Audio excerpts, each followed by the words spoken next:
One sudden slip along a desolate canyon trail puts world champion adventure athlete Danell Baleni at the mercy of the Utah wilderness. I was in the middle of nowhere, and nobody knew where I was. Her legs useless, she's forced to crawl for every inch to try and escape the unforgiving desert. I thought I was gonna die. But she'll also need the help of her best friend. Go! If she's to win this ultimate survival test. The battle for her own life.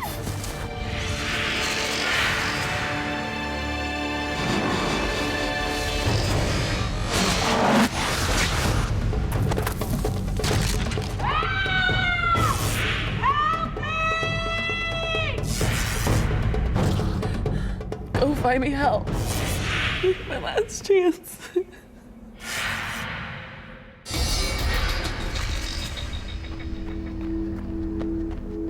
Danell Baleni is a super athlete. In triathlon and endurance sports, her reputation is legendary. Several times national and world champion. It's no wonder she's just earned the title US Athlete of the Year for the 6th time. For Danell, giving up is not an option, as paramedic John Marshall is about to discover. My first meeting of Danell, she just ran 60 miles across open desert in 115-degree temperature before she got to the checkpoint that I was working at. This small-framed woman comes into the med booth. Her feet are blistered, she's completely dehydrated, somewhat delirious, and I said, hey, we would highly recommend we start an IV in you, get some fluids back in you. You're gonna need this. No, just a drink and some duct tape. This kind of sets the mode for my involvement with Danell. I learned that this girl, right from the get-go, was as hard as nails. This was a true athlete to the fullest extent.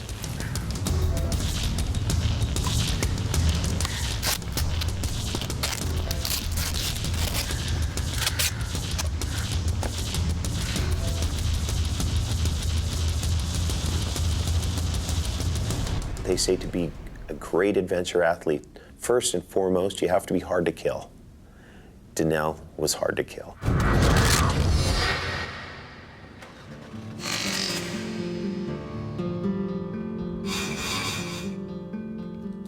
It was December 13th, 2006, and I was at my house in Moab.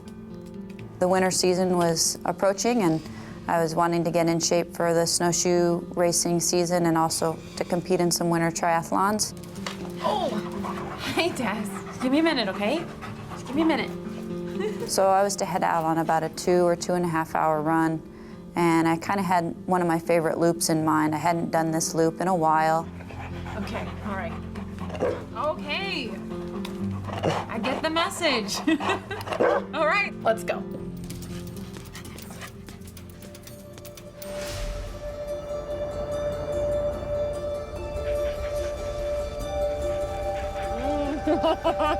One of the world's premier extreme sports athletes, Danell is known for staggering feats of endurance in adventure racing. Single and living alone, her constant companion is her dog, Taz. I got Taz from a puppy rescue. I remember going to the shelter and there were several puppies there. This one puppy sort of stood out. Hi. Because he was energetic and he liked to run around and he was hyper and he had this real playful attitude about him that I liked. I sort of connected with that. Look at this one. Oh, you're cute. Oh. And I remember some other lady went up to Taz and was holding him. And I looked at this lady and that's my dog. He wasn't my dog just yet, you know, but I just knew that he was the one. And then so I kind of kept an eye on this lady while she was playing with Taz. And as soon as she set him down, I snatched him up and said, I want this one. There's something that drew me to Taz, that I knew that he was the one for me. I need you to help me.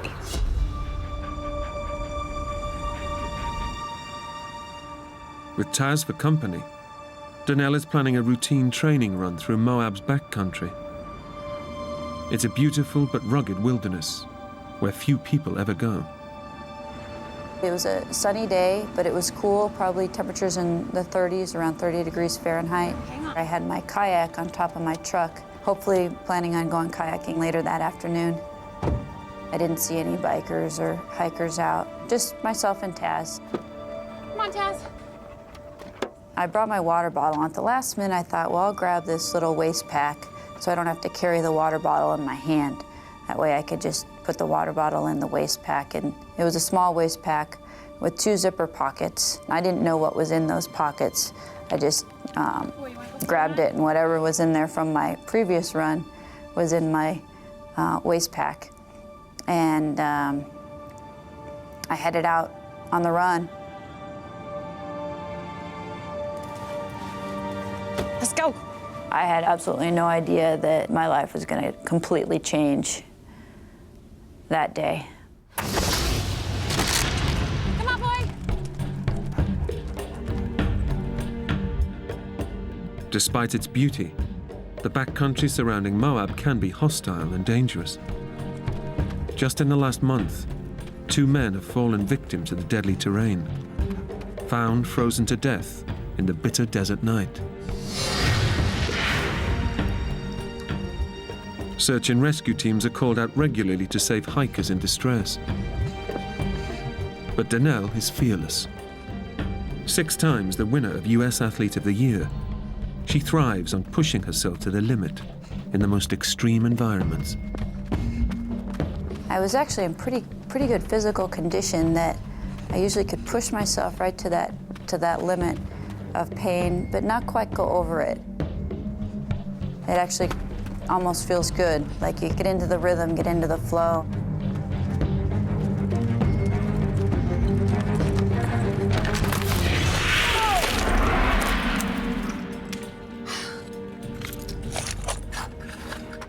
Out for that. Danell's training route is not marked on any map.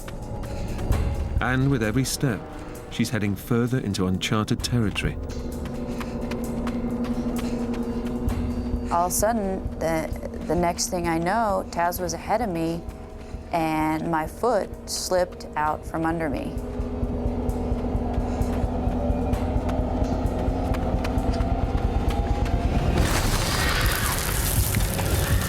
I almost immediately knew that I was in trouble because I couldn't stop.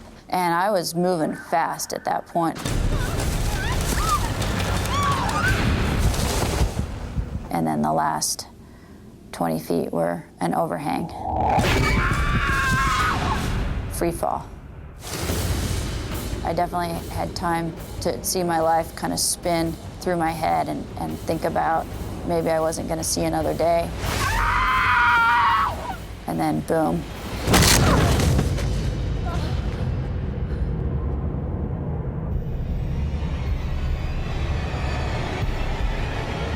Oh my God, I'm still alive.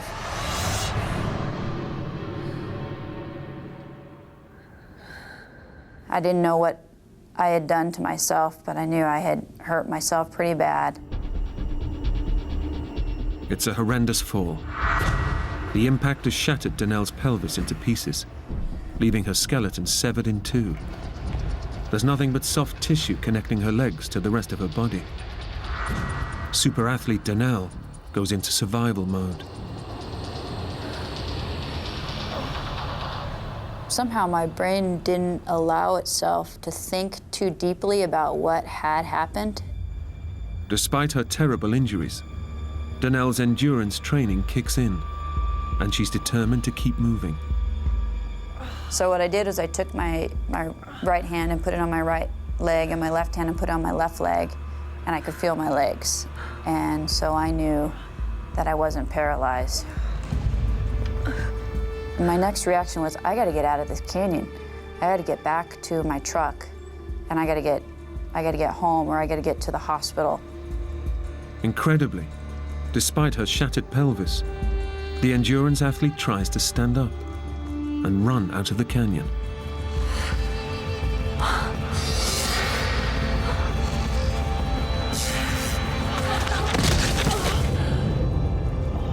with her skeleton effectively in two, Danell's legs cannot support her body. Unable to walk or run, she's facing her worst nightmare. Her legs useless, she's alone on a ledge, separated from her dog, Taz. Danell is stranded in 1,000 square miles of barren, uninhabited wilderness. I knew that I needed to get out of that canyon. The temperatures were cold, and it was the middle of winter. But I couldn't stand up, I couldn't walk. So I just started dragging myself. With her skeleton broken in two, shattered at the pelvis, Danell is critically injured. Most people would be in agony, but superfit athlete Danell is experiencing an enormous adrenaline surge, masking the pain.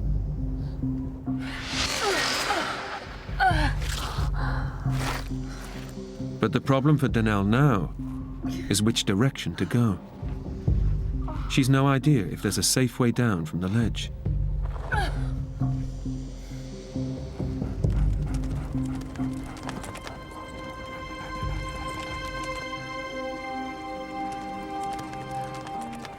Taz comes to Danell's rescue. Taz, there you are. Taz has found her way back through the canyon to reach her. She is no longer alone, but Taz's appearance brings more than comfort. Since he had gotten to where I landed, I knew that there was a route out. So I used him as my guide and kind of dragged myself where he went, along the shelf and then back down to the bottom of the canyon.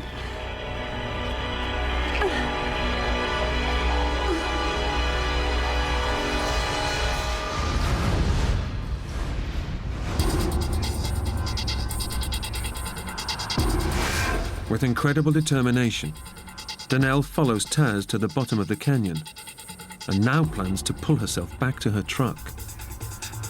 But as the adrenaline surge wears off, the pain is starting to take a hold. It would take all my energy to sort of drag myself an inch. And then the pain would be so bad I would have to regroup and try it again. Time is working against Danell. She knows the dangers of this remote wilderness, and that if she doesn't reach safety by nightfall, the sub-zero temperatures could kill her. With her energy slipping away, Danell remembers her waist pack.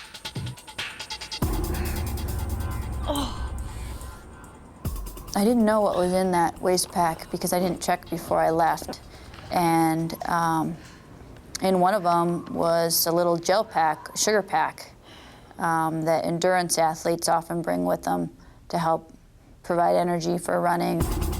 Eating the gel provides Danell with a much-needed boost, as well as a moment to reflect on the colossal task she's taking on. But her progress is excruciatingly slow. At one point, I looked back at my tracks and I could just see where I'd dragged myself through this canyon. It took me probably 2.5 hours just to get to the bottom, dragging myself inch by inch. The canyon that took me maybe 2 or 3 minutes to walk up. The only comfort Danell has is her dog's constant companionship. Taz was with me this whole time. I think he probably realized that I was injured.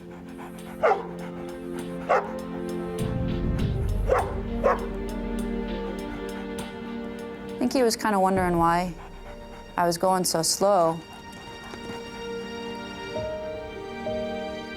As the winter sun sets, the temperature is dropping below freezing. Daylight is fading fast, and with it, any chances of getting out of the canyon before nightfall.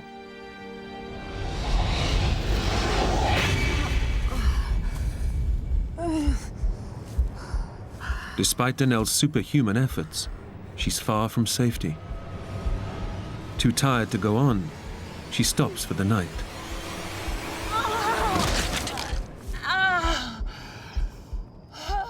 But she knows that this desert has a habit of claiming victims in the hours of darkness.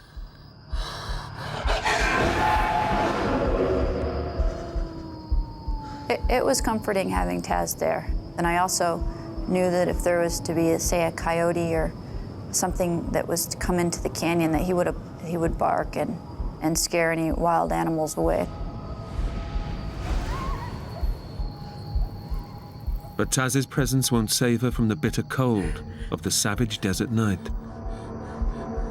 With the injuries to my midsection, it was a little bit uncomfortable if he got too close to me, because it would kind of move my bones around.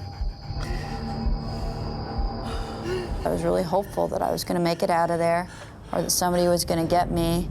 I should have realized right then that I was about to die and that I was in the middle of nowhere and nobody knew where I was.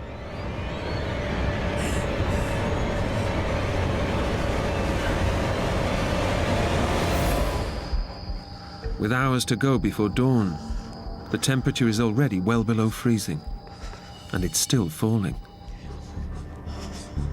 It was bone chilling. You know, it'd be like laying in a freezer. My feet were frozen and they got frostbite. Exposure to the cold is causing Danell's body to shut off the blood supply to her extremities to protect her vital inner organs. Frostbite could claim her fingers and toes, but it's only the first stage in the onset of hypothermia.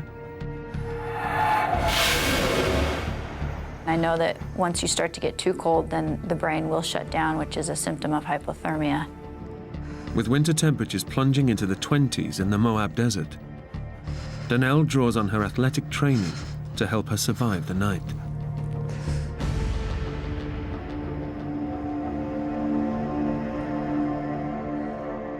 Despite a fractured pelvis, Danell starts to do crunches to keep herself warm. It was almost like just lifting my head up, my head and my shoulders up. I couldn't do a full sit-up because I didn't have any movement in my midsection. It takes a superhuman effort that's almost too much for her.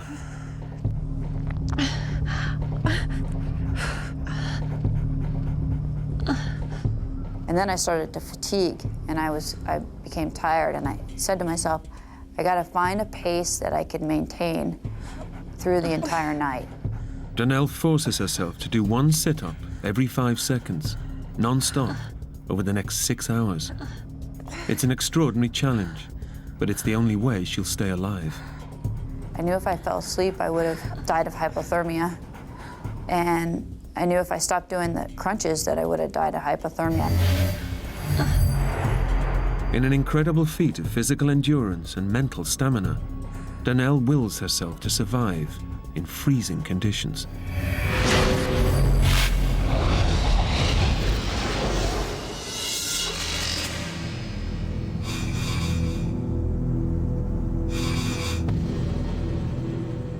When most people would probably have given up, Danell has made it through the night by doing sit-ups. In the morning, she has no time to rest. She intends to crawl her way 2 miles back to her truck. My plan was to take that gel to give me some energy and then to continue to crawl out.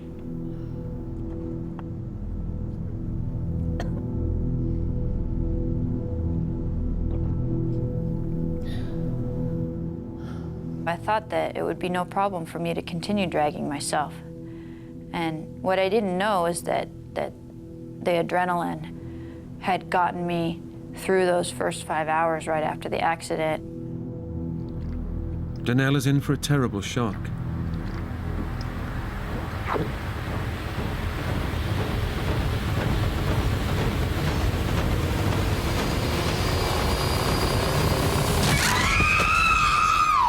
The adrenaline that protected her has completely worn off. Now, if she's to survive, she must face her ordeal with no defense against the pain flooding throughout her body. When I tried to move, it was just throughout my whole body, just this excruciating pain. And on top of the physical pain was the mental pain of being stuck there. I would have rather had 20 people around me hitting me with a hammer. That would have been better than what I was going through.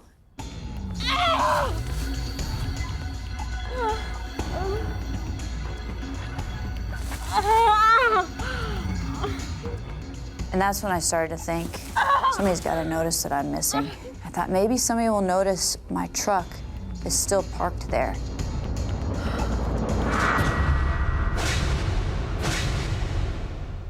But as she lives alone, no one is looking for Danell. No one knows she's missing.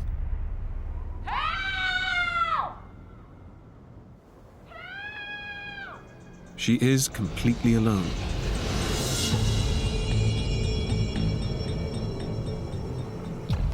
It's nearly 24 hours since her devastating fall, and Danell is facing a new danger: dehydration. I was aware of how dangerous it can be to get dehydrated. With her fresh water supply gone, only a small puddle by her side is helping her stay alive. But it was really a struggle to drink from that water source.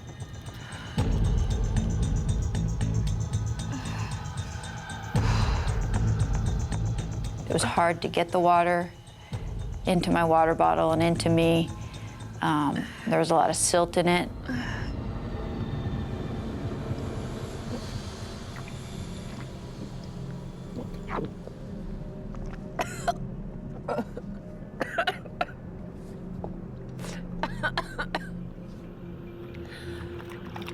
Easy for you.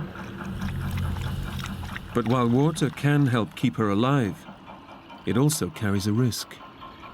I didn't want to drink too much because if I peed on myself, then the risk of hypothermia would have been worse because it was so cold out there. Urinating would wet her clothing. In the bitter cold, it would freeze, speeding up the onset of hypothermia. Only Danell's willpower has prevented it from already happening.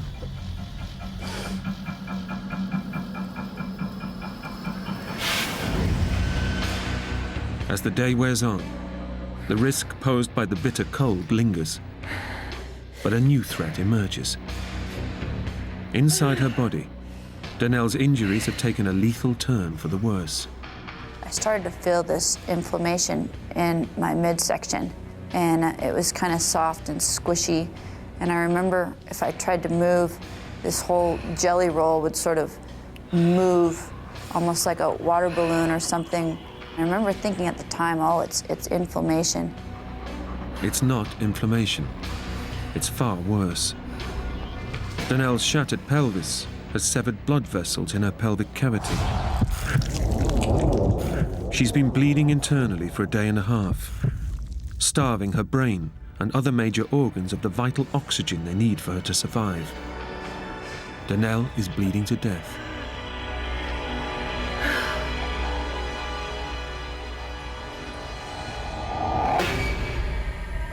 Unable to move and facing another night in freezing temperatures, Danell is finding it much harder to stay in control. She struggles to do her sit-ups. Worse still, she's beginning to hallucinate because of her blood loss and fatigue.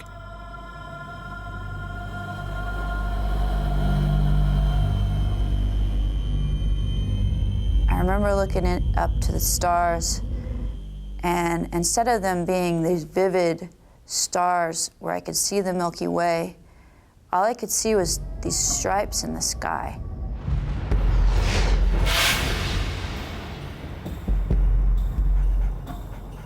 The second night was a lot harder. That first night, Taz kind of cuddled up next to me, and the second night, he didn't want to. He would come and check on me, but he didn't cuddle up next to me. He just kind of looked at me like, you know, what are you doing laying there? But I don't think he knew what to do either. You know, he probably was, maybe he was thinking, you know, should I leave and go get some dog food, you know, and take care of myself, or should I stay here with her? I think Taz knew something was wrong then. His demeanor had changed a little. He seemed a little bit depressed. He seemed kind of frustrated that I wasn't taking him to his doggy bed. He wanted to continue on back to the house. And he kept looking at me like, come on, let's go to a more comfortable spot. second night felt a lot colder to me, too. Felt long and cold. What Danell doesn't realize is that the cold is keeping her alive. Her core body temperature is now so low that her metabolism is slowing dramatically. Her blood pressure is dropping, which in turn is slowing the internal bleeding.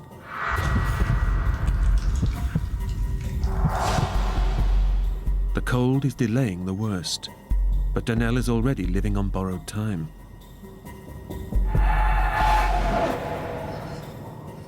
As the night wears on, Danell is fighting for her life. It's taking every ounce of willpower to avoid drifting off to sleep, where the onset of hypothermia would lead to certain death. I remember wanting to be at home in my bed, where it was warm and comfortable, and where I could sleep. I had been awake this whole time, and I was starting to get the sleep monsters where I wanted to sleep, but I knew I had to stay awake.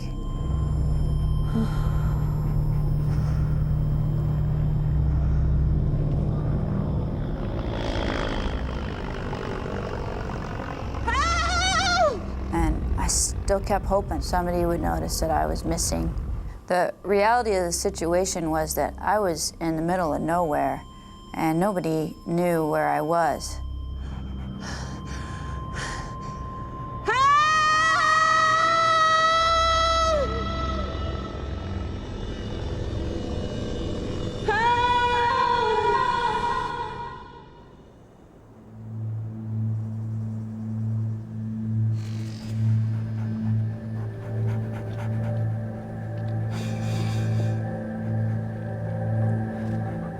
Thanks to her endurance training and extraordinary willpower, Danell has survived a second night in the freezing winter desert, where most people wouldn't have survived one.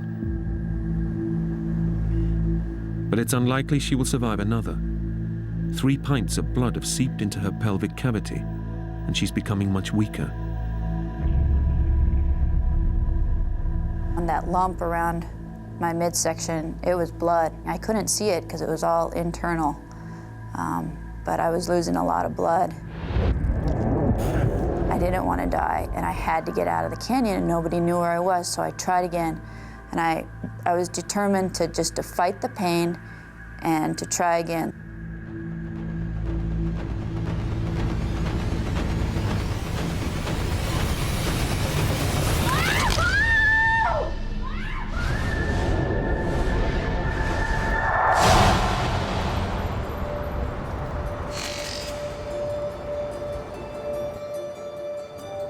Two days after she set out on her run, several phone calls from Danell's family and friends have finally alerted the police to her disappearance.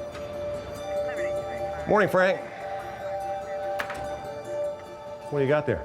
I got a possible missing persons call yesterday. I went out to the house this morning to check it out. Lights are on, laptops on, truck's gone. No signs of activity for a couple days at least. I know her. Danell Baleni, the marathon runner. She trains up around Amasa. As a matter of fact, I'm heading up that way right now. I'll take a look around. Let me know if you find anything. I will.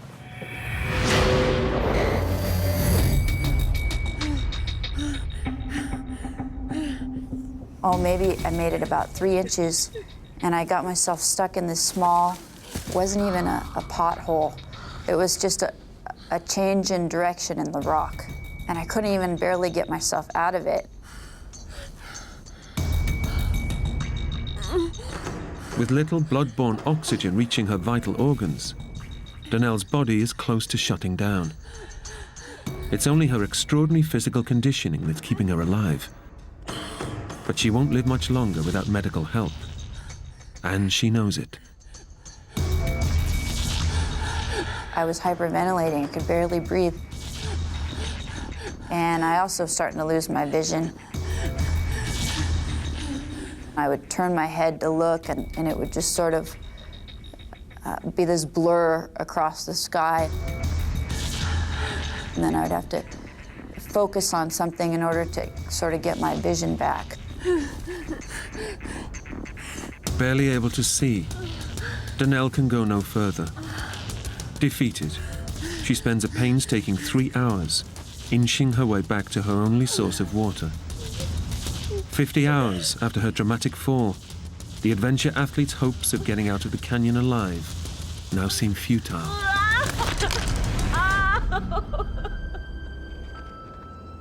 I got myself back into this spot and I just laid on my back and started crying.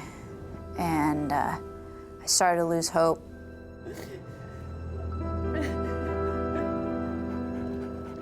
And Taz came over to me and was just licking my tears. And I was so sad that I wasn't gonna I didn't know what was gonna happen to Taz. There was not gonna be anybody to take care of him. I was gonna miss not being able to play with Taz, miss being able to run with him and do the things I love to do. And that's when, still can't talk about it.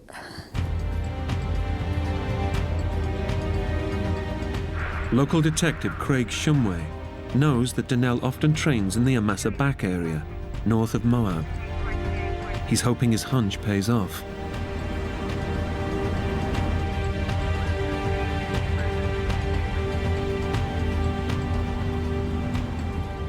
Bingo.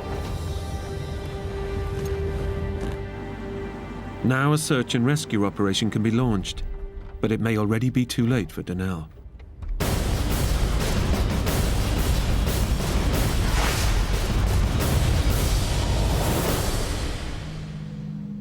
Within an hour of the discovery of Danell's truck, the Grand County, Utah search and rescue team mobilizes. Danell's been missing over 2 days, and they know any hopes of finding her alive are fading fast.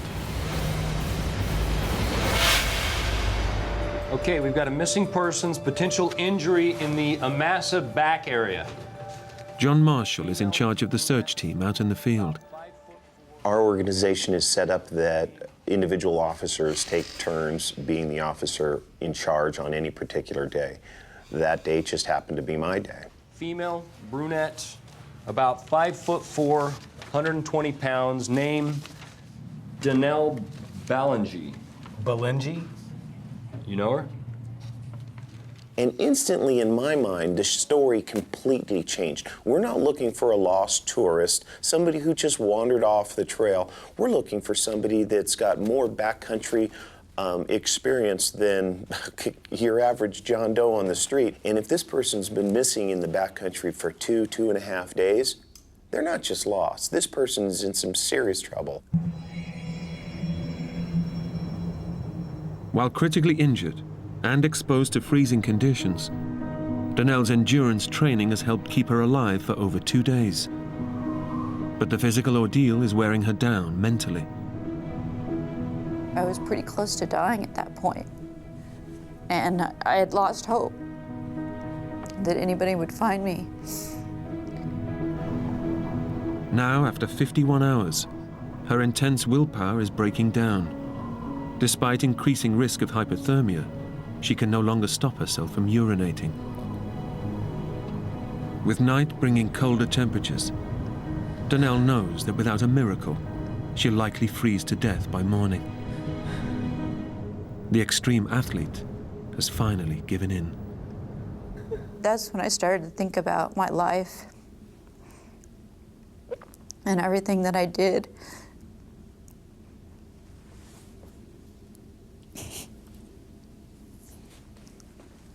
I started to think about my life and everything that I did and everything that I still wanted to do. And I thought about my family and my friends and how much they meant to me.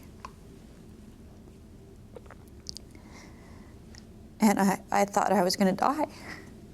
I mean, I was dying. Tess.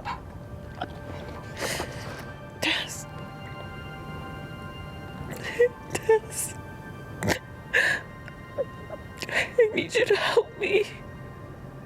Taz was there with me, and he was all I had at that point. And I said to him, I said, Taz, I'm hurt, I need help. Can you go get help? Tess. I need you to help me. Go get me help. Tess, go find some help for me, please. Go. This is my last chance, Tess.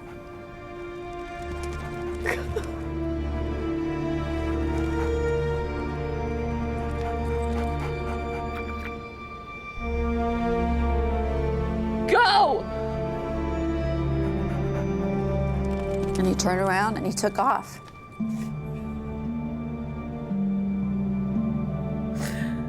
Taz is her only hope. But Danell knows that by sending him away, she may now face death alone.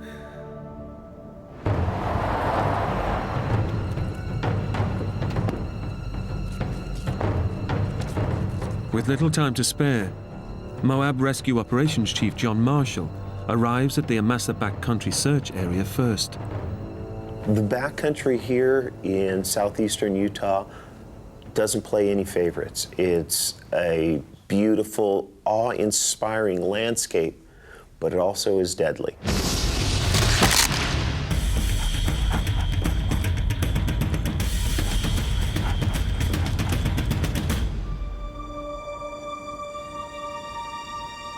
There's a dog down there. You see him? Yeah, I got him.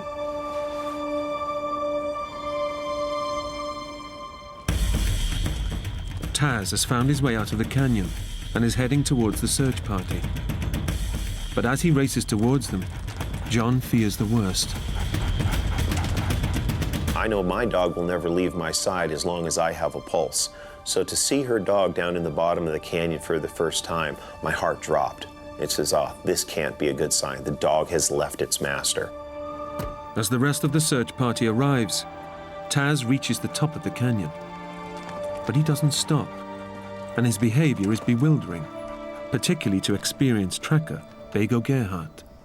This bedraggled dog came running down the Jeep road and right through us. The odd thing was he didn't really want anything to do with us. Like he didn't walk up to the first person and go, feed me. John Marshall knows that Taz could hold the key to finding Danell. But standard procedure dictates that he cannot delay the rescue operation any further. Bego, you take the Massaback Trail and the ATV. Bego Gerhardt is under no illusions about the enormity of the task facing them. It's usually you're going to look for somebody that's just out after dark, or they broke their ankle and you pretty much know where they are. But this was a full-on search, had no idea within, say, 20 square miles, which is huge in this country with all the canyons and cliffs. 20 square miles can take a long time to cover. It's time they simply don't have. As evening approaches, temperatures are already dropping. But Bego Gerhardt can't rush, for fear of missing a clue that may lead him to Danell.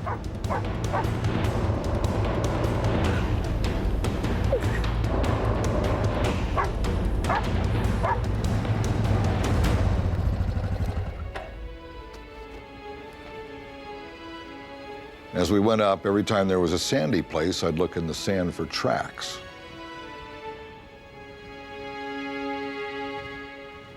And pretty soon I thought I found some tracks that could be 2 days old, and there were dog tracks along with the shoe prints. Back at the search and rescue base, John is now sure that Taz is trying to tell them something. This dog was on a mission, so it's almost as if it ran around to say, hey, look at me, I'm gonna get everybody's attention. Now I'll show you where she's at.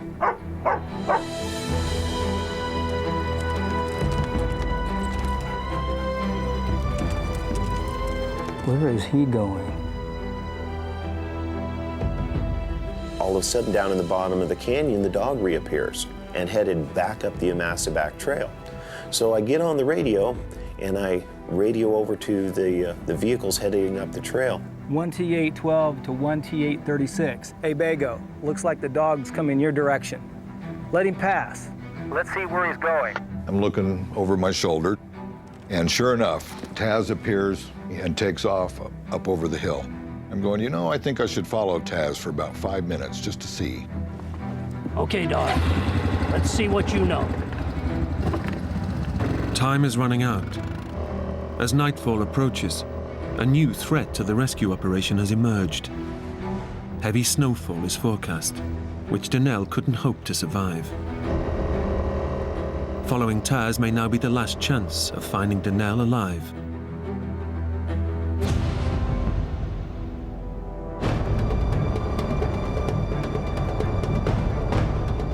Experienced mountain trekker Bego Gerhardt knows that Danell's dog could be her only real hope of survival. I know to pay attention to dogs because they know stuff. So when he ran up over the hillside, I had a very strong feeling of I better follow him for a few minutes. As Taz leads Bego deeper into the canyon, the going becomes more treacherous. Bego must slow the ATV and risk losing the dog's trail.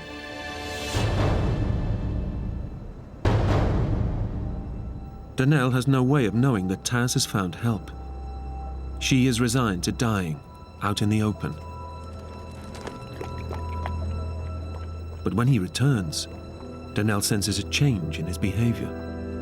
Next thing you know, Taz came up and he came right by me and he went straight to the puddle and he started drinking from my puddle. I remember thinking, that's my lifeline, that's the only water I got. Can't you find a different puddle, Taz? But I couldn't, I couldn't say that to him, and I just pet him a few times and let him drink from the puddle. And his demeanor had changed a little bit. He had seemed to get a little bit of energy back. And then he licked my face again, and he was kind of wagging his tail a little bit, and it was sad for me to see this happy little dog that I was never gonna be with. At the same time, I heard this other sound. Help!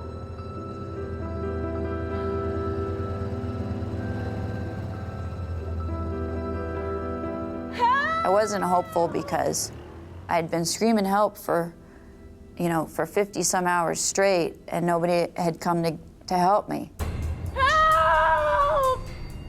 And just about the time I thought I was going to run out of road, I heard this blood-curdling scream. Help! I'll never forget it. And had to be Danell.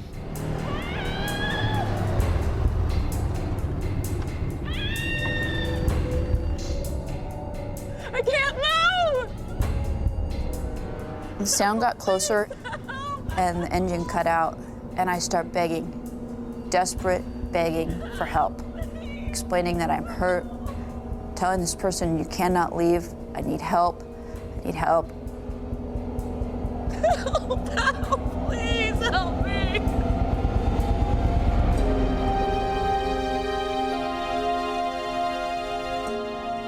It was the best moment of my life, because I knew right then that I was going to get a second chance.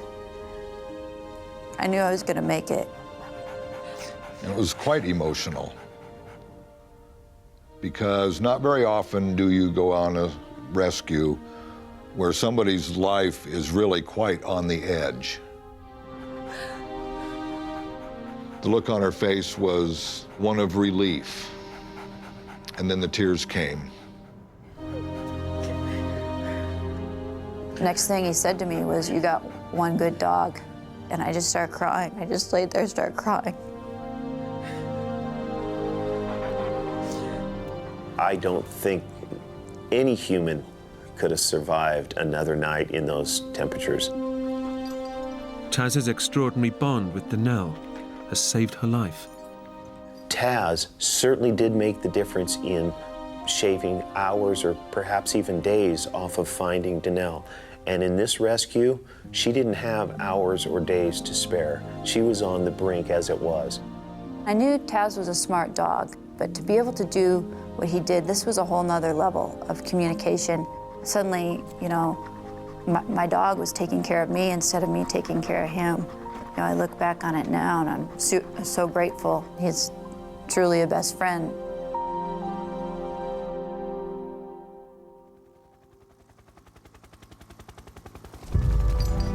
Danell is airlifted to hospital and undergoes emergency surgery to repair the severed vessels that have pumped 3 pints of blood into her pelvic cavity. Then there's a 6-hour operation to pin her shattered pelvis back together. It's touch and go whether she'll pull through.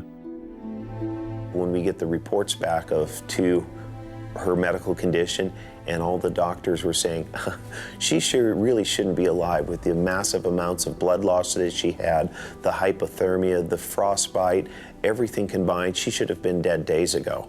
But here it is 2.5 days later, and she's smiling. But there's another shock waiting for Danell when she gets to see her feet for the first time in 3 days.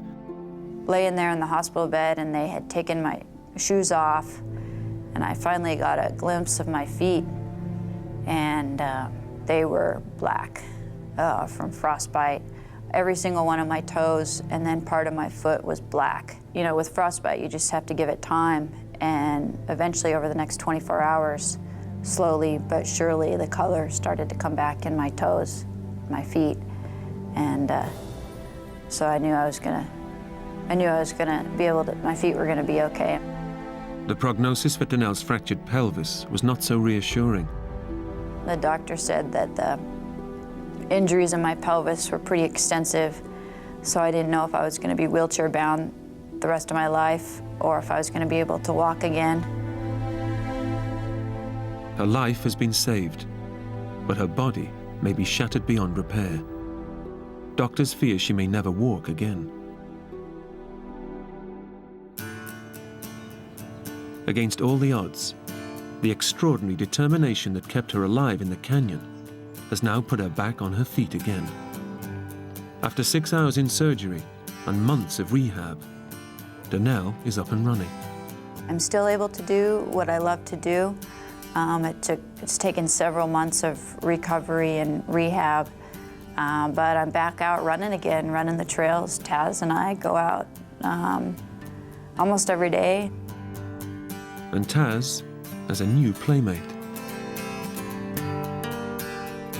My son he's really a gift, and every moment with him I appreciate, and I think I appreciate him even more knowing that, you know, he may have never been if it wasn't for Taz and all the people that, you know, were there to help me survive that experience.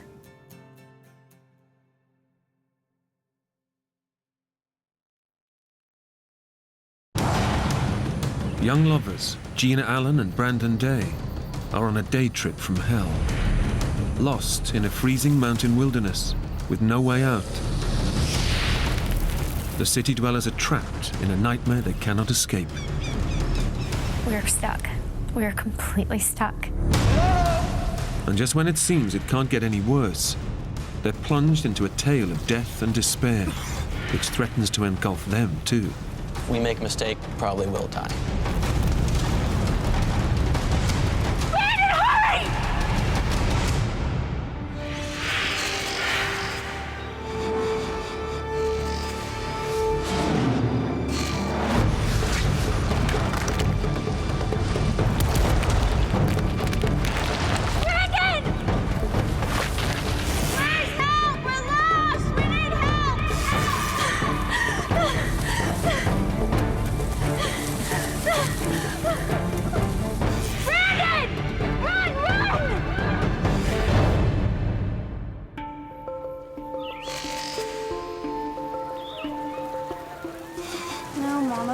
I will.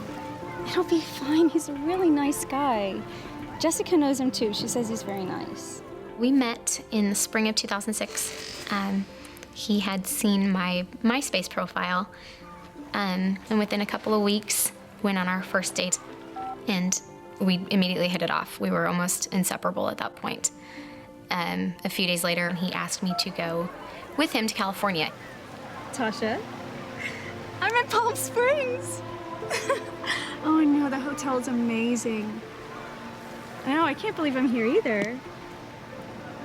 Oh, he is totally gorgeous, and he's been such a gentleman.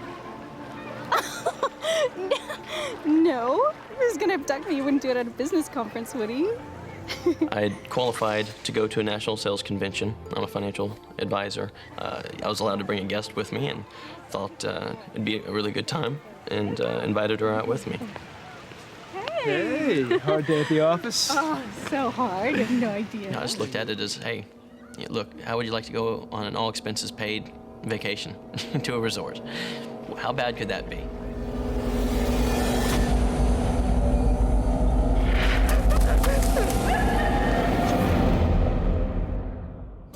At the end of the convention, Brandon and Gina head out on a day trip to a nearby beauty spot. Intending to be back well before nightfall, the couple dress light. I'm gonna leave my purse here so maybe you could take these for me. His pockets full, Brandon leaves his mobile behind. We didn't think anything of it. We were only going to be gone a couple hours, or I guess so we thought. At 10,834 feet above sea level, Mount San Jacinto is the second highest mountain in Southern California. And as we're going up, she mentions, there's this is mountain lion territory. There's also a lot of rattlesnakes in this area. But as long as you stay on the trails, you should be okay.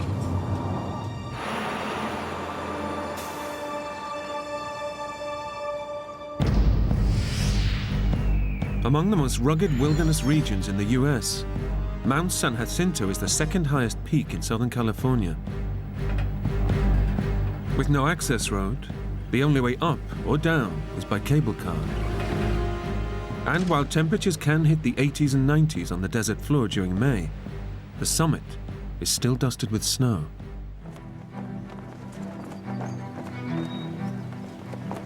Somebody mentioned it's going to get cold because you're going up 8,500 odd feet and there's going to be a wind. So you might want to grab a sweatshirt or a jacket, something like that to have with you. So we got up to the top, about to head out for our walk. It was totally perfect. And I guess you just think, you don't have a care in the world at that point. We're the typical young couple in love. Wow.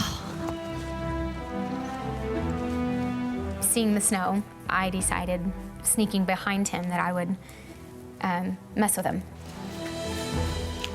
Brandon. What? I just kind of turned to him and just nailed him right in the head with the snowball, and that point, it was on. It was just so fun, just throwing snowballs at each other in May. Wait, stop. Listen. What? What is it? You hear that? Sounds like a waterfall. Don't get me mad. So we headed off to go find this waterfall.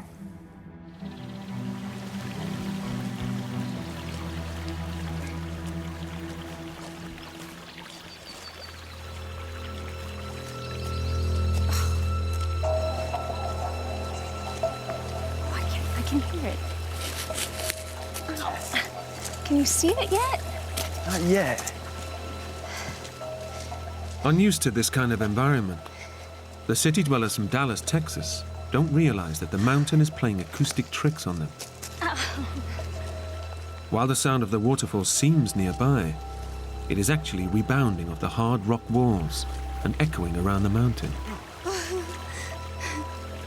It didn't sound far, but I guess, the sounds play with you, play with your mind, and play with your head.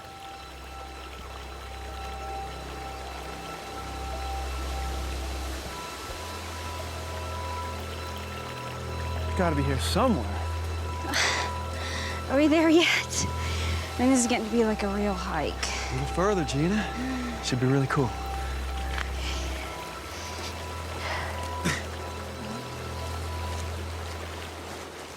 We eventually did find the waterfall, which was not impressive.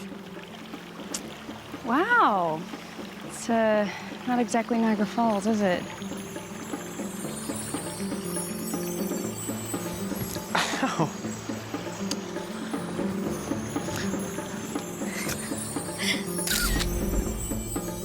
Did you get one? Oh, maybe you don't want to see this one. See? Let me see it. See? We took some pictures, which didn't turn out very well at all, and then decided to turn back. Time should be getting back. Come on. Yeah, we should. All right. Gina and Brandon have 20 minutes to meet their tour party at the cable car station. But going back the way they came is not easy. It seemed so simple when we walked off the path to get to the waterfall. It felt like all we did was around 2 boulders, behind a tree, and over the top of another boulder, and there it was. So we kind of, retraced our steps, and it was seeming to take much longer. Hey, can you hear that? This way. Can't be far. We could hear voices, but we couldn't really match up with them.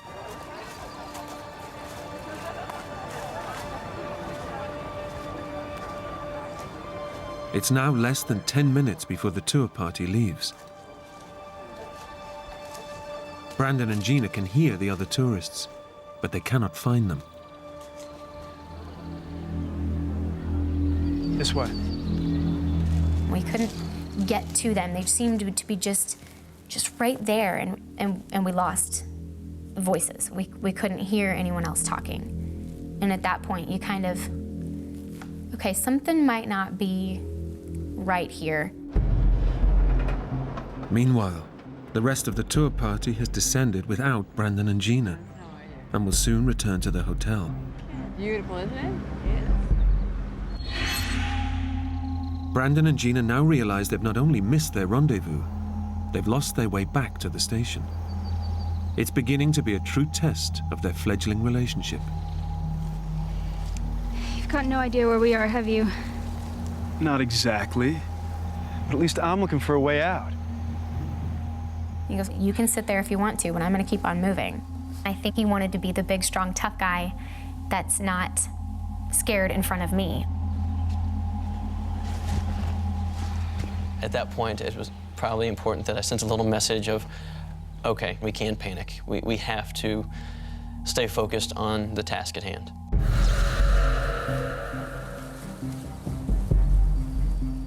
Despite Brandon's determination to find the mountain station, the dense pine forests and steep rock faces block their path. They're tantalizingly close to the station, but they just can't see it. I think we're close. We just need to go a little bit further this direction or this direction.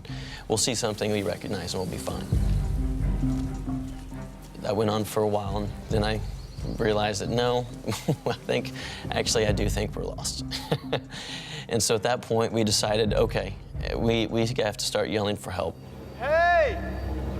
Is anybody there? Hello?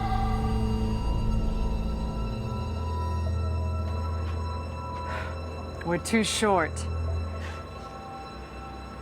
Must have taken a taxi back. Okay, let's go. We've now passed the rendezvous time. Now we have a real problem. Okay, before it was something that was very manageable. Now it's sinking in. I think we have an issue. As night falls, Gina and Brandon are lost in one of the most desolate and unforgiving parts of the Southern Californian wilderness. But even worse, no one knows they're missing. The most immediate danger for Brandon and Gina is hypothermia. Lightly dressed, they're at the mercy of the plunging mountain temperatures, which can drop well below zero at night. They must retain body heat, or frostbite, exposure, and eventual death may follow. All we had was wind pants and windbreakers on, not any type of gear or something to prepare for this type of weather, or food or water or anything, because we originally had only intended to walk maybe a few hundred yards to take a picture and then head back to a mountain station. So we weren't hikers, we were tourists. Brandon, I'm so cold. It's okay, Gina, it's okay. I really felt responsible. It's one thing to put yourself in a bad situation, but to put somebody else in a bad situation is tough to stomach. And so, you know, at one point, you know, Gina started to cry. She was very scared. And, you know, I started to just apologize. I'm so sorry for putting you in this situation. And she stopped me right there. And I said, no, we're okay. We're in this together. We both took the wrong steps. We're both following each other here. We're okay. We're in this together. So I think at that point, he accepted that I was not blaming him by any means, that I was right there with him, that we were gonna get through this together. You can't stay here. You'll freeze to death. You've got to move. Where? We passed the cave a little way back. It's better than being out here in the open. Come on. Come on.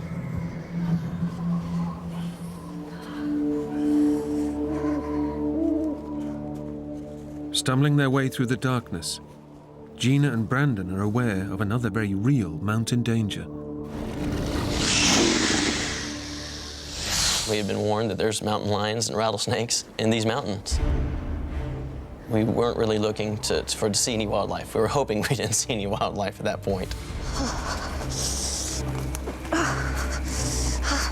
There it is. Wait, don't go in there. Why not? I don't know, anything could be in there. I can't see a thing. I don't know if it was just a gut reaction or just instinct or how he knew to do it. He took my camera, which I thought was genius. I don't know how he thought of it. Give me your camera. Camera? It's got a flash, doesn't it? Turn on there.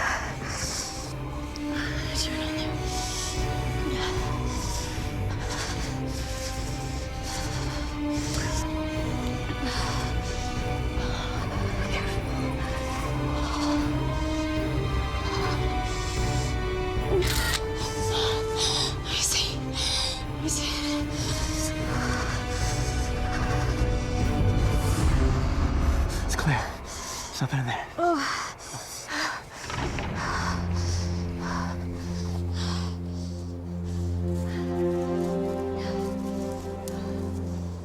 Although no longer out in the open, Brandon and Gina are still at the mercy of Mount San Jacinto's bitter chill. Well, that night, yeah, it really got to a level of cold that I've never experienced before. I'm looking at my watch, and it's 11 o'clock at night, and I'm thinking, okay, we have 7 more hours of this? You know, and we're already freezing, shivering, and how much longer can we endure this?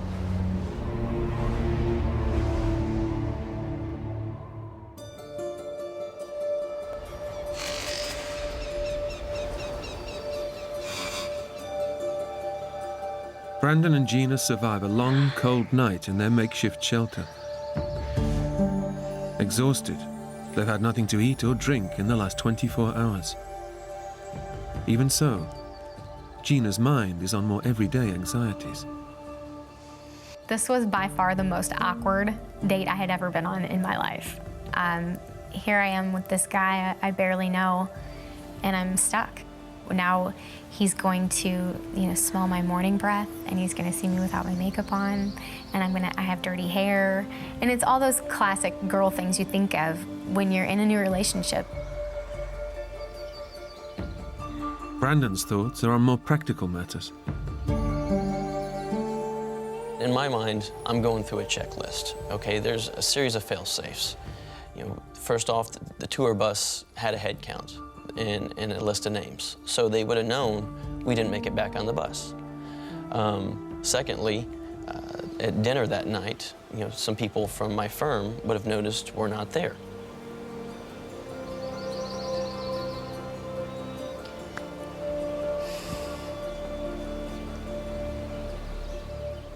Unfortunately, the fail-safes have not triggered a search. With the convention winding down, Brandon's work colleagues have not noticed their absence.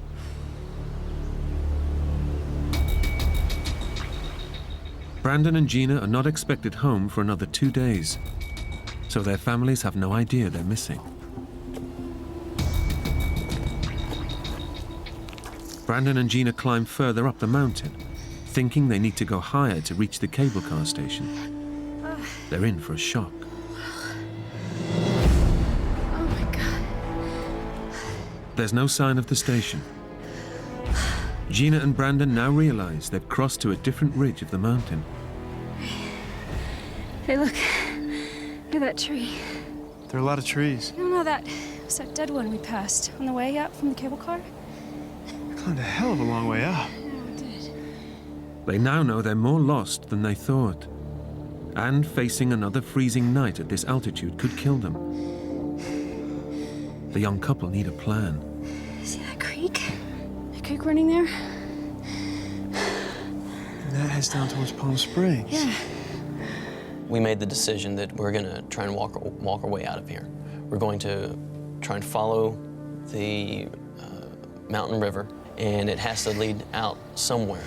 Let's go.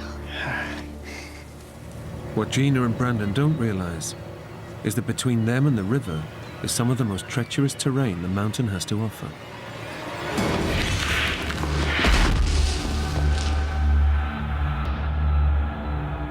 So we kind of look at each other and say, all right, well, we have nowhere to go but down. And it's steep. It's very steep at that point.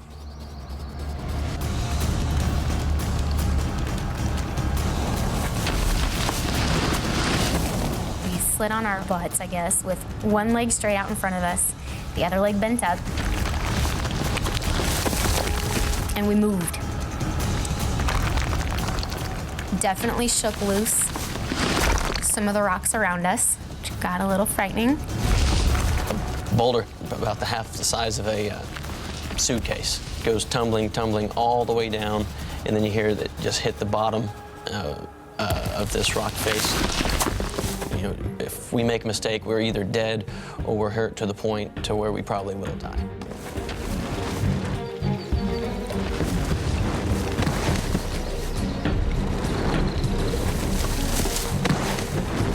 Gina, as she was trying to slide down, had kicked a rock or some rocks.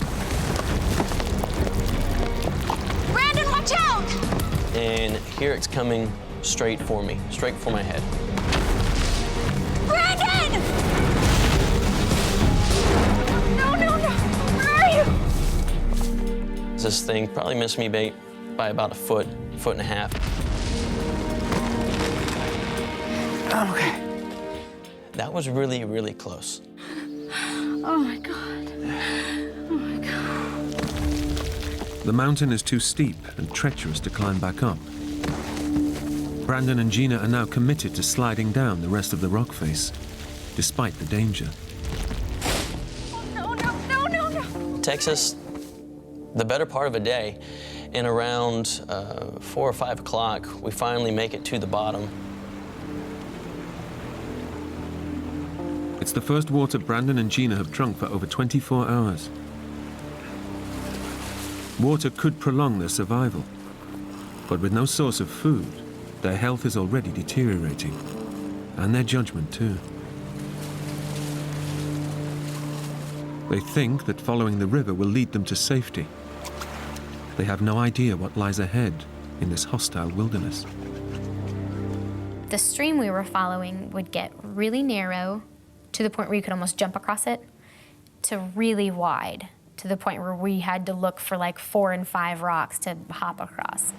And you essentially kind of play leapfrog, trying to just hop on rocks to get your way over. You know, the last thing you want is wet feet. Under normal circumstances, getting wet would be an inconvenience. But with night approaching in the cold mountain environment, it could spell disaster for Brandon and Gina.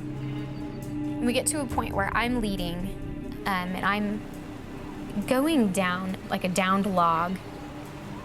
And I guess it's something that I learned through my years of cheerleading, is that you think light. You train your body to think light.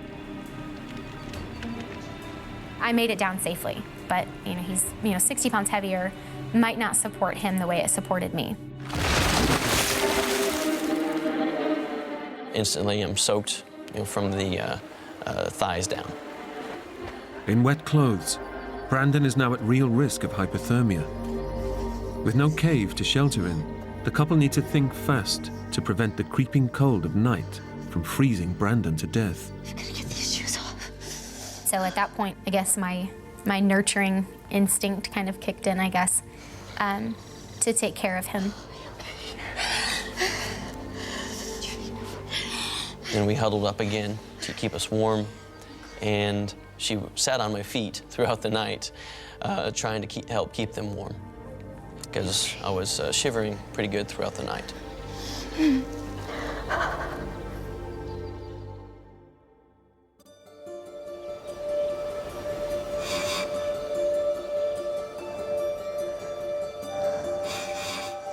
The sun comes up Monday morning. I wait a little bit longer because my shoes and my socks are still pretty wet, so try and let the sun hopefully dry those out for another hour or so. After 2 nights stranded in a savage mountain wilderness, with no food or way out, all Brandon and Gina have left is a determination to keep going. We're not gonna die here. And also, we just really didn't want to sleep another night out in the freezing cold. We wanted to get ourselves out of there.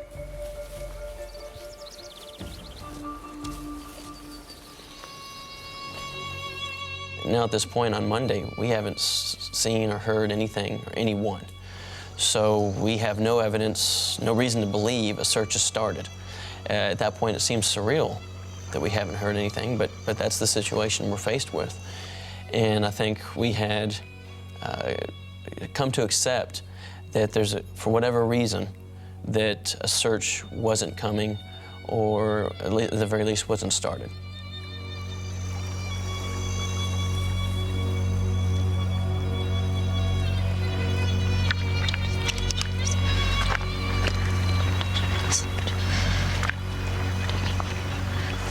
What'd you say? And I was just praying is all. You don't think we're gonna get out of this on our own? Yeah, I do. Just gives me hope, that's all.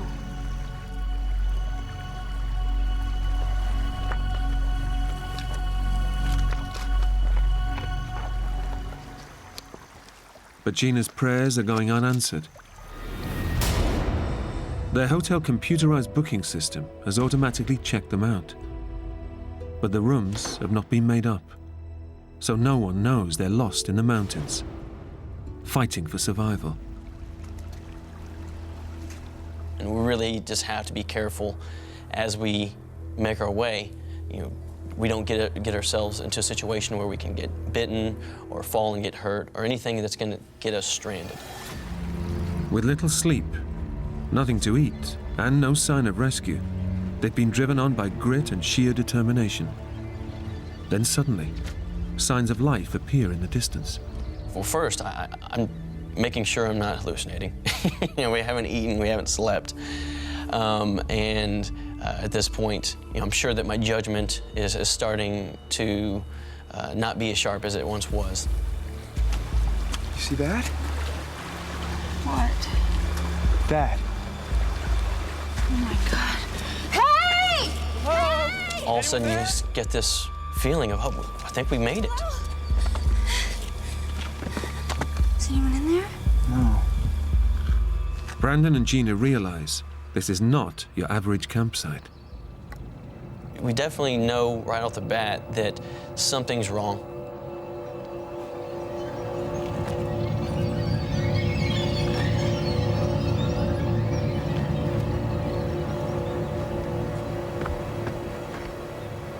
Stuff had been buried a little bit by dirt. And at this point, we're realizing this is not a good situation. We don't hear anybody, we don't see anybody. It's just a very ominous feeling. Hey! Hey, Brandon! Look at this. So we start going through the bag, the contents of the bag. We're discovering these maps. We had no idea really what we were looking at, but just that there were some sort of maps. and there was obvious writing in the white space. Brandon, look. This is today. This is May 8th. Someone's here.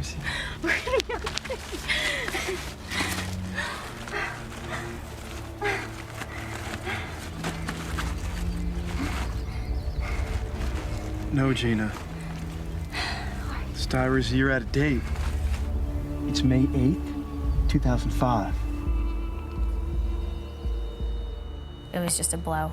That, for one, how have we found this exactly 1 year ago to the day?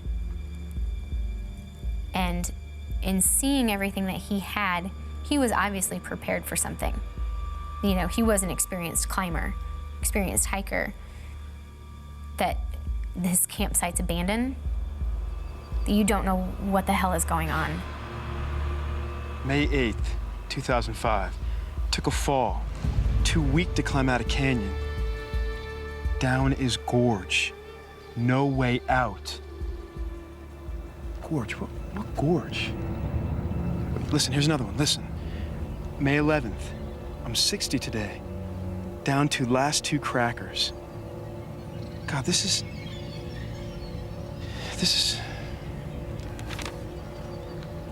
Here, May 14th. Heading down to creek for water. Goodbye and love you all. I'm looking through the bag and I come across all of his identification. I see his name is John Joseph Donovan, and he's in his 60s from Virginia. And I come across his driver's license, his credit cards, his debit cards, his everything. Gina, these are someone's last words. Gina, we've just read someone's last words. That was exactly a year ago to the day that we found this campsite of somebody saying goodbye to the world. And now here we are in the same place exactly a year ago to the day. And to go from such a high to such a low in such a short amount of time was just something that shakes you. This doesn't happen. You know, this is stuff that people make up, you know, and put into a movie. In digging through all of his cards, I see the prayer card that has the St. Christopher prayer. And that's when just too many loose ends were tied at that point, that St. Christopher is the patron saint of travelers. And I had been praying to St. Christopher my whole way along. His penmanship was very much like my father's, and my dad's birthday was May 7th. And it's just all kind of coming to a head at that point. I can't take it. It's too much. And Brandon is continuing to read, and I'm starting to freak out.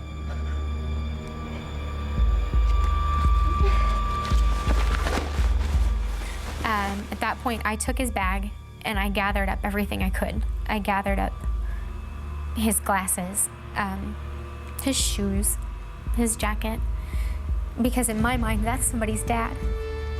And somebody's dad didn't come home. And it was just important to me that any of his family have his things. I can't think of anything but getting the hell out of there. Gina, wait! Gina, wait, stop! Gina!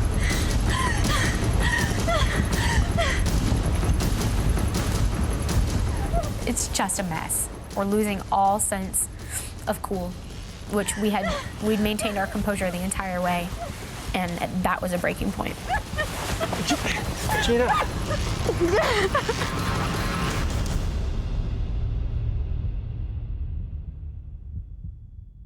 And, you know, Brandon came up and grabbed me and just kind of said, breathe. Just breathe and settle. We have to settle. And, you know, just that look in his eye, I knew that he was afraid for me. And we kind of just took a moment to maybe try to gather ourselves a little bit. And all you can hear is this rush of water. For Gina and Brandon, the horror story they find themselves in is unrelenting. What is it? What? What's it? Again, the water gets us every time. That's a waterfall. So we get closer, we make our way back around some big trees that were close to the water, make our way around.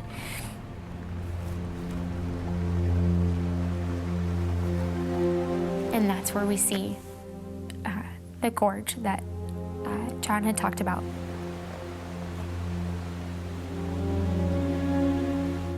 And we're stuck. We're completely stuck.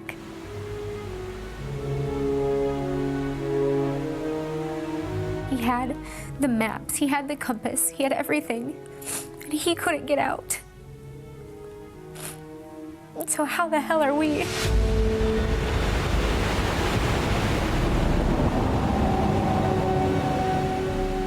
Clearly, looking back upstream, what we had just come down, there's no way we can get back up it. We had jumped down so many boulders and trees that there's no way we can climb back up. To our left was straight, sheer rock walls, and to our right, it was a bowl. It made a big, giant bowl.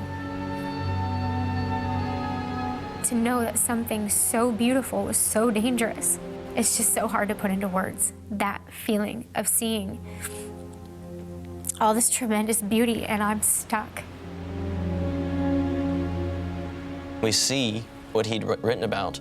There's about 140, 150 foot waterfall and no way to get around it.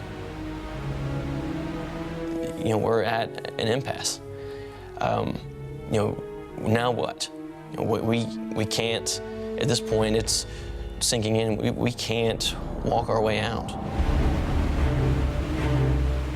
They thought that following the river would be their escape route. Instead, it's led them into a trap. Now, after 2 days struggling against fear, they're losing the battle. And at that point, we knew we were not getting out. There's no way. There's no way we can get out. This man was prepared. He had everything he needed. We were not prepared for anything. We just had on our running shoes. We had chapstick, a digital camera, sunscreen, and running shoes. And this man was prepared and he couldn't get out. It's very defeating, very defeating. But the missing hiker, John Donovan, has left Brandon and Gina a lifeline. Yes, matches.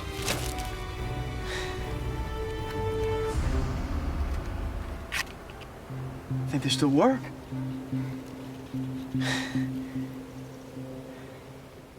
I don't know how we missed it. That throughout all of his things, bag inside a bag, inside a bag, inside a bag, he had another little bag of wouldn't strike anywhere matches that were still dry. By some miracle, they were still dry. And we decided, okay, let's start making fire.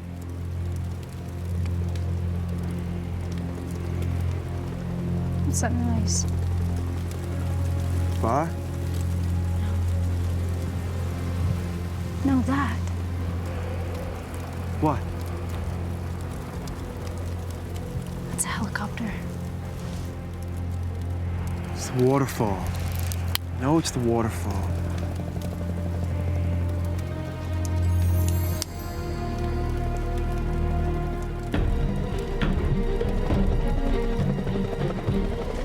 It's a helicopter. Hey! Hey! Hey!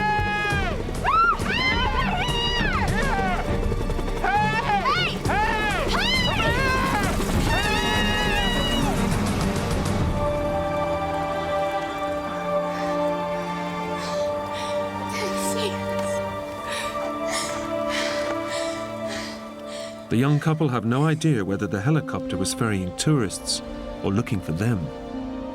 Whatever the case, Brandon and Gina may have just missed their only chance of being rescued. That night, we were alone. It was the one night that we weren't side by side.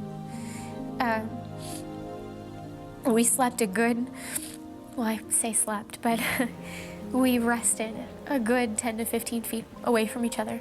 He did his thing and I did mine. You would think at that point you need each other even more so than you ever would. But we didn't, and I don't understand that. At that point is when I started to really lose my faith. I lost hope, and I lost faith that we really were gonna get out. At that point, I started letting go, just resigning all hope and accepting it and realizing that it's okay. But I'd spoken to my mom, I had spoken to my sister, I had spoken to my best friend, and I knew it was okay. I had spoken to everyone that I love in the last few days, and it's okay. It's okay that I don't come home.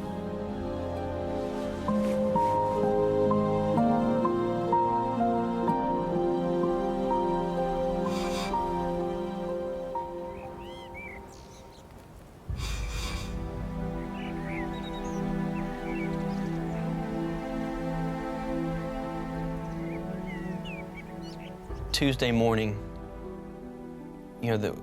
we felt by far the worst we had felt since we'd been out there. And just standing up from a crouched position was difficult. Over 4 days, the young couple's physical resilience has driven them on, but not any longer. Just the constant nights of not getting any real sleep, of shivering, the days of climbing and getting cut and scraped and bruised, trying to make our way down this mountain, being dehydrated, not having any food. I think it had all finally really hit our bodies. Although they now have a means to collect water, starvation is having a dramatic effect on their health. Our bodies are starting to tell us that they don't have much more. We had turned some type of a physical corner, and it was downhill. Exactly what happened to John has been a mystery, until now. When I was gathering water from this pool, I did notice something out of the ordinary, something that didn't seem right. I think really, maybe part of me knew what it was, but the other part of me didn't want to know, at least not at that point in time.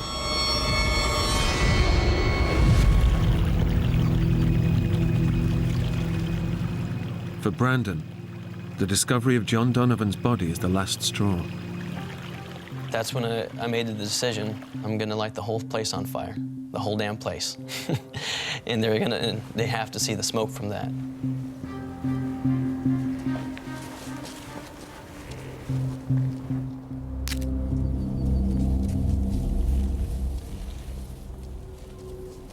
We only have so many matches. We don't know how many times, if any, that we'll see another helicopter.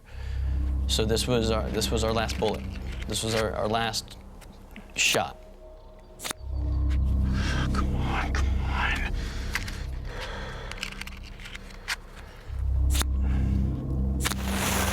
Yes. Come on. Yes. And it took much faster than I anticipated. Made sure the fire caught, and within 60 seconds, it's a large fire and getting larger. No.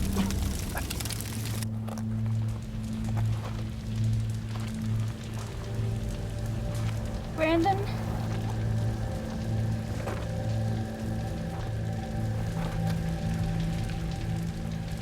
Brandon?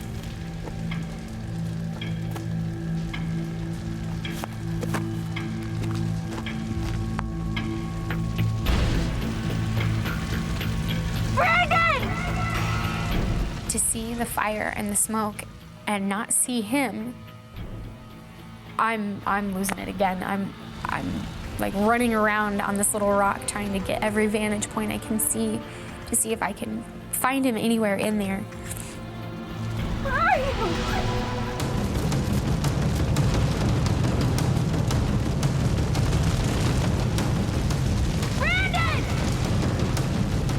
And finally, I see his little head moving through the mess, and the flames are getting bigger. And I'm just, hurry up, get up here, get to me. Brandon, hurry! Faster! Run! Brandon, come on! Brandon, hurry! Hurry! I'm okay. Just, come on. How do you not see this? Again, not a cloud in the sky, crystal blue skies, just amazing, beautiful. And all you can see are these huge plumes of just black smoke. It burned for about 45 minutes or so, produced a great deal of smoke. There wasn't a cloud in the sky. And the thought was, I mean, they have to see this. I mean, if they don't see this, what next? We just kept on putting our hope in this. This is kind of this is our last shot.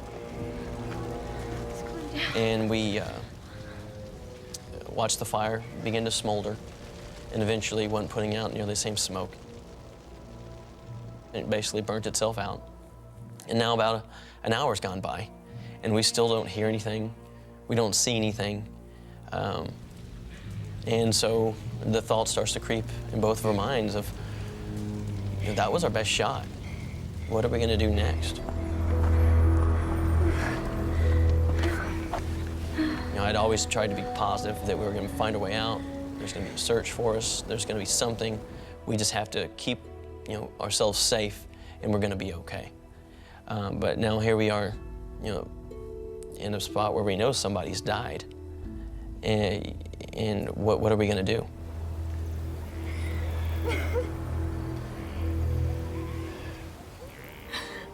A lot of things run through your mind when you're really faced with, okay, this could be it.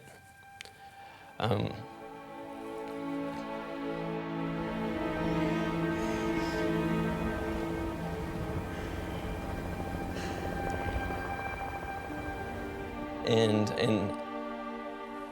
it was the most beautiful sound we'd ever heard, because coming up from the valley floor is that sound of a helicopter.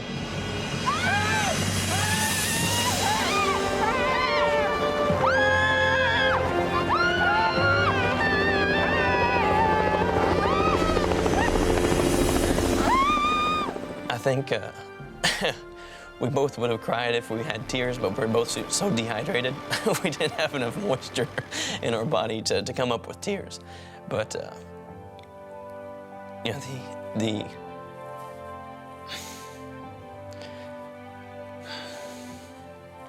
the pure joy of knowing you're gonna make it out.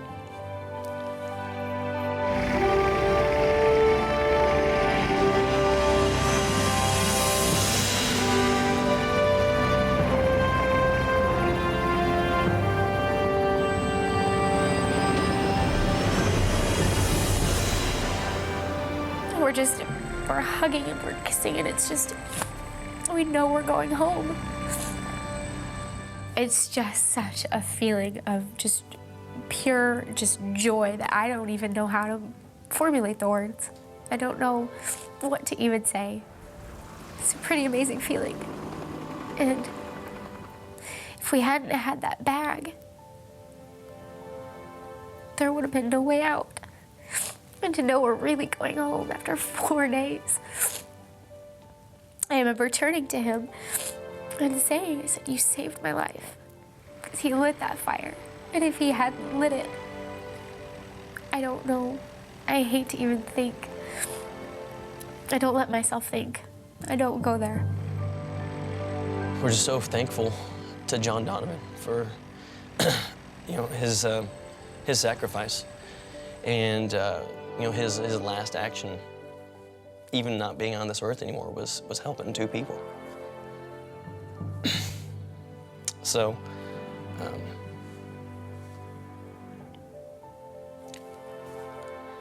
certain people just have a way of leaving their mark.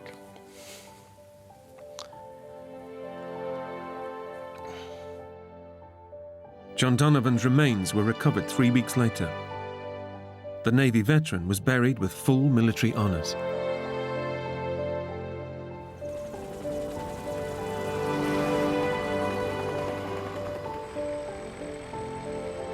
Gina and Brandon stayed together for 2 years after the ordeal, and then separated.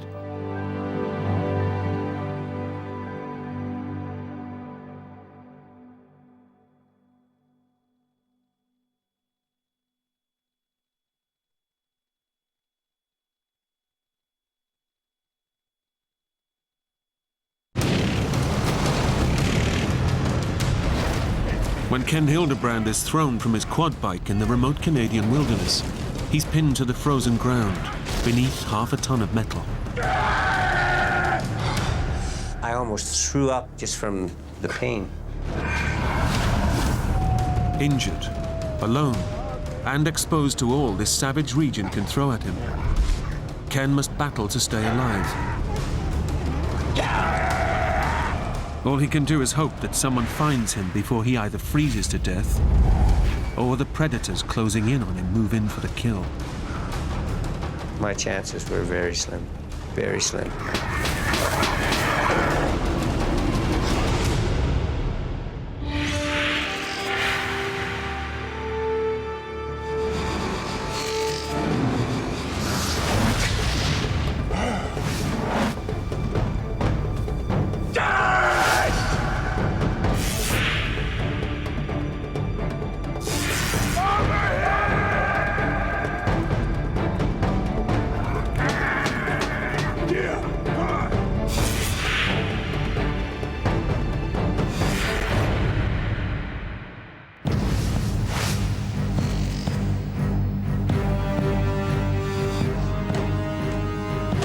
Ken Hildebrand is packing for a solo trip into the Canadian Rockies in the depths of winter, and he knows it pays to leave nothing to chance. Some guys on the rescue squad and that call me Mr. Gadget because they always thought that I carried too much. And they used to always say, well, if we need to go out on a rescue, we always want to be paired up with Ken because he never gets lost. He always knows where he's at, and he can survive.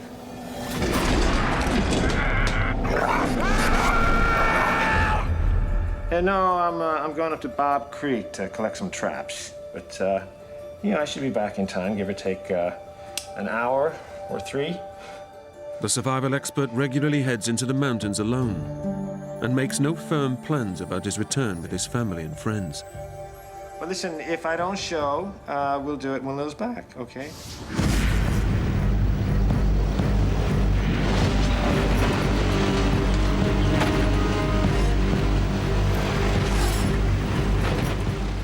Ken is a registered animal trapper, and this trip is to check up on beaver traps that he set the day before.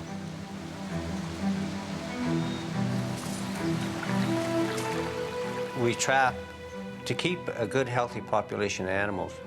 And beavers are a rodent. The goal is to try and keep beavers from overpopulating. Ken loves the great outdoors, and nothing stops him from enjoying this vast wilderness, not even his disabled leg. I had polio. I had over 20 operations when I was a child. I mean, I was never supposed to walk.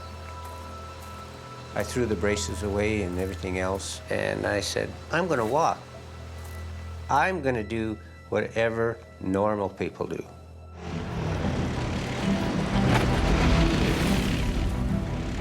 Getting around this remote region is a real challenge, and Ken's trusty steed is his 4-wheeled quad bike. The terrain is very rugged. The country is very mountainous. The hills are very, very steep.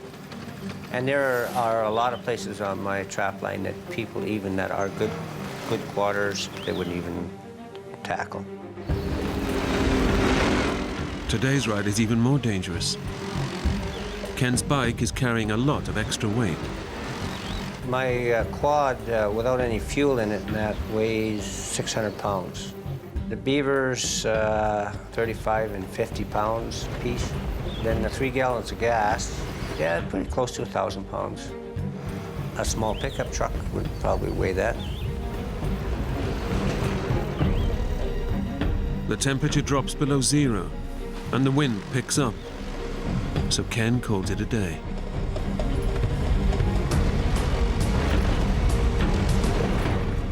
The wind was blowing at least 80 kilometers an hour. It was stuff blowing in my face as I was trying to drive. It was blowing up small rocks. All of a sudden, I felt this sharp pain in the eye, and I blinked, and I felt like a piece of grass in my eye. And the second I let go of my handlebars, I grabbed a hold of this piece of grass.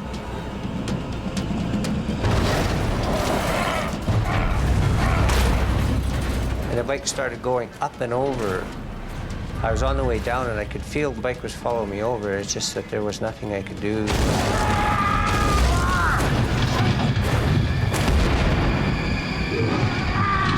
It felt to me like I was fast enough that I was getting out of the way, but then, wham, it was so fast. It just knocked me right face first into the dirt. And then I felt this excruciating pain in my leg. I could feel my foot. I could feel my ankle just totally dislocating and the bones were breaking. I almost threw up just from the pain. The steel rack rammed me in the smaller part of the back and drove me down and knocked the wind out of me. The pain was from my ankle and in the calf of my leg. I couldn't push and lift myself enough to move the bike. No matter how I tried to move my legs, I couldn't. The heavily laden quad has pinned Ken to the ground in the middle of nowhere.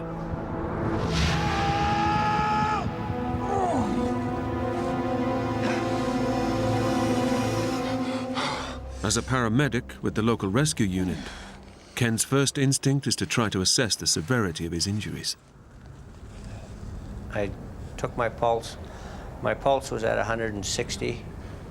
It was bounding. I could feel, so my blood pressure must have been up high because I could really feel my pulse. My skin was pale. If I pinched it, it was slow to come back to normal.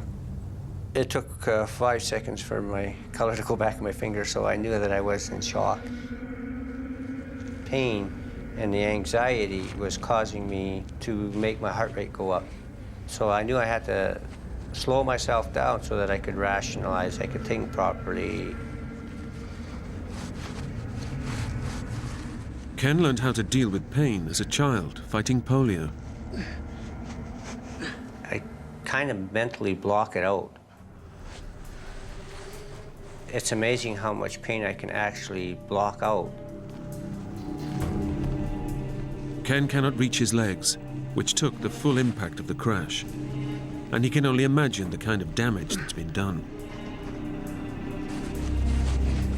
My first assumption was that, yes, I dislocated my ankle for sure, possibly crushed it. I thought that maybe I had done a lot of damage to my right knee because it hurt like hell.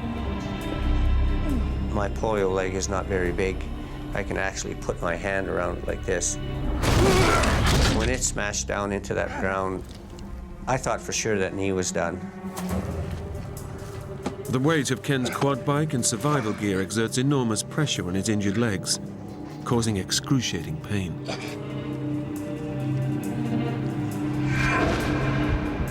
It crushes his good right leg against his weaker polio leg, cutting off the circulation from his calf to his foot. Ken knows that to avoid permanent damage, he needs to act fast. My first reaction was I need to get out from underneath the quad, even if I've broken my leg. So I looked around and tried to see if there's any sticks or anything I could grab. All of Ken's gear is still strapped to the quad.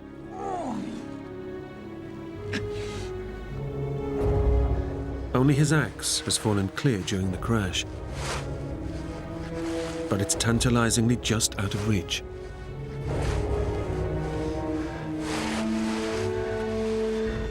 Ken's survival instinct kicks in. I always carry this fire starter around my neck and a compass on a string.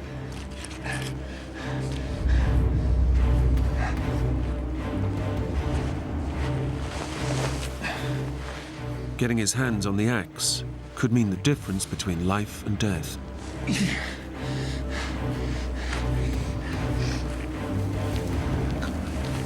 To Ken, the axe is his only means of escape.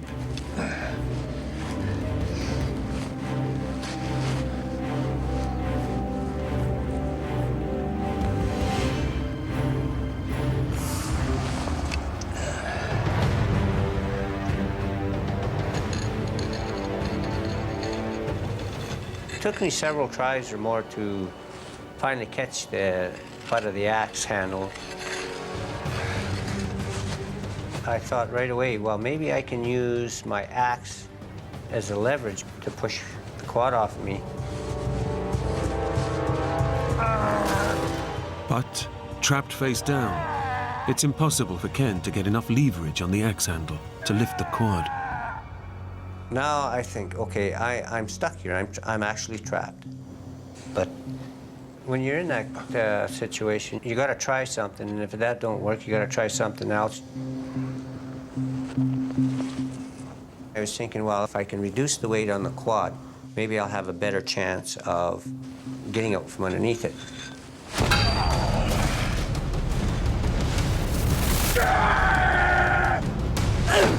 But every strike causes agonizing pain to Ken's injured body as he tries to knock the heavy gear from the quad.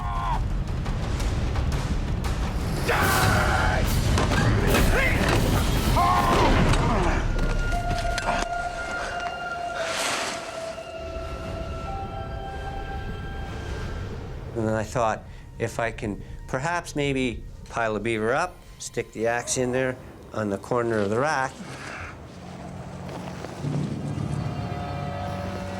With the beavers under his arms, Ken's hoping the extra height will make a difference.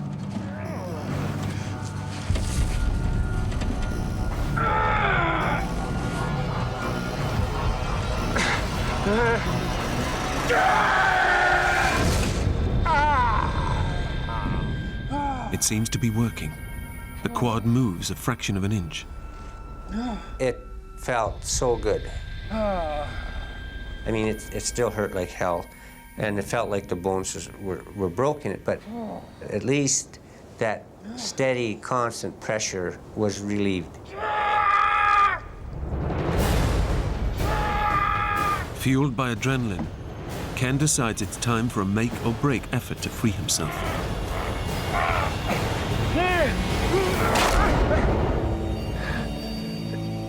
I've just broken my best chance of getting out of here, so what am I going to do now?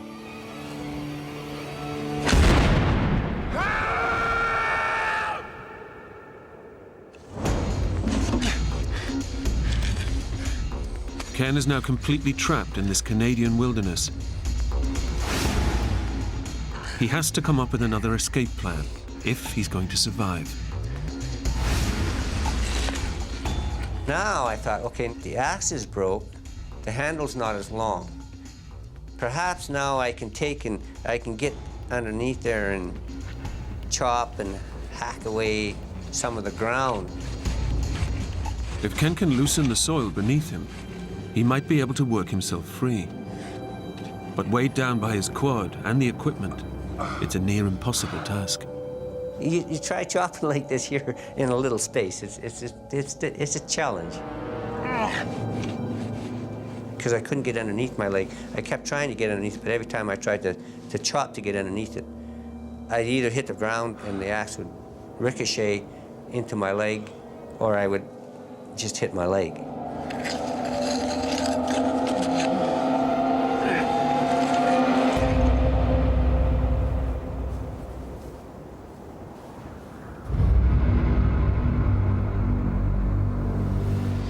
Despite the pain, Ken simply refuses to surrender and accept his fate. When you're caught in a survival situation like that, your attitude has so much to do with it. It's very easy to give up, to think that, oh, it's all despair, there's no hope. As long as you don't let those things get in your way and you stop and rationalize, it's surprising how many little things that you can do.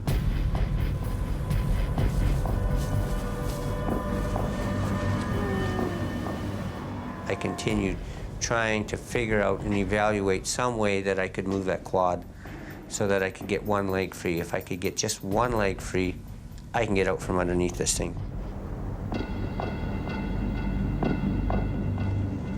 Despite his ingenuity and effort, Ken begins to realize he may have to spend the night alone in the freezing Alberta mountains.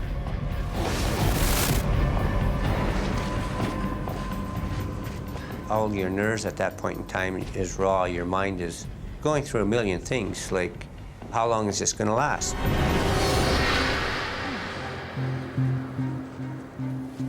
I tried every which way possible and thought of what if I could do this, or if I could get that, or... After 5 hours, I had exhausted all my options.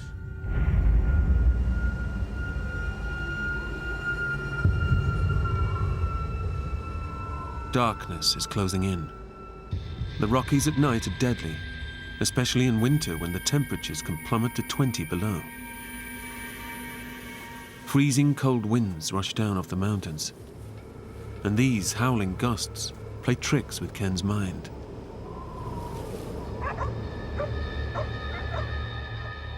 I'd hear something and I'd stop. Now, am I really hearing that, or am I not hearing that?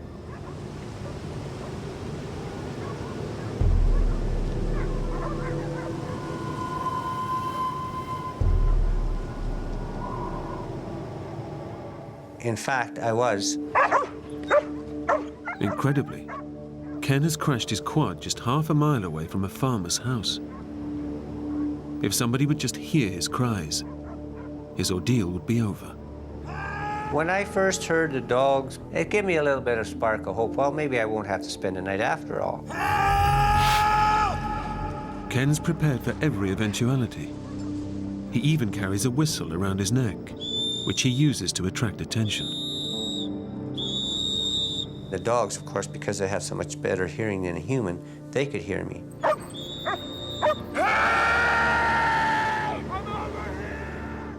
But his distress calls are drowned out by the high winds and go unheard by human ear.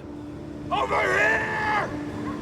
I heard him going in and out of the house a few times. Hey! Over here!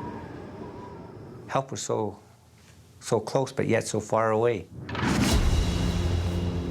It's another devastating blow for Ken. And to make matters even worse, all of the gear and supplies that he's bought that could keep him alive are tied to his bike, completely out of reach. What I had on my quad, I could have survived for a month, no problem. I had water, I had a hot coffee in it, my first aid kit, of course, and a sleeping bag that's good for 40 below. Without all this life-saving equipment, Ken faces the ultimate test of his survival skills.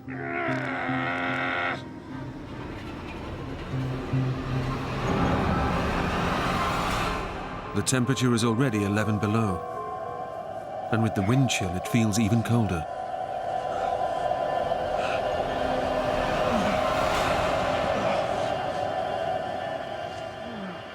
He might die of hypothermia if he doesn't think fast.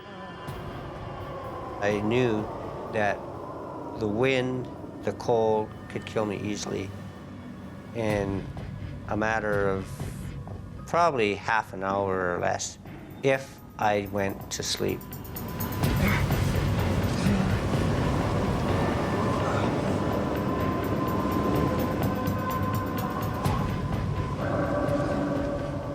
The freezing conditions take their toll. Ken knows that his violent shivering could be the first sign that hypothermia has set in. And it can only get worse from here.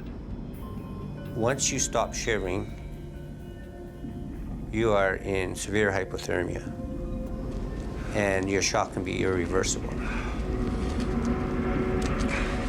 People that go into hypothermia get this euphorium of being warm.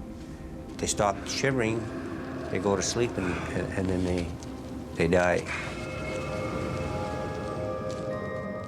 During my 15 years on rescue, I have probably seen 3 or 4 people that were in a situation that I was in, and none of them survived.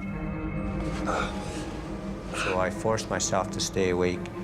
And even when I got to the point where I couldn't shiver properly, I would deliberately force myself to move to simulate shivering.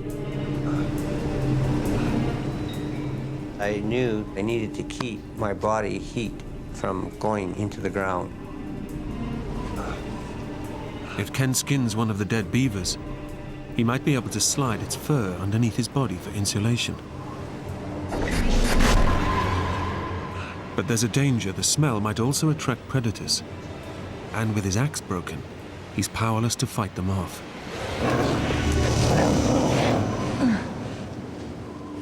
I know the possibilities of cougars or any predator coming around is greater every hour that I stay there. Had I been attacked by a cougar, my chances would have been 0. Ken knows without skinning the animal, he will die. There's little chance of rescue soon. His family aren't expecting him home for days, and even his dinner plans were tentative. But listen, if I don't show, we'll come when Lil's back. Ken decides the rewards of skinning the beaver outweigh the risk of attracting predators. I put the hide side down and the fur side up, so that made my stomach a lot warmer.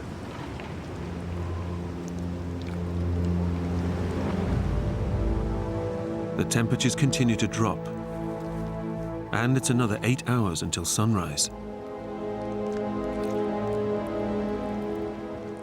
The beaver's pelt gives him some temporary relief, but at a cost. The smell of fresh carcass could be carried for miles around, with predators soon picking up on the scent. Ken's greatest concern is dehydration. It's been 12 hours since his accident, and he hasn't been able to drink any fluid. I had already been sweating for quite a bit because of the pain. Number 2, the exertion I was using trying to move this quad.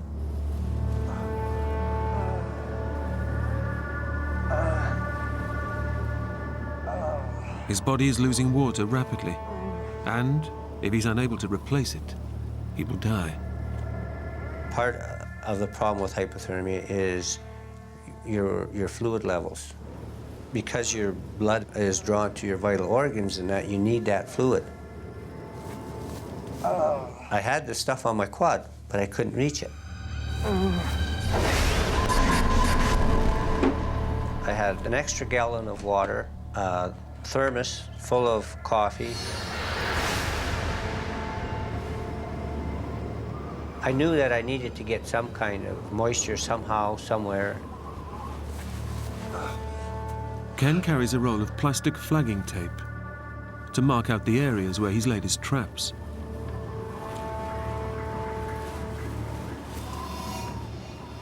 Now he has an idea that he can use it to save his life.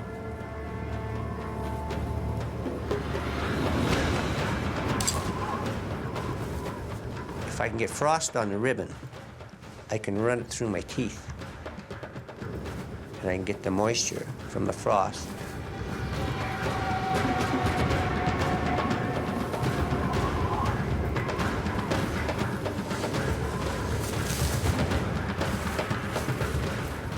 I don't know how much moisture I got from it, but it was enough to keep the inside of my mouth a little bit moist at times.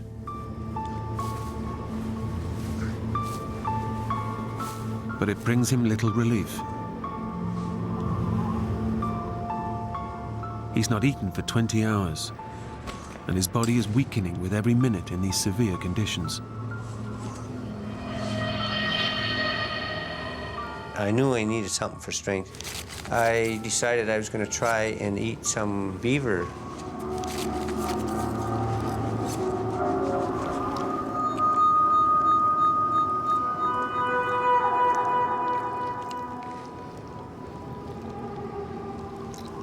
It was like meat that's crystallized, partly frozen. So that probably in itself probably helped me to kind of gnaw it and get it down. But it wasn't the pleasantest thing that I've eaten.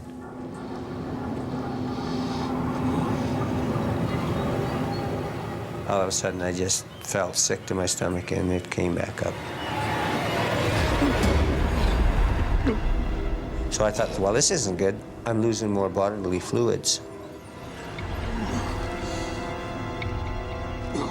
Every decision Ken makes now could mean the difference between life and death.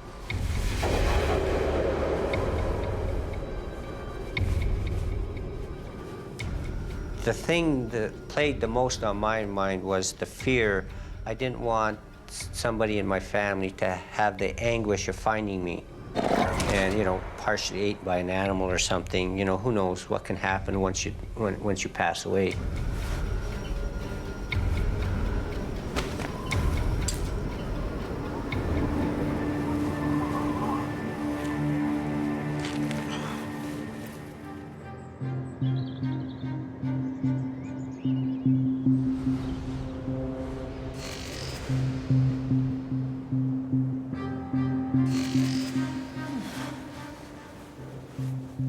After 15 hours of darkness, Ken's survival knowledge and sheer strength of will have seen him through the night, crushed under his quad bike in freezing temperatures.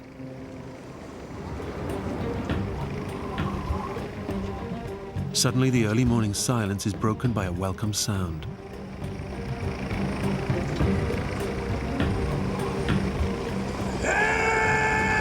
I'm thinking, the rescue crew is finally coming. It's about damn time I'm going to give them guys hell.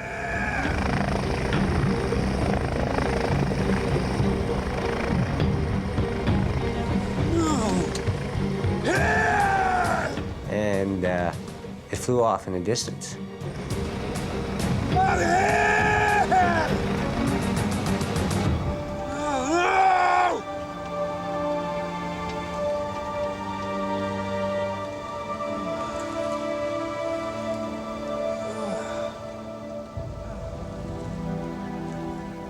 Once again, Ken's chances of rescue are just out of reach.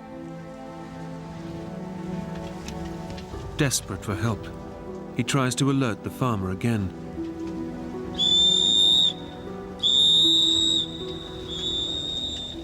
The farmhouse is only half a mile away, but Ken's desperate cries go unheard. I was just exhausting every possibility that I could try and use. One defeat after another.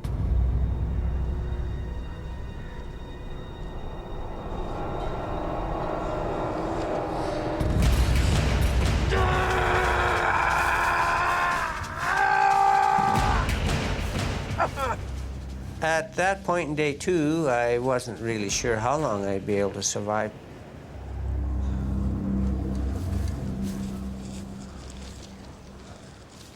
Ken's second day passes slowly, with his survival kit just out of reach, and the chance of rescue so frustratingly close.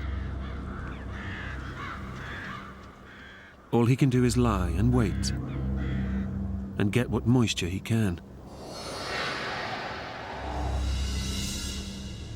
He's still covered in the scent of fresh meat, and the dangers of night threaten again.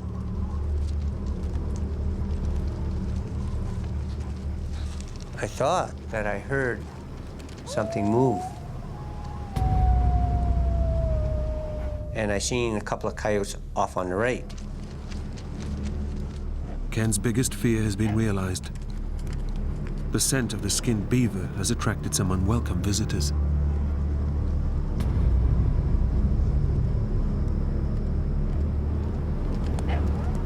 Even from a distance, the coyotes can see that Ken is trapped and can't move.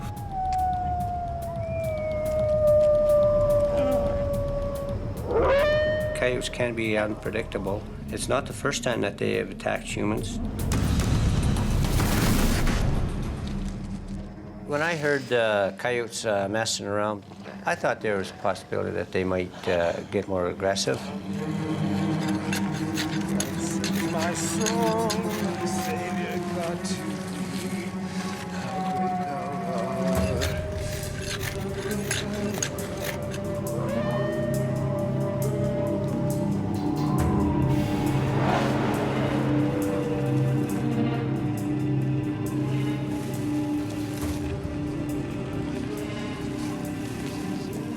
I got a couple of rocks, and I've got the broken axe handle laying there.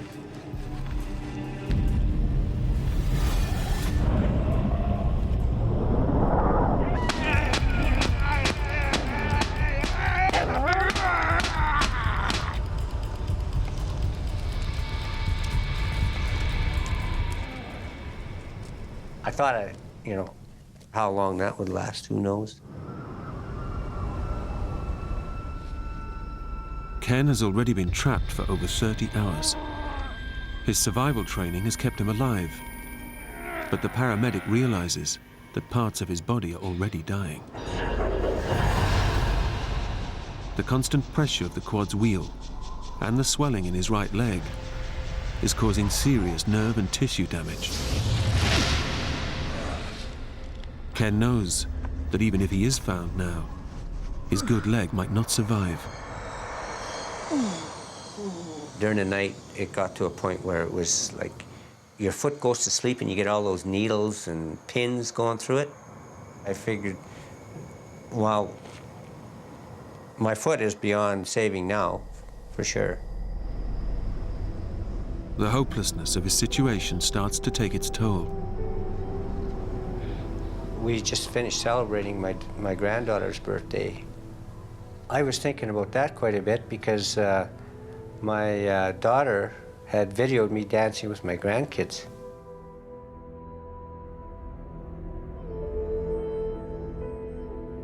That's probably the last time I'll dance with them.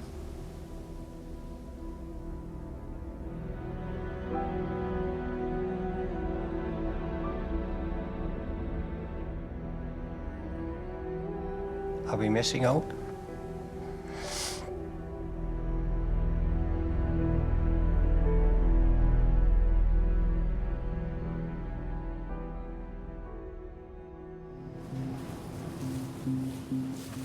Ken draws strength from the battles he won as a young boy. I've been through worse than that. I mean, I was never supposed to walk. I had 20 operations when I was a kid, and I threw the braces away, and that much of a challenge that I can't overcome that. To thee, my Savior, God, to thee. It works wonders for your morale if you sing.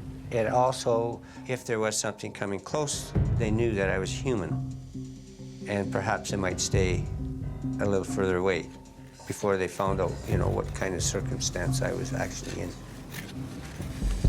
How great thou art, how great thou art, how great thou art.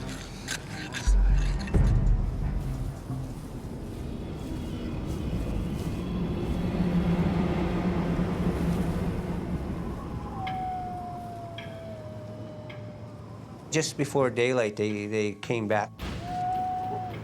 The coyotes have returned, and this time they changed their tactics, closing in on Ken from behind.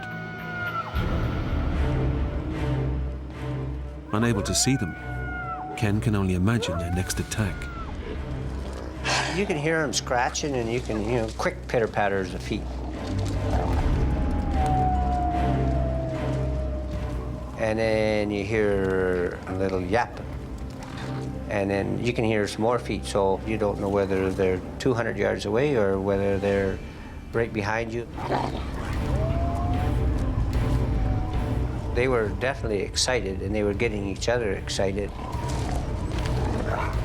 As the coyotes move in for the kill, they discover one of the dead beavers that fell off the quad during the crash.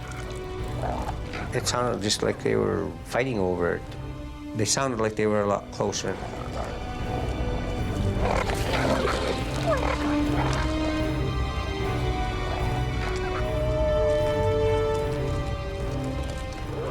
Now, the coyotes have a taste for blood, and Ken fears he is next on the menu. What's next? Are they going to get more aggressive?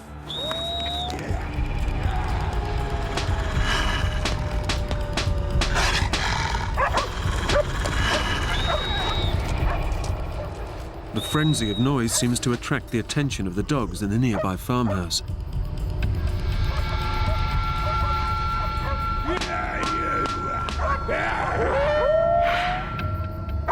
But once again, high winds muffle the noise from human ears. Perhaps if he would have let one of his dogs go, maybe they would have come to me.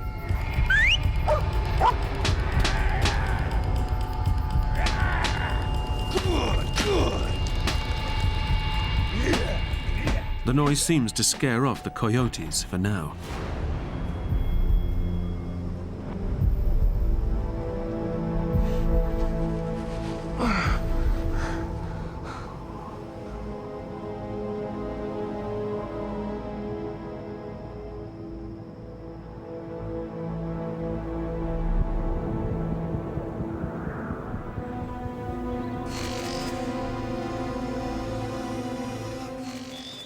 As day breaks, Ken has been trapped for nearly 40 hours.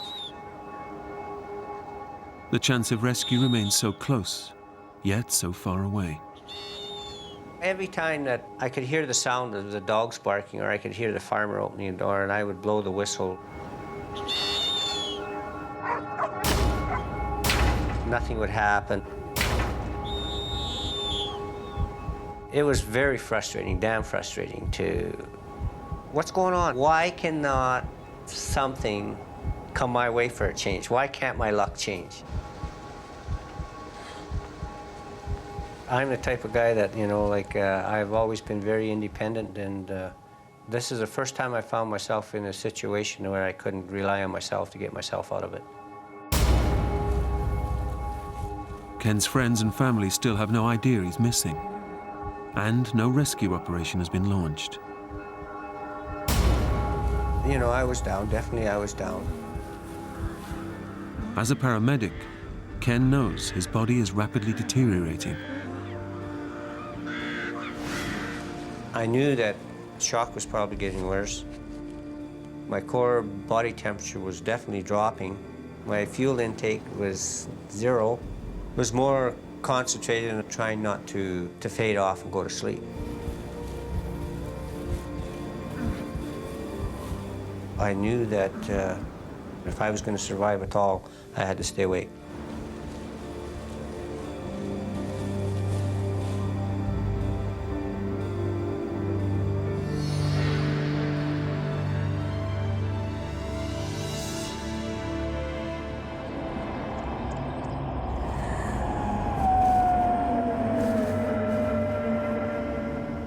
Just before dark again, the coyotes came back and there was a few more. I was so intent and focused on what these coyotes might be doing. One can only imagine and think because you can't see them, right? It's Ken's third night trapped under the quad, exposed, dehydrated, and close to death. And this time, the coyotes have returned to hunt as a pack.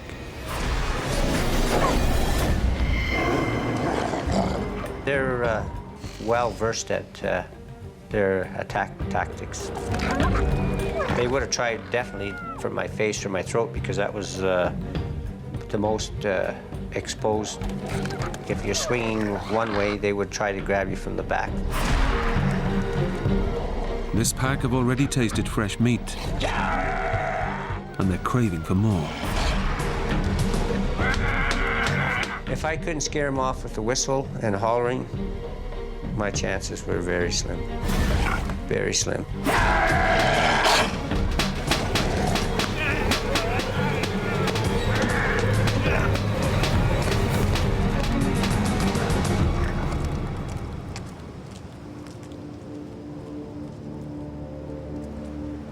Ken's outburst is just enough to fend off the coyotes. But if he has to spend another night out there, they'll be back, and he may not have the strength to fight them off for much longer.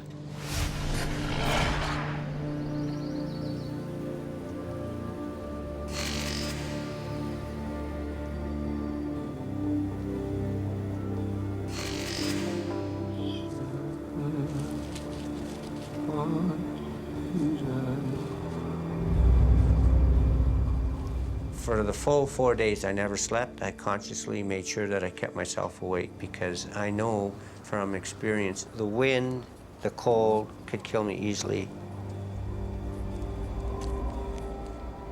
My body was telling me it was a downward slide. My mental alertness wasn't there. My coordination wasn't as good as it could have been. So I knew all those things were telling me that my body is shutting down more all the time. For sure.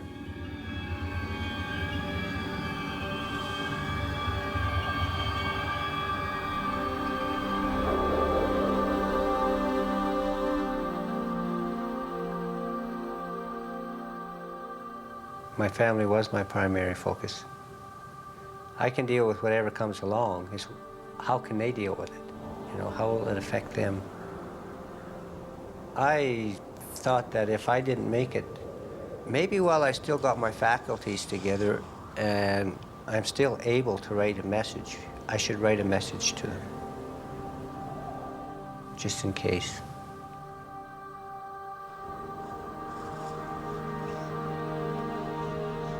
Well, I told him I was sorry.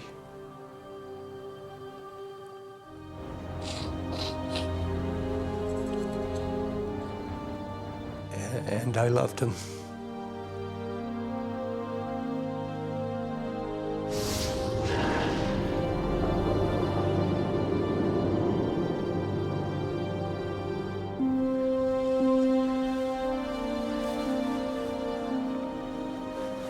I took my glasses off and I laid them in front of me, and I thought that, well, maybe, you know, just maybe I could get a little bit of rest.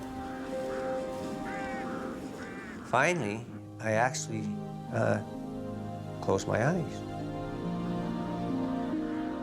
On the fourth day of battling pain and fear, of forcing himself to stay awake, to fend off dangerous coyotes and hypothermia, Ken finally lets go.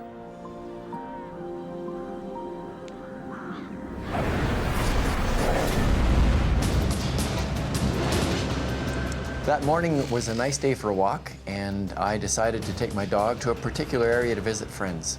And looking at the beautiful hills and the mountains in the background, I changed my plans, went to another area, and found an area I'd never been before. Why did I change my mind? I have no idea. Let's go. Search and rescue expert Roy Davidson seems to be being led by fate to a certain point in the mountains. I had no intention of being in that area whatsoever. I changed my plans 5 times to end up where I was. When I got down into the bottom of the valley, that's where I changed my mind again. Let's go. Come on. Come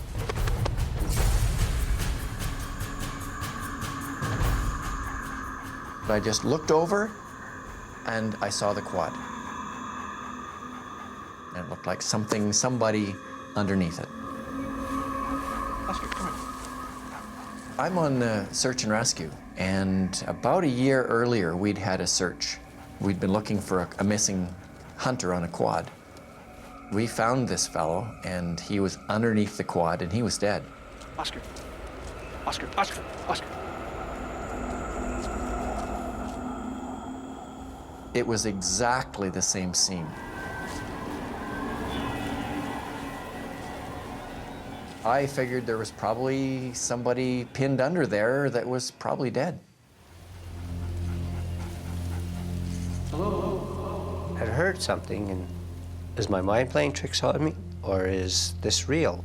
Are you all right? Did I go to sleep? Am I dreaming, or?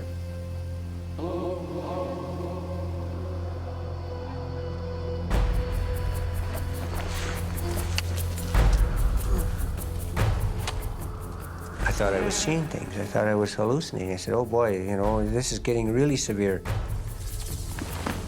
Is it real? What's your name? Ken Hildebrand. I felt blessed. I felt lucky to be alive. I don't have to say goodbye to my family. The relief of like when they lifted the quad off of me, it was fantastic. You know, I just can't describe how great it felt, but it was short-lived. Come on. I tried to move my legs, and then I realized that I couldn't move my legs.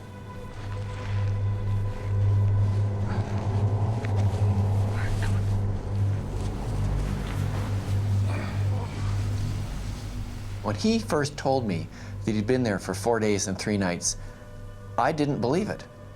He was very calm. He was very businesslike. He knew what he had to do. He thought his legs, or at least one leg, was broken. What were you doing out here? That was probably a place where the quad wheel was sitting on his leg and the flesh was frozen. I'm just gonna put this on. You've done that before.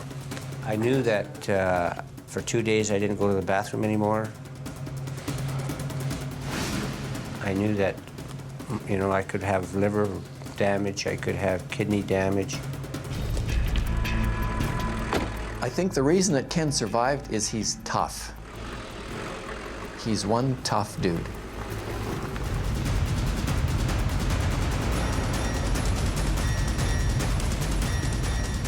Roy has to get Ken to hospital as soon as possible. I tried to be as careful as possible driving out of there. It was pretty rough. There was no road. It was just up the bottom of the valley. And his leg was starting to hurt him. It was probably hitting the bumps and stuff where I felt circulation going into parts of my legs and that I could actually feel. And it's ironically that the pain actually felt good. I don't know how to explain it. It just, I wasn't down, but I wasn't, you know, jumping for joy like you think a person might. Because I knew I was still alive, but I knew I had a ways to go yet before I was out of the woods. How far, I wasn't sure. And I knew I wouldn't know until I was in the hospital.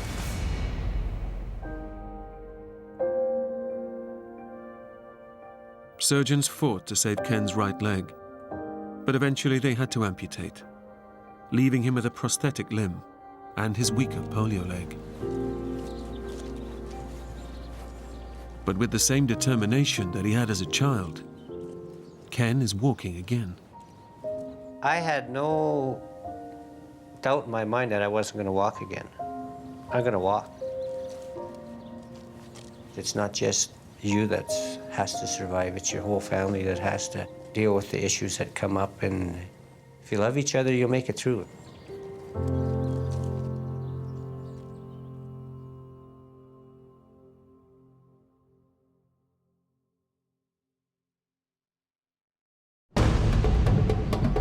When hunter Bram Schaefer is attacked by a grizzly bear,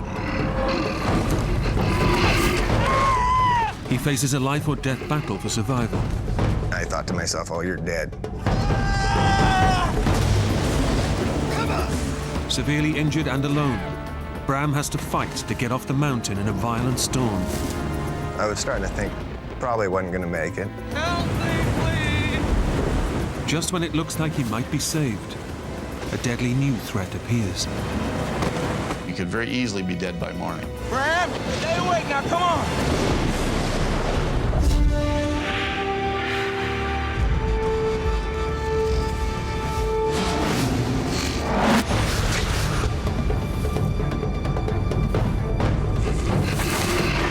Whoa! Hey!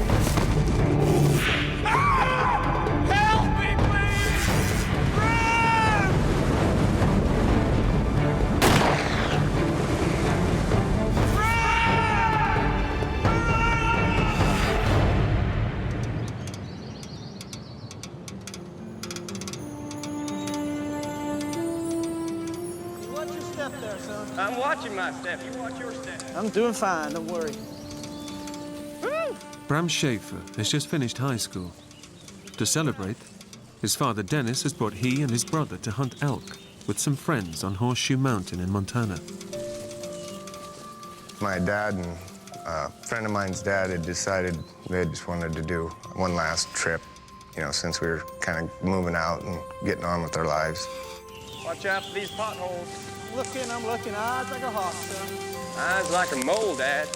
Your kids are going from boyhood to manhood, and it's part of the transition. Learn from their fathers when their fathers are having fun.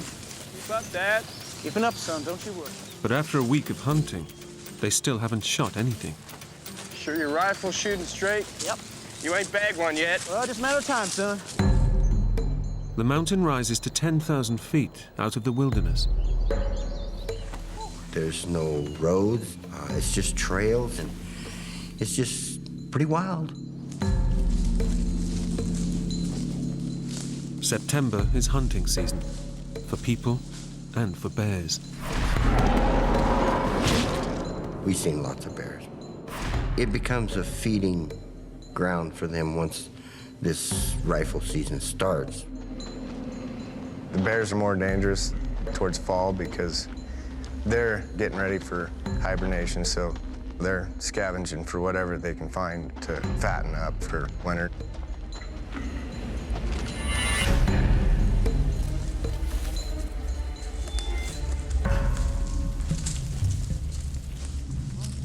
Today is the last day of the trip. The men climb almost to the top of the mountain, from where they'll sweep down in a wide line, hoping to find some elk on the way. They don't have much time. A big storm is heading their way. Okay, guys, why don't we all spread out, see if we can't flush something out. Bram goes to the end of the line. Okay, let's move it. Last chance, Pop. Last chance for what, son? Last chance to bag an elk. You said it. Bram had his own speed, and the way he went, he just went over a ridge, see? So he wasn't in sight of us. Bram takes off alone, ignoring any possible dangers. He was very strong physically and strong-willed. He was fearless. What's gonna hurt me? Bram's orange vest might stop other hunters from shooting at him, but it also makes him more visible to predators. But Bram's a high school football star, bold and brash. I was a pretty cocky kid. I didn't worry too much about anything. You know, I was 18, bulletproof.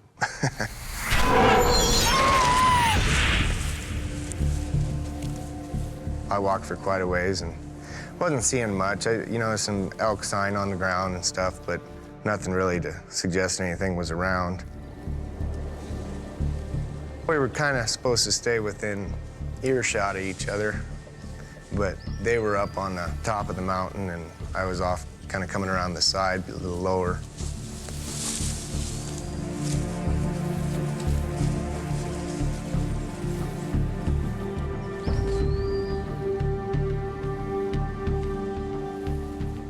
Now a few hundred yards away from his dad and the other hunters, Bram is suddenly aware that the forest is too quiet.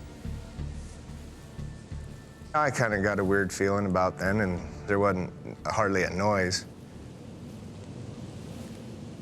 You know, there weren't no birds chirping or ground squirrels running around or anything.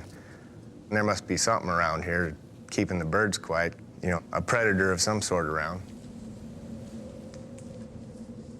Kind of made the hair on the back of my neck stand up.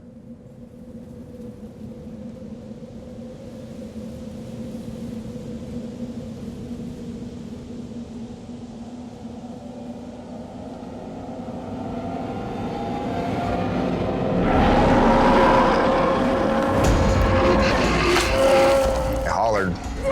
She didn't slow down. My next thought was get the hell out of the way.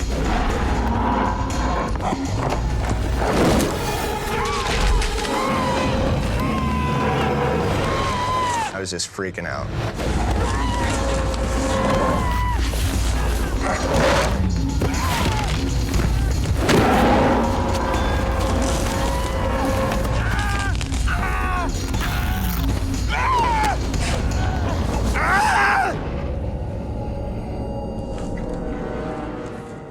Next thing I know, she's sitting there with her head in my lap, just huffing at me. I was very terrified. I thought to myself, you need to either eat me or get off of me. My temper was starting to get the better of me. So I reached up and punched her in the nose. I come back with my other hand, and she bit through my thumb. And I got to looking around, trying to find my gun. She was sitting on it with her hind legs. Just picked me up and shook me like a puppy with a sock.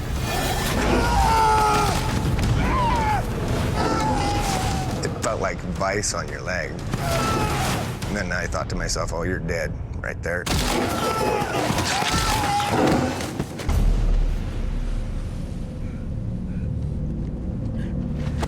When she got done shaking my leg, she just kind of dropped me. I think she was just gonna see if she'd done enough damage that she could just leave me there. As long as Bram keeps still, the bear thinks he's no longer a threat. The moment he moves, the bear attacks again.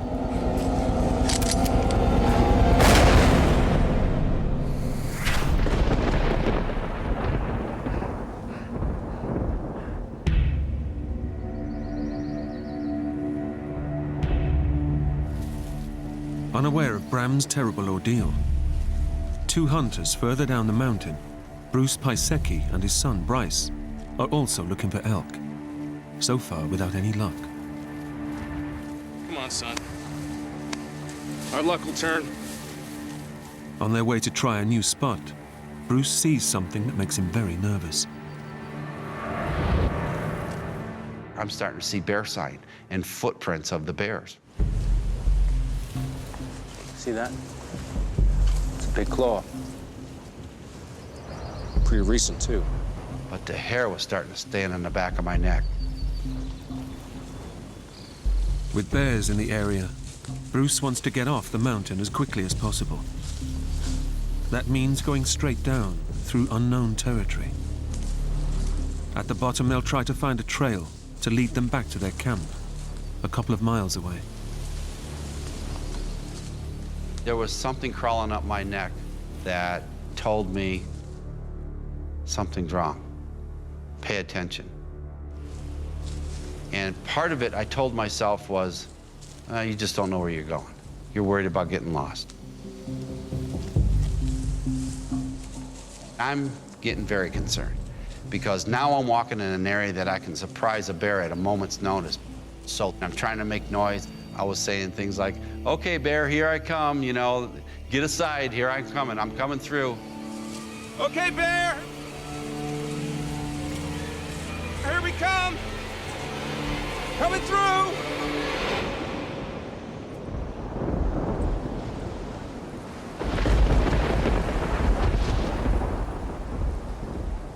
Bram has done the nearly impossible. He's killed a grizzly with a single shot.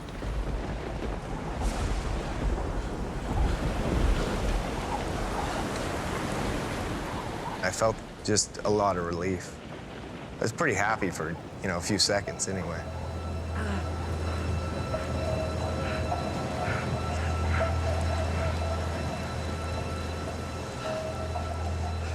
Didn't really know what all the wounds I had. I was just kind of trying to figure out, what damage was being done and what I needed to do to get out of it.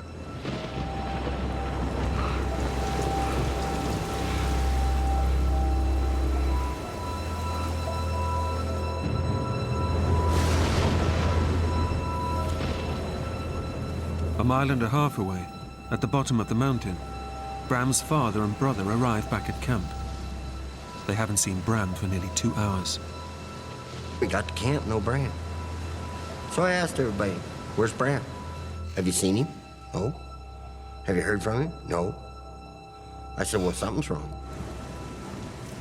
I got my other son immediately, and we went back up on the mountain. Let's go look for him. I knew he wasn't lost. He had a compass in his head. So I knew that wasn't a problem. But for him not to show up was just, it ate at you.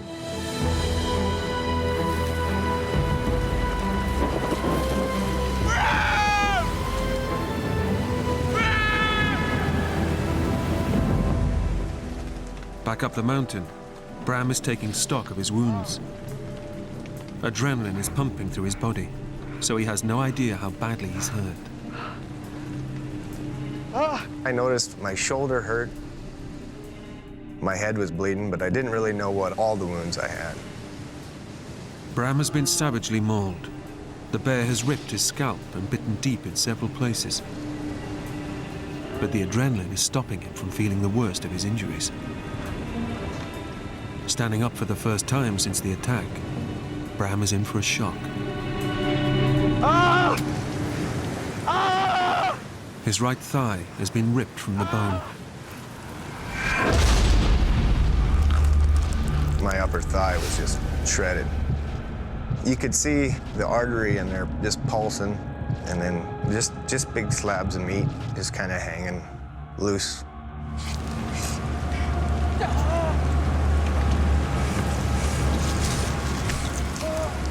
I pulled the meat back up and kind of laid it back in the hole.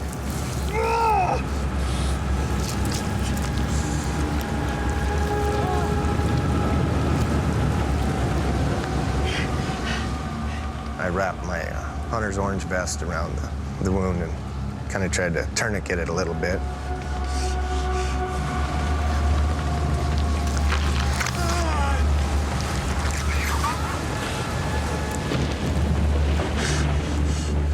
It hurt pretty bad when I pulled it down tight.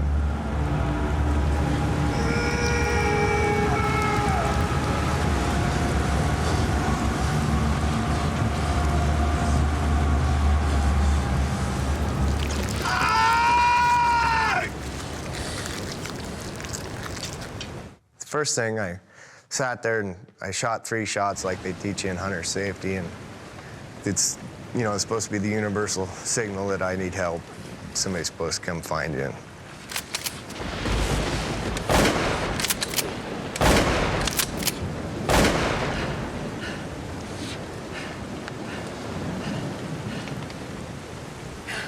Come on!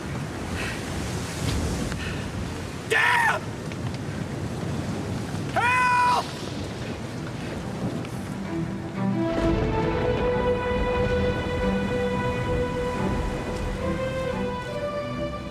Climbing the mountain through the storm, Bram's father, Dennis, cannot hear his son's gunshots. Bram! Son, can you hear me? Bram! It was getting really nasty. The wind started blowing about 30 miles an hour. We couldn't hear nothing. If he fell down, broke a leg, whatever, with the thunder and lightning, this was starting to become a life-threatening situation.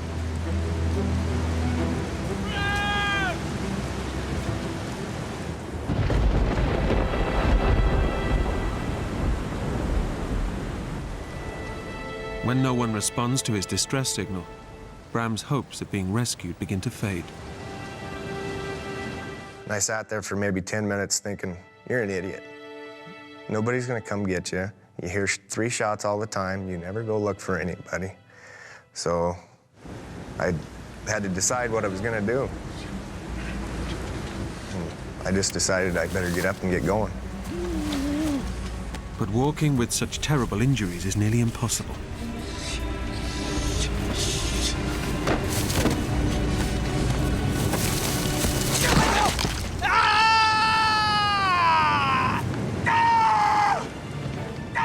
Bram must get off the mountain quickly. If he doesn't get help soon, his injuries will kill him.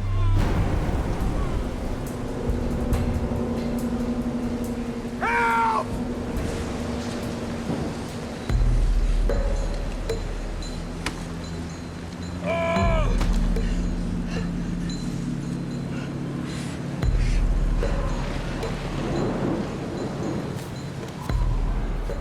I was gonna try to head towards camp, but in order to get there, I would have had to go uphill.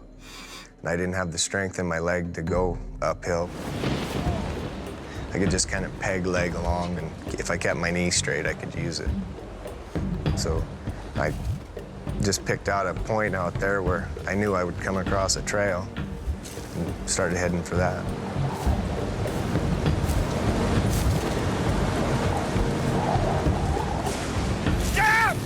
I was pretty pissed off at the world. I hollered and stayed mad as I could for quite a while.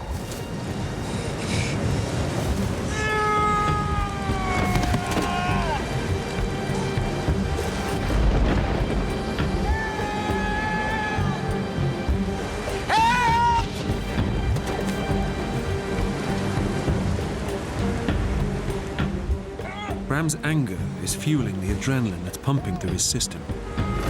It's the only thing fighting the pain and keeping him alive. I think the things that kept me going were just willpower and a good, healthy anger base.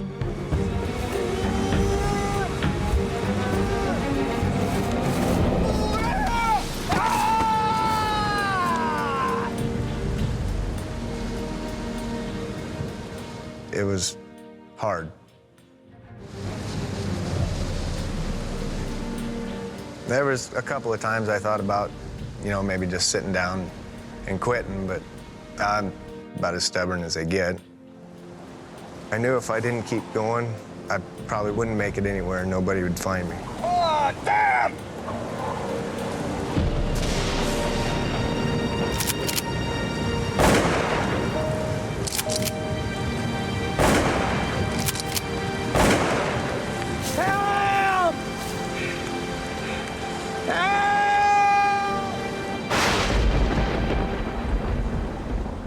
As night falls, the storm gets worse. Further down the mountain, Bruce and Bryce Pisecki are still searching for the trail that will lead them back to camp. In the darkness, Bruce is now very nervous about getting lost in bear country. The uneasiness that I had, part of it was not finding the trail, because I didn't want to be lost. And the other part was worrying about the bear sign that I'd seen. It was just made. I know they're there somewhere. Dad, can't see. Let's use the flashlight. No! No! We get lost. We need them batteries full. All right? Okay, so stick close. So we can see each other.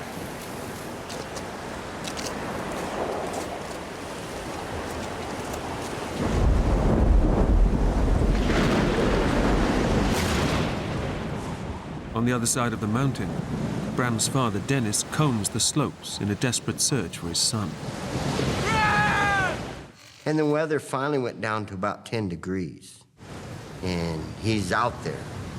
So I'm looking and we're shooting and hollering.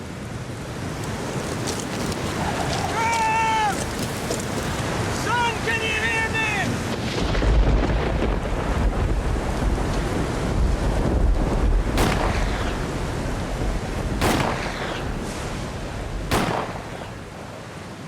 Dennis knows Bram might not hear the shots through the storm, but he also knows he's taught him vital skills to survive. He knew how to get under shelter without having fire. He also knew that if you are caught in cold weather, you walk. No matter if you walk a 100-foot circle, you walk until daylight.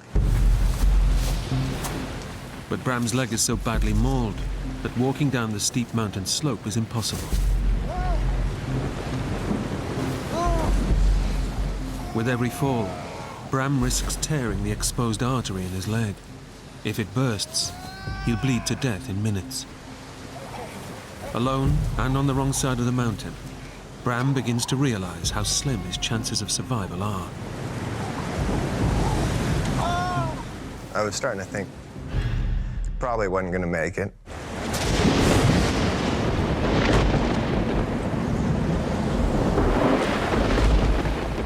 But help is closer than Bram realizes. Further down the mountain, Bruce and Bryce finally hit upon the trail that will take them back to camp. Dad, over here. Look. So I'm saying to myself, hope this is Rock Creek Trail. I hope this is Rock Creek Trail. And by God, it was. Hey! That's our trail. Excellent. All right, look. We're both tired, soaked through. Let's take a short break. But Bruce's nerves are still on edge. I'm still got this uneasy feeling about this bear sign that I'm seeing. His fears are aggravated by the fact that he and his son are using old-fashioned muzzle-loading rifles. It's a fun weapon, and it is a primitive weapon. It's kind of like shooting with a bow and arrow. You only get one shot, basically. But if the powder gets wet, the gun is useless. And I thought, you know, we're all wet. These weapons are wet. We don't know if they shoot when they're wet. Let's see if this thing works.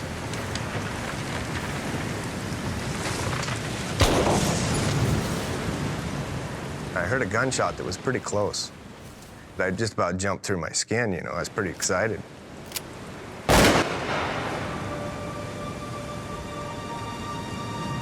think that's Dave.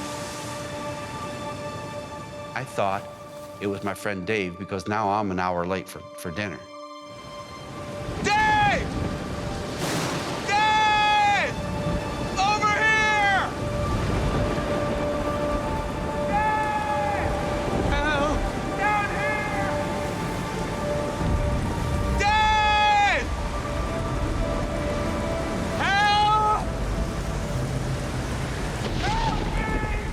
I heard this voice come around in the wind. Did you hear that? Yeah. But it was like a frantic voice. And I thought, that wouldn't be Dave. I mean, Dave, if he's looking for me, he knows he's found me. He wouldn't be screaming. Dave! Help! Knowing help is nearby, Bram begins to relax. But it's too soon, and it puts him in even greater danger. I didn't have to bear the whole weight of it anymore, so my body started shutting down, Help me! quivering, and stuff. So Help me! Bram is going into shock. If he loses consciousness now, Bruce and Bryce might not find him until it's too late.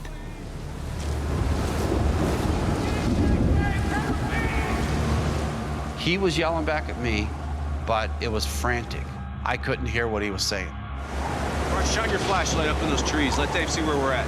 Dave! I didn't see no light from him, and I kept yelling. Dave! We're down here! Rock Creek Trail! At the trailhead! And this wind wouldn't let up. And then all of a sudden I heard, help me, help me.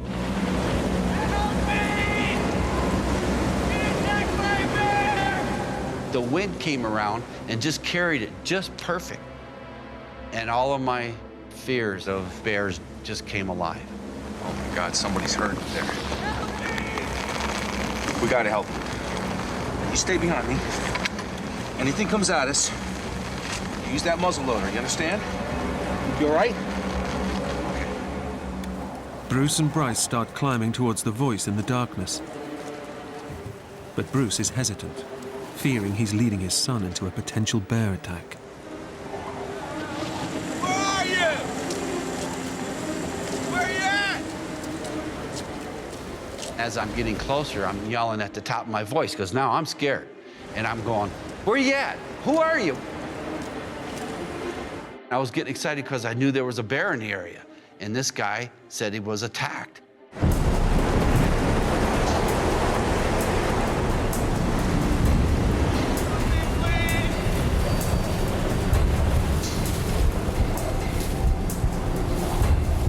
I flashed the light and I hit something up in the woods, but it was a red glow. And bears' eyes are red, I'm thinking, when they see him with the flashlight. I said, Bryce, the bear's right on him. Let's go. Let's get up there.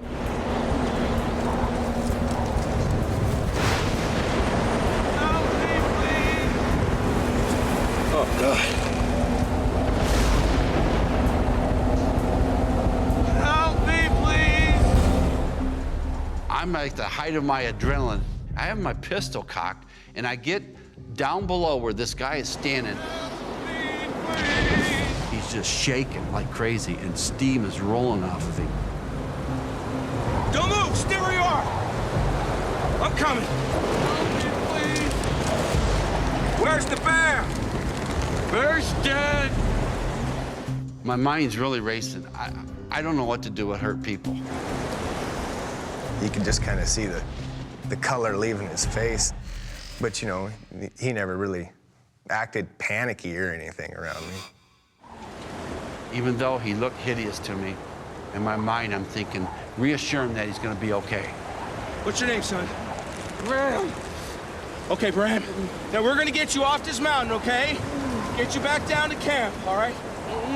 God, I kept saying, Bruce, don't freak out. You gotta help this guy. There's nobody else around. Nobody's gonna help him but you. All right, here. My concern was to get him to safety. Hold this too. Here. Okay, you ready? All right, here we go. Bryce was probably about 19 years old. Oh, you got him, Dad? I was in pretty good shape. I was a painting guy. I was up and down ladders all the time, carrying stuff that requires a lot of strength. I said, I can do this. Come on, Bruce, you can do this.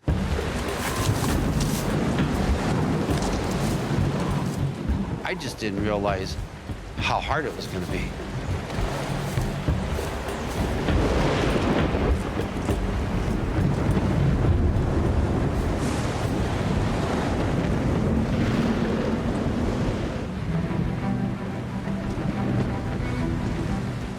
A mile away, on the other side of the mountain, Bram's father is still searching for his son. With each passing minute, his anxiety grows. My fears was he slipped, broke a leg, broke an arm, busted a shoulder. You know, anything could have happened. Your imagination runs pretty wild when you're afraid.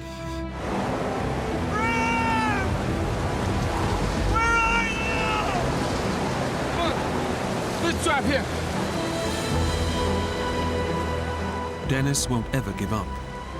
But the others know that the chances of finding Bram at night, in the raging storm, are slim.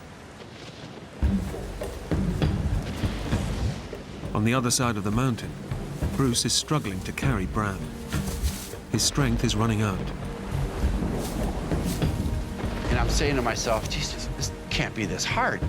And it was like the worst thing in my world. I thought, how am I gonna continue this? But I said to myself, whatever you do, Bruce, don't give up. You have to get this kid back to safety.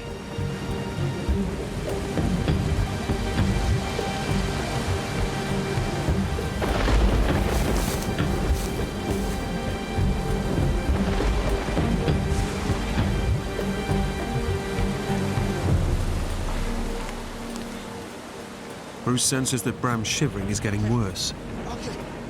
He's in severe shock, and his body temperature is dropping. All right. Hold him up. Hold him up. So I took my raincoat off, and I wrapped it around him to try to keep that warmth in him. All right. Put your arm in there. That's it. That's it. Every time we stop, all right? I'm gonna stand you up. I'm gonna put my arms around you and try and get you warm, okay? Okay. You ready? Here we go.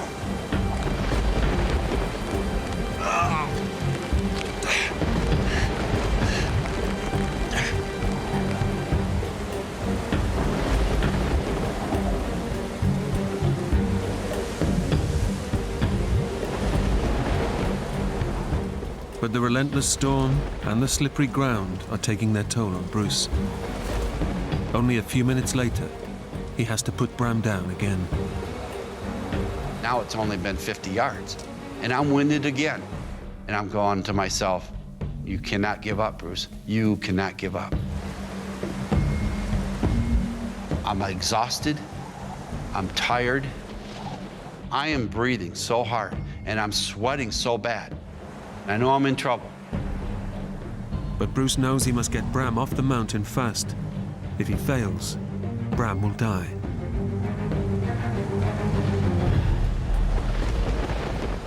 I said, God, I need some help.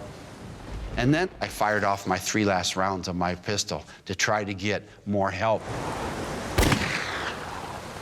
I heard a gunshot, and I thought to myself, what a fool. Who would shoot an elk at this time? By chance, Andy Wolf has also been hunting on Horseshoe Mountain. When I heard the second shot, I got that uneasy feeling. And when I heard the third shot, I knew something was wrong. Somebody maybe was disoriented. I thought maybe we would just go find him and help him off the mountain.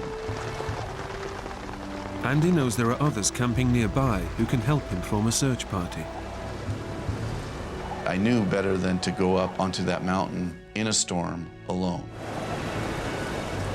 Joined by the other hunters, Andy Wolf sets off in the direction of the 3 gunshots. So here we are going this huge mountain in the middle of the night with roaring wind. We're having to yell to each other to even talk to each other.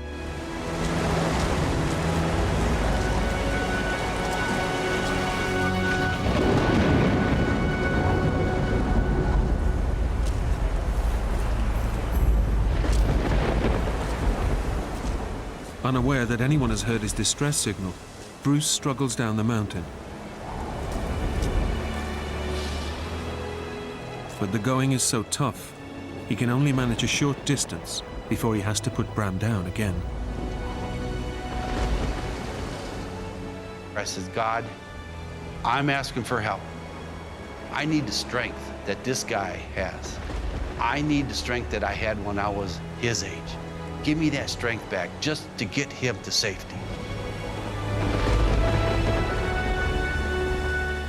He goes over my shoulder again, and I'll be damned, I started walking. And I didn't feel the pain anymore. And I felt stronger. And I walked, and I walked, and I said to myself, thank you, thank you, thank you.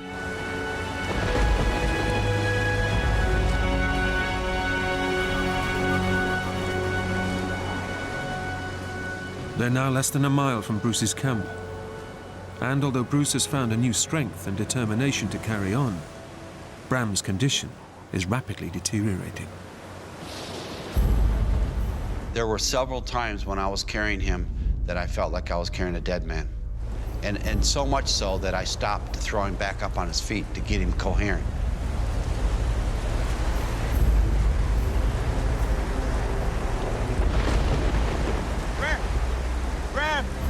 Bram, wake up, Bram.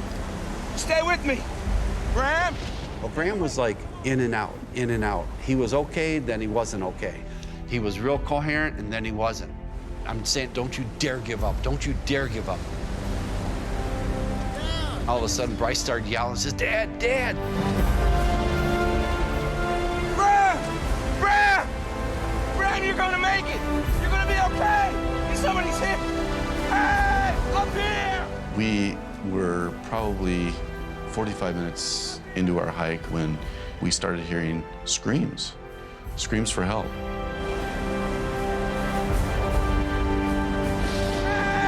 Hey, up here! Up here, help us! What happened? I'll never forget the sight that I saw. It just was very surreal. Like, holy moly, you know, this is serious. It's chewed up really bad. I don't know if he's gonna make it. I need some help. It's okay, I'm a doctor. You're a doctor? By an extraordinary stroke of luck, Andy Wolf is a doctor with specialist training in shock trauma. What's your name? It doesn't take him long to see how serious Bram's condition is. He was going into shock. Shock kills people. Man, come on now, stay awake, son. The doctor's gonna look at your leg now. Just take a second, and we'll get you back home. Stay awake now. When I examined this thigh area, I reached my hand up in there, and my heart just dropped. I could feel his femoral artery just like a garden hose. And right then and there, I thought, this kid's can either lose his leg or his life. We're gonna be lucky if we save his life. You still with me? Talk to me, Bram. You're gonna be okay, son. You're gonna be okay. Andy was, checking my leg out. And He looks up at me and says, "Oh, you'll be all right." I said, "Yeah, that's what they say in the movies, just before the guy tips over." Let's go. Bram, come on now. That's it. Almost home. If we don't lose this kid from loss of blood, we could lose him from shock. Come on, give me your hand. If that artery goes and I don't get it stopped, we're gonna lose him from that artery bursting. We needed to get him off that mountain to save his life.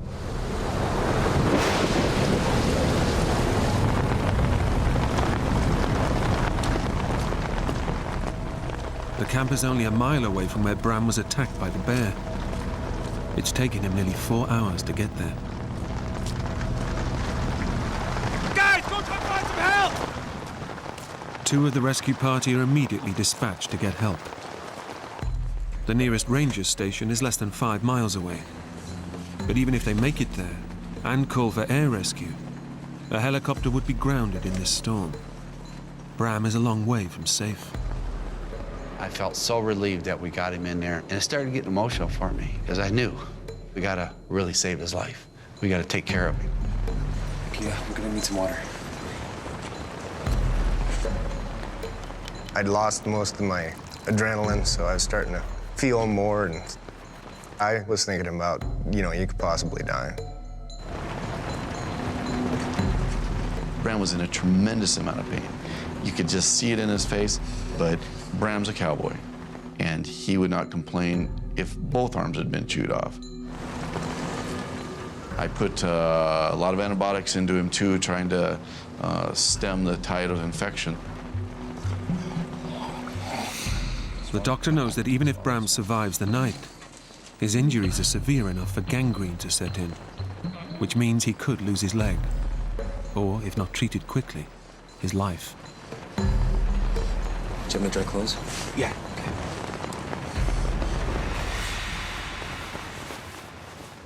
Unaware of the severity of his condition, Bram's thoughts turn to his family. I was pretty concerned about my dad and my brothers. They had no idea where I was or if I was alive. I was sure they'd try to look for me and, possibly get hurt themselves. Once we got him stabilized, I thought I could take a moment to myself. I wept. For Bram's sake, I wept because his father is without him. He's got to be going crazy. I would be if that happened to me.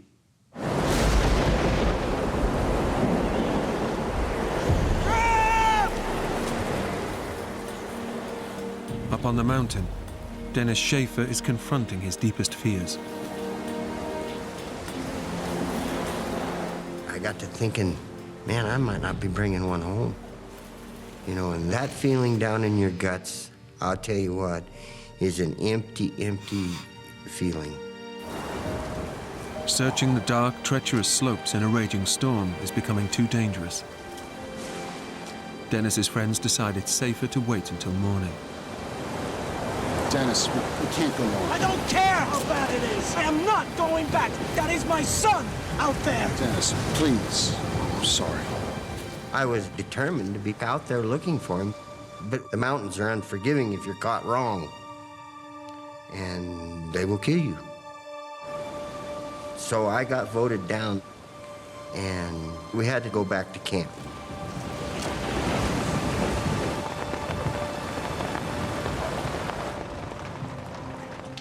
Andy has managed to keep Bram alive so far. But now, the doctor spots a new danger threatening to kill him. Gas gangrene. Gas gangrene is a deadly poison produced by bacteria trapped in infected tissue. It destroys flesh, blood cells, and blood vessels. Gas gangrene can travel 6 inches in an hour. If Bram's femoral artery was being attacked by bacteria, it would burst. Bram was in serious trouble at this point. He could very easily be dead by morning. How you feeling, Bram?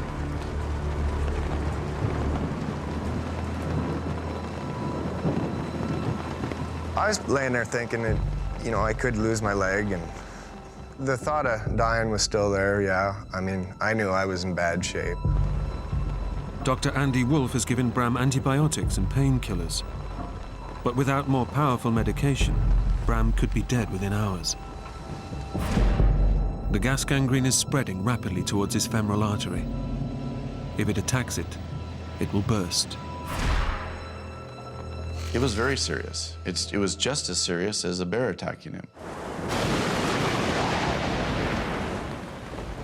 2 miles away, Bram's father has no idea what's happened to his son. He spends an agonizing night waiting for the storm to abate. They wouldn't let me leave camp, and that was probably the biggest torture I went through, was being in that camp, not doing anything. It could drive you nuts as a parent. One of your kids is missing. You know that the elements are horrid. It's unforgiving. I was awake all night, pacing, crying. Your heart just like it was going to explode, you know, because for the lack of ability to be able to go do anything and the unknowing, you know, you just sit down and weep sometimes.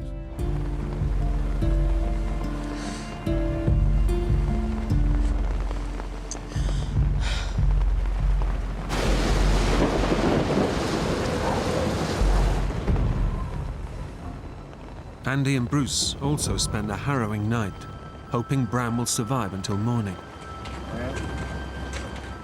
Bruce tries to keep Bram from falling asleep. Wake up. How you doing? Andy said we need to keep him active and keep him going so he doesn't slip into like a coma or something like that. Talk to me, Bram. Come on. How you feeling? I didn't know how long Bram could last, but I knew that at the level of care that he was at, that he would not last. Andy knows that the rapidly advancing gangrene will kill Bram if he doesn't get to a hospital fast. Stay awake, son. I felt very impotent. It was just every moment wish that the sunlight would come. We'd hear a helicopter.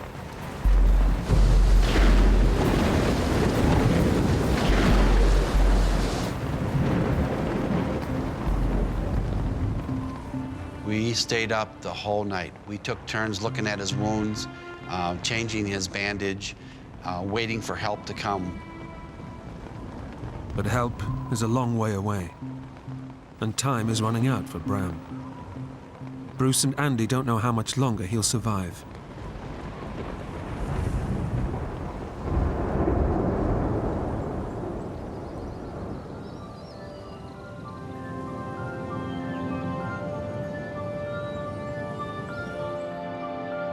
Stay awake, Bram. Just at daybreak, we heard the chopping noise of the helicopter coming. You hear that, Bram? You hear that? I was pretty excited when I heard that helicopter coming in. I've never been so happy in my life as to hear rotor blades. Help is on its way. I was just relieved. You know, I was happy because I thought, wow, he's going to be okay. Okay. 1, 2, 3. Oh, that's it, Bram. That's it. Watch his head. With Bram on his way to hospital, Bruce sends one of his party to find Bram's father. Bram! Dennis has been searching since first light. Our plan was to go exactly where we had all left off the day before, and work our way down the mountain. If we found him, we were to shoot 3 shots and then shoot the 4th round. So then you would know that somebody had found him alive.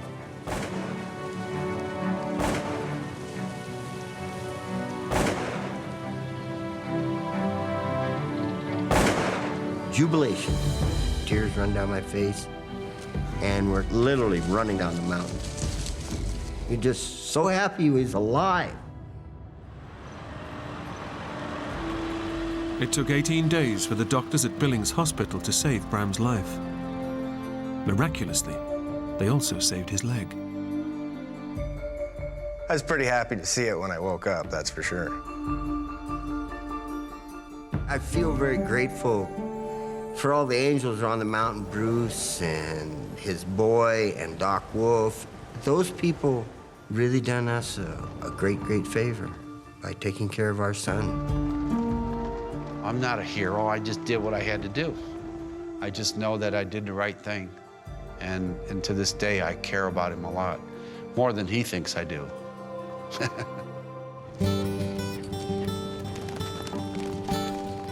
When I left the hospital, they told me I probably would never be able to ride a horse or do this or do that. Riding horses is a pretty big part of my life, so I think it was less than 2 months before I got on a horse, and I've been able to do just about anything I want to do. Despite his ordeal, Bram suffered no lasting injuries. Today, he's also a father and looks forward to the day he'll take his own son hunting on the mountain.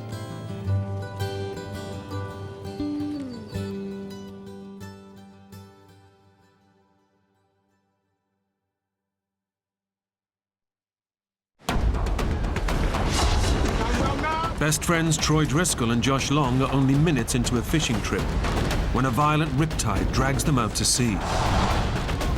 It has no mercy. I mean, it's gonna kill you regardless if you like it or not. The boys spend 6 days battling for their lives.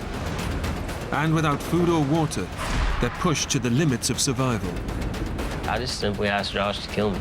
I didn't want to be there no more. We don't want to die yet. We're too young to die.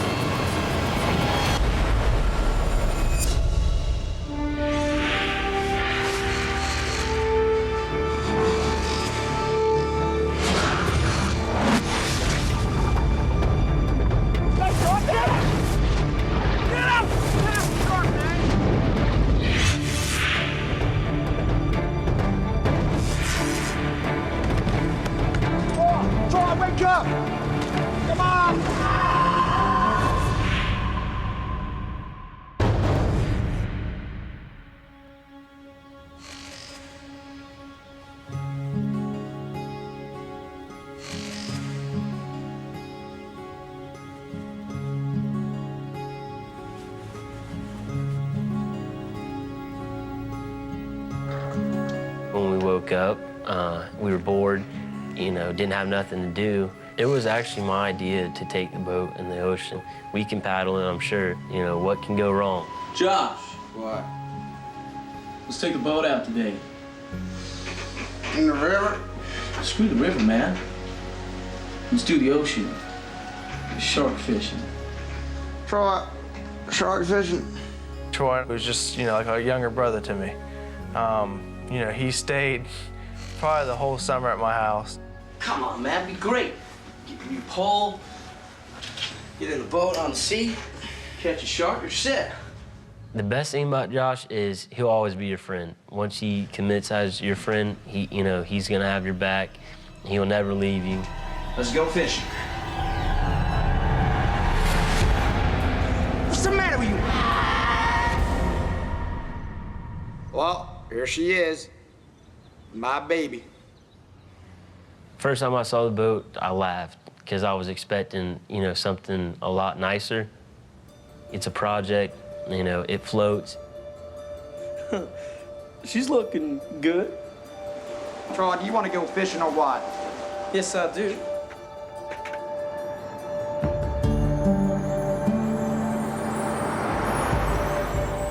Best friends, 17-year-old Josh Long and 15-year-old Troy Driscoll head off to Sullivan's Island, a popular fishing spot just off the coast of South Carolina. The weather was great. The part of the beach that we put in was actually very calm. Josh has only just finished rebuilding the boat. It has no engines or sail and is completely untried at sea. We actually never used the boat before we put it in the ocean. What's with the wetsuit? I know. In case you might want to swim or something. The water's still a little cold. What are you, a baby? What you say? Nothing. The two boys have fished the waters around Sullivan's Island many times before and have no concerns. We just plan on being out there, you know, just for a few hours and then going home, you know, and getting ready for school the next day. You ready? Yeah. After 3. 1, 2. No, wait! I forgot the bait. Boy, this is a fishing trip. I just had my cell phone in my pocket, and my dad's real straight about cell phones, and you know, he was paying for mine at the time, and I knew I wasn't gonna mess it up. So I just put it right back in the truck.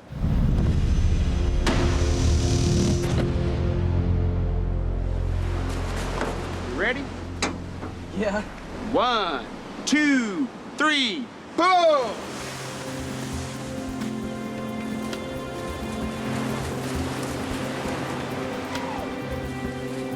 Row.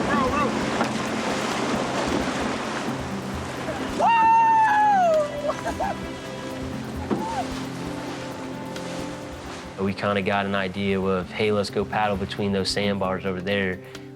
You know, sharks and fish probably get in the gullies because it's 2 sandbars. And everything seemed good. We were making good leeway. You know, he was paddling on the front and I was paddling on the back. I was having fun. I was bouncing up and down. Wow, man! Whitewater style. But in their excitement to go fishing, the boys don't check the Coast Guard warnings. There's a powerful riptide forecast for that morning, right in the waters where they're paddling. And we were almost to the sandbar when we just got hit by the current. Hey, we're drifting. I figured it was a joke, you know. So I was enjoying the moment. I was, hey, this is fun, you know, we don't have no control. You know, hey, this is great. Wow, man! But, you know, Josh then grew real serious real quick. No! What's the matter? Kurt, we need to get out of here. Go, man, go. I knew we were in a current, and then I realized that, you know, we were actually going backwards. So, you know, I tried paddling harder. And the harder we paddle and the more energy we burn, it seemed like we weren't getting nowhere. The boys are fully caught in the riptide, and it's dragging them away from shore and out to the open ocean. When I realized how far we went in such short a time, I was like, this thing is really powerful. Go, keep going. Still going out! Stop. Stop here. Yeah. Well, we threw the anchor out, trying to get it to hook onto something, you know. It wasn't doing its job. I mean, it wasn't anchoring us or holding us in one position. Sure enough, we just kept drifting further out. It was no match for the current. Paddle, Troy, on. Oh, Josh, man, my arms. Come on, Troy. I don't think it's working. Keep going. You know, there's a bunch of people out there running and, you know, jogging and walking. Hey! Over here! Hey! And we were hoping that one of them would have seen us. We tried to get their attention, but nobody, you know, heard us. We were already that far out. It's taken just minutes for the boys and their tiny boat to be dragged hundreds of yards out to sea and into serious trouble. We both talked to each other and saying, we're not going nowhere.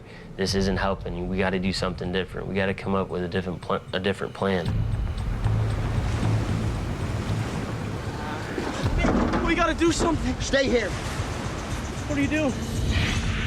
So I put the top of my wetsuit on, I put my fins on, and I started swimming.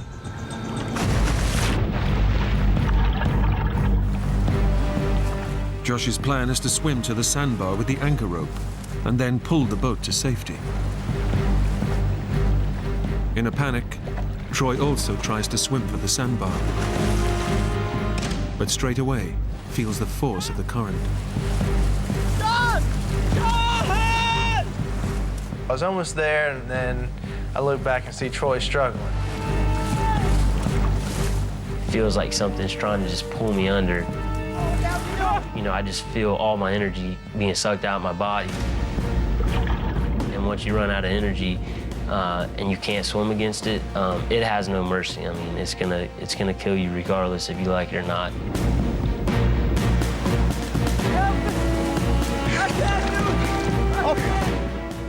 I just told Josh I can't do it. I went under again!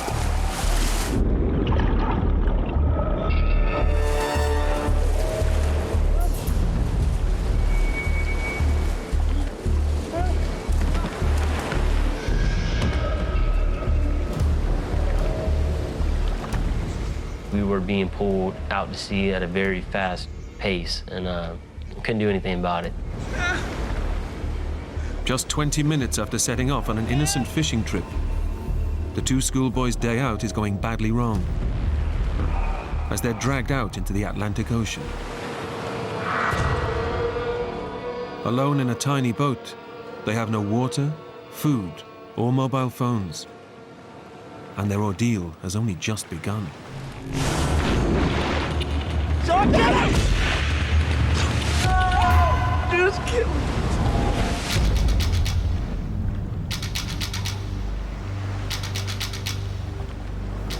Troy, we're gonna come get us soon. Don't worry, okay? I told Troy, I said, well, you know, they're gonna come look for us. They're gonna find us. So I was like, you know, and I told him, I said, I'm just gonna fish, you know, while we're waiting. Shark fishing. Come on, man. Give me my new rod. Right as I got the pole rigged up and I stood up to cast it, a wave hit the side of the boat and knocked me over, and I knocked over my brand new fishing pole in the water. No, my new pole! No! He lost his brand new pole, and that really ticked him off a lot, and he pretty much lost it. Stupid fishing trip! My new rod! Everything I did was getting, you know, screwed somehow that day. It was definitely one of my temper tantrums. Whoa! Cool it, man. Yeah, this isn't gonna help, is it? Shut up, man. I knew he lost a fishing pole, but that was the least of my worries. You know, I was like, hey man, listen, this isn't what we need to do right now. You don't need to be cussing. You don't need to be throwing stuff. You know, we need to be here as a team. You know, we came in it together, and we were gonna go out together. Crazy, man. You're losing your mind on me. Sorry, man. Crazy.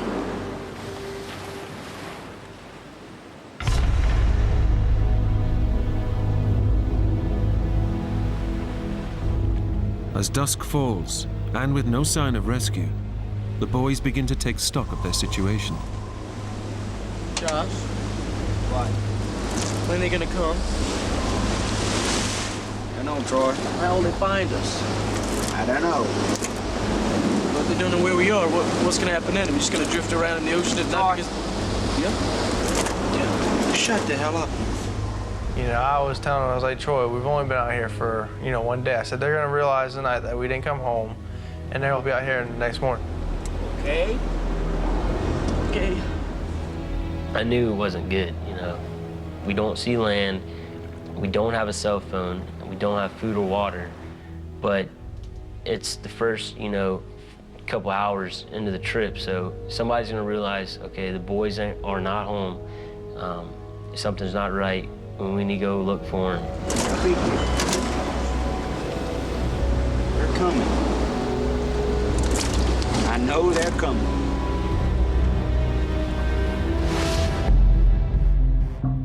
The boys haven't been seen for over 10 hours. And back on shore, Josh's father calls for help. Hello, is that the Coast Guard station? I want to report my son and his best friend missing. They were saying, where did the boys put in at? That was their first question. They want to know where, what the description of the boys, and where they would have put the boat in. I mean, we have no idea where they went. No, they didn't say a thing. The Coast Guard can't mount a search until they know exactly where the boat was launched from. Okay, thanks. So Josh's father now begins his own search to find where the boys might have entered the water. I had no idea where the boys were at, and very, very concerned that we haven't heard anything, no calls, and we kept searching until past 4 o'clock in the morning. Josh's father first checks the river, where he believes the boys have gone fishing. No, Connie. I checked the river, but nothing.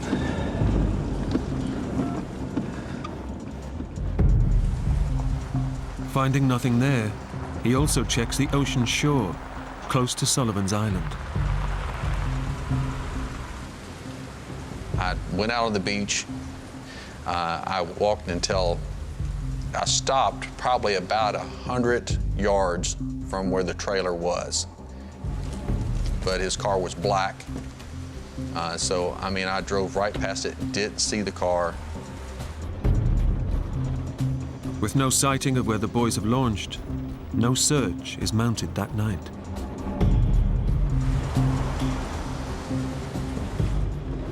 Hi, Debbie.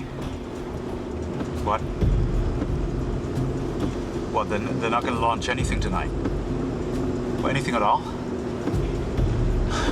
Really? Right.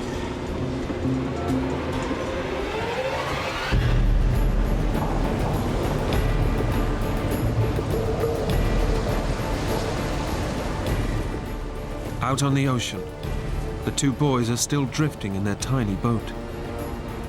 Alone, they face their first night out at sea, in the middle of a storm. The first night, I barely slept. We were very, very cold. Strong waves begin to batter the tiny boat, and the temperature plummets to below freezing. Coming in too fast. We're all right. We're all right. When a wave would come, it would pull that side of the boat down, and water would come over. Come on. You know, it felt like ice hitting you. You know, all in all, we were, you know, freezing to death. John, keep moving. Keep moving, okay? Couldn't feel our hands. We were shivering. We pretty much, we had to cuddle with each other, you know, just for body heat. It was that bad. Suffering the extreme nighttime cold makes the boys realize just how much peril they're in. Panic turns to terror as they face up to the reality that their lives are in real danger. The first night was filled with a lot of emotion. Our mood, you know, went from being, okay, we're gonna get rescued, to, okay, you know, why are we still here? There should have been a boat, there should have been a helicopter, you know, what's going on?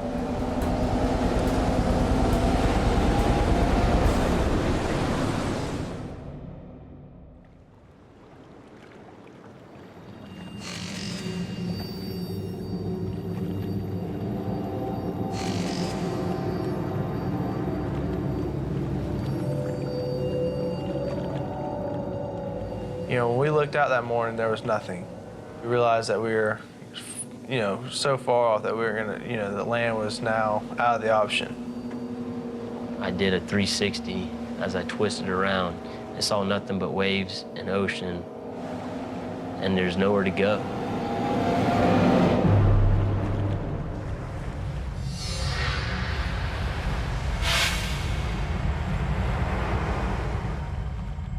After a night shivering in freezing temperatures, Josh and Troy now endure over 23 degrees of relentless heat.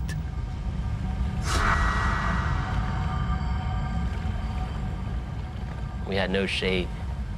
Anybody who knows, you know, who's been in salt water and their clothes dry after being wet, it's really crusty, salty. It was wear and tear on our skin.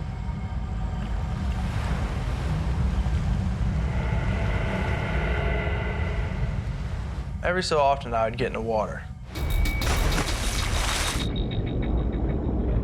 Just basically cool off in the water.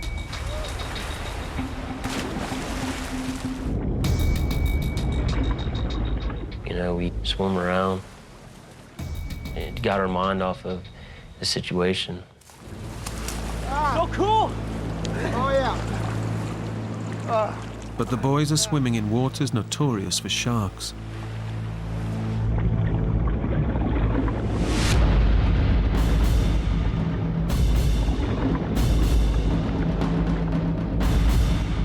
All of a sudden, we look down, and there's a shark that raced up and hit the boat.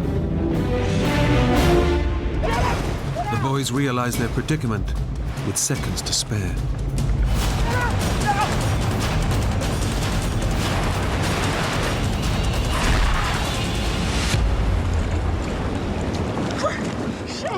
And we looked down, and the water was so clear, there was a shark. It was a good size. It was about 7-8 feet. There's a few of them just circling under our boat. So we were like, you know, that's it. We're not jumping in no more.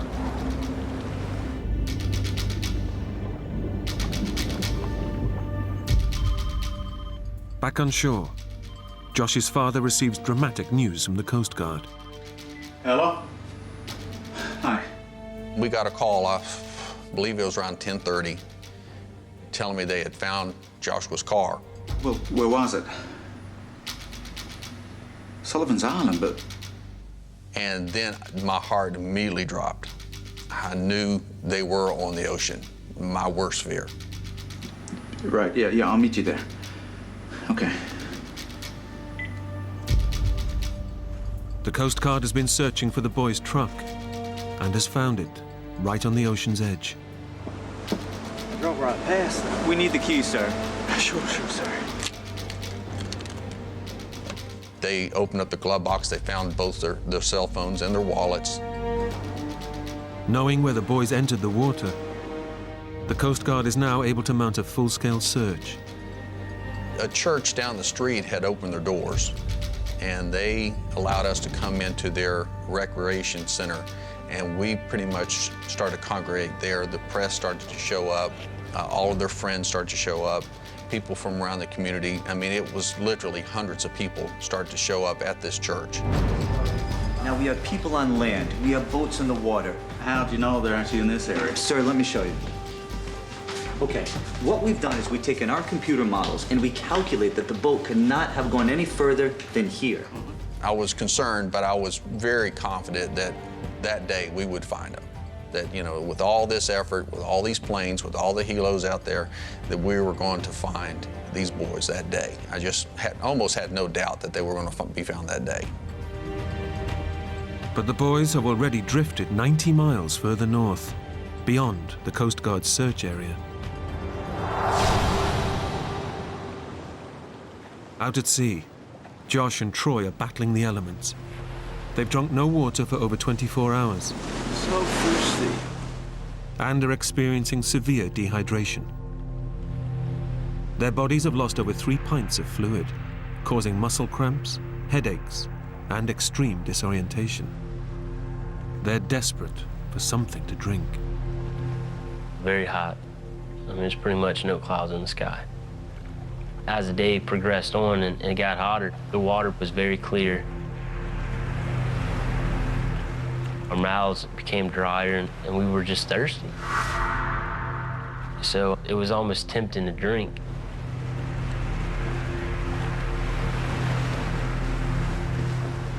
So Troy and I decided, hey, well, we'll gargle it and spit it back out. And that way you have something wet in your mouth and, you know, it'll kind of, it's cold, so it'll help us a little bit, but we won't swallow it. It wasn't good, but just have something cold in your mouth. That's all we needed. The boys know that drinking the salty seawater will dehydrate them even further. But they're now so desperate, they find it impossible to resist. It was horrible. I mean, it's a bad day when you know that's the only thing you have to drink. But what you're drinking's killing you and hurting you.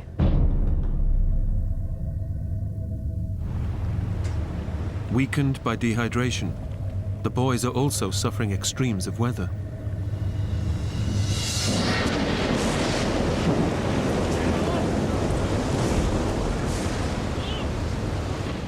Nighttime brings another severe drop in temperature. And with no protection against the biting cold, The boys have only each other's body heat to keep themselves warm. We got to stay up. We got to keep ourselves dry. Let's cuddle. Let's talk to each other. Let's communicate. Let's make sure we're okay. Stay with me.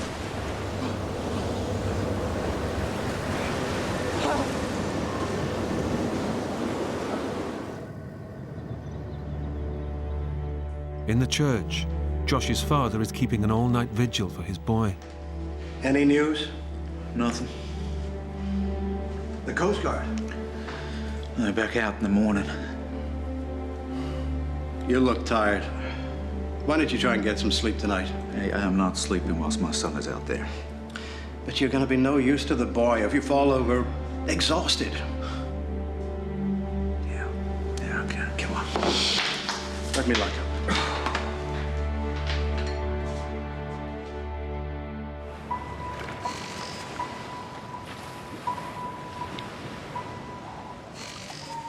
The boys wake on their third morning with a sense of despair. Then, on the horizon, a ray of hope finally appears. Hey! Hey! Help! Help us! Please! Please help us! It looked like a matchbox boat, you know, so little. Hey! Help us! A fishing boat is passing, just 100 yards away. The end of their ordeal is now surely only moments away. Help us! We yelled at the top of our lungs, tried to get somebody to see us, you know. Please help us! But it was like a needle in a haystack. We were so small. Help us, please! They just turned and kept on going. Please help us! Come on! Come on! Why don't they see us? It was good to see something else. But, you know, they didn't stop, so, you know, we lost a lot of hope. The boys begin to realize how unlikely it is that they will be spotted in the vast ocean. We knew that there was no way they're going to find us because the ocean's so big.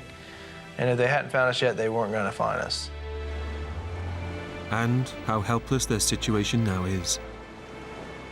You're in the hands of the ocean, and you can't do anything about it. It's either you're gonna suck it up, and you're gonna try to survive and hang in there, or you're gonna give up and you're gonna die. Morning. Josh's father, Eddie, begins yet another day's search for the boys, determined to remain optimistic. Okay, people, now, I know that we're all tired, but this is the day. We are gonna find them today. We're not gonna give up, because they are out there. Every day when I would get up on Monday or Tuesday or Wednesday, I would just think, today's the day we're gonna find the boys.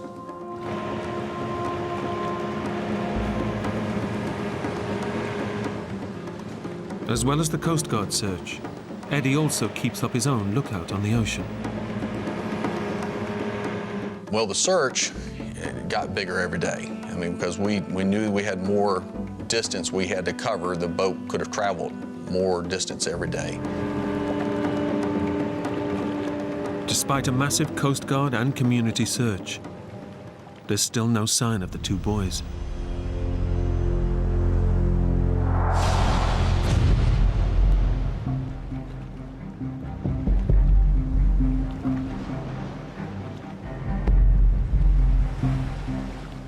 It was like Groundhog Day.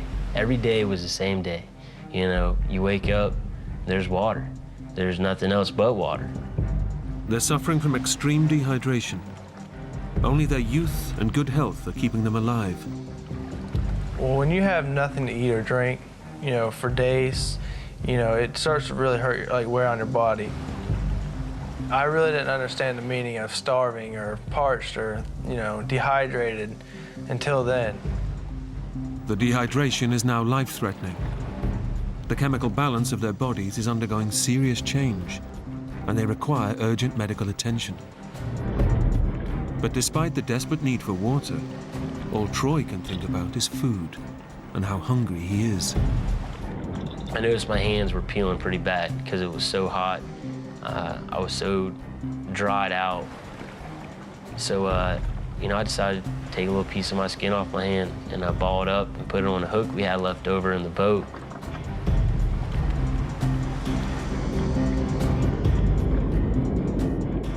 And, you know, I kept doing it, and the little fish every time won. It's not working.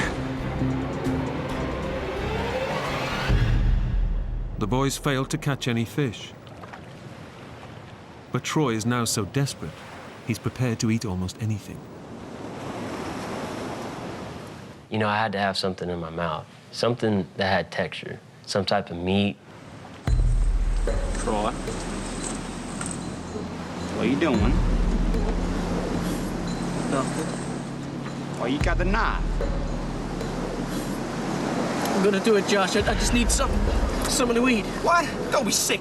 Well, I seen him over on the side of the boat with a knife in his hand, and he was kind of just touching it to his skin, but he wasn't like cutting it. He was just touching it, see how sharp, I guess, it was.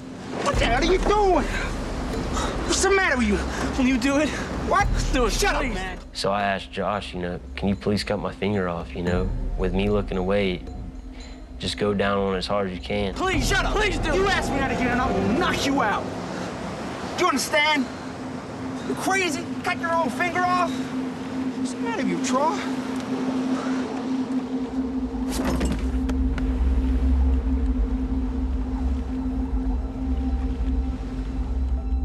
We've been there on most of the islands around Charleston. Back on shore, after 3 days of searching, the Coast Guard gives Josh's father some devastating news. Anything? Nothing. Right, well, first light, we're going to target Lake Mary. Mr. Long. Then we're going to go down to Ashley Riverbanks. They might have run aground. Mr. Long, we've been searching for 3 days. This has been the most extensive search in South Carolina's history, and we found nothing. No, you can't call off the search. I'm truly sorry. There's nothing more we can do. Please. Coast Guard came to us and said they're going to officially call off the search.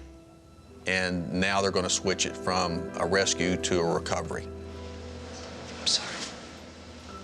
Starting first thing in the morning, they were going to just start combing the beaches looking for the bodies. I just totally couldn't believe that they're going to stop searching for the boys. It melted my heart to know my little boy was possibly gone.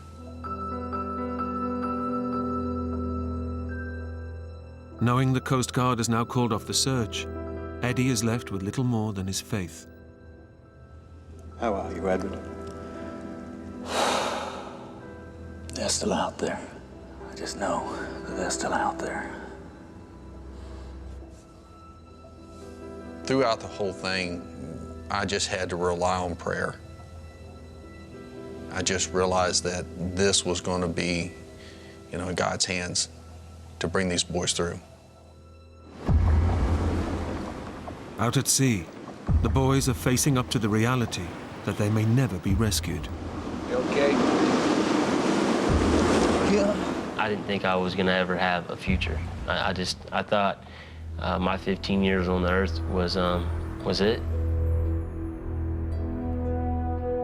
Every time we thought of our family, our parents, it was just real emotional. You're talking, man. We both, you know, looked at each other, and we were very, very sad, very nervous, very scared.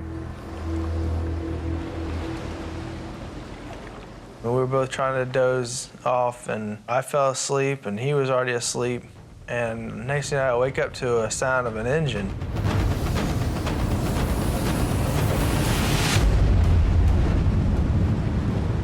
The boys have been woken by a huge cargo ship heading directly towards them. Troy, wake up!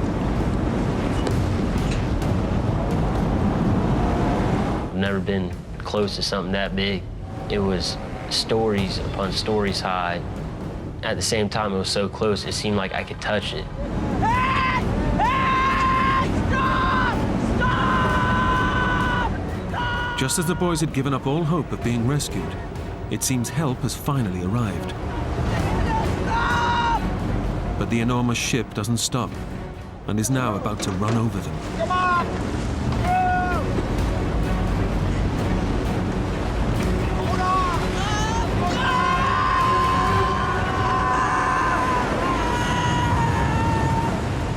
on! Incredibly, the swell of the ship pushes the boys just out of its path and saves them from almost certain death.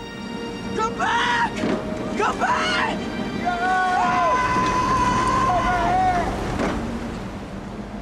They can only watch as their final hope of being rescued disappears into the night.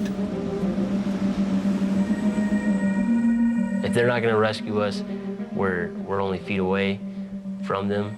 They're definitely not going to rescue us when we're, a couple hundred or 1,000 feet away.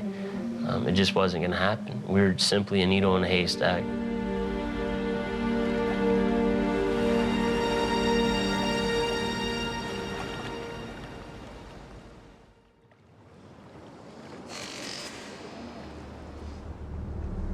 The boys have now been out at sea for over 5 days, and with no food or water, are in the most extreme stage of dehydration. They've lost pints of water, over 20% of their body fluids. Their vital organs are shutting down, and they're drifting in and out of consciousness. Few people ever survive this long without water. My body hurts. I didn't want to be there no more. I didn't want to be out in the middle of the water. I was suffering, and it was a slow death. I was ready to go home to God. Stop! Stop it! I can't take this anymore. Come on. Stop it, buddy. All right?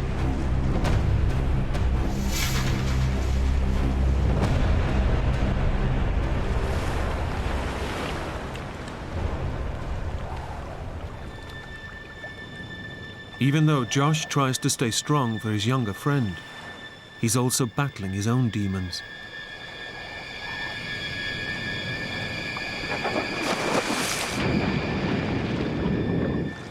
Josh? Josh? Josh? We didn't believe in suicide, but I was just swimming in the water. I just was like, if I went down as deep as I can go, I swam down probably about 35, 40 feet. Josh! Josh! Josh! If a shark grabs me, don't try to save me. I was like, just let him eat me. I'm not gonna put up a fight. And then I thought, what I might lose, what I'm missing out as far as growing up and how my family's gonna move on without me. All those emotions run through your head. Josh! Josh! Josh! What are you doing? I came back to the surface and I was just like, you know what? I'm just gonna let God go when he wants to because I can't do it.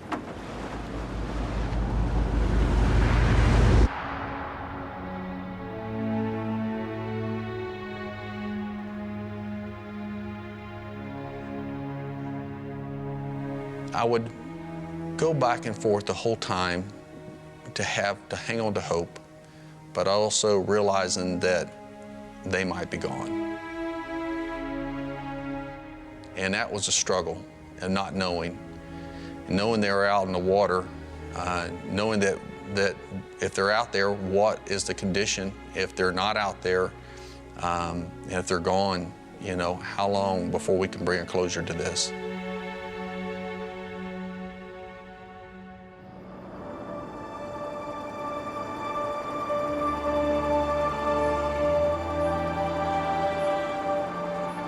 Every night when I would come home and drive down the street, someone in my neighborhood lined the entire street with bags with candles in them.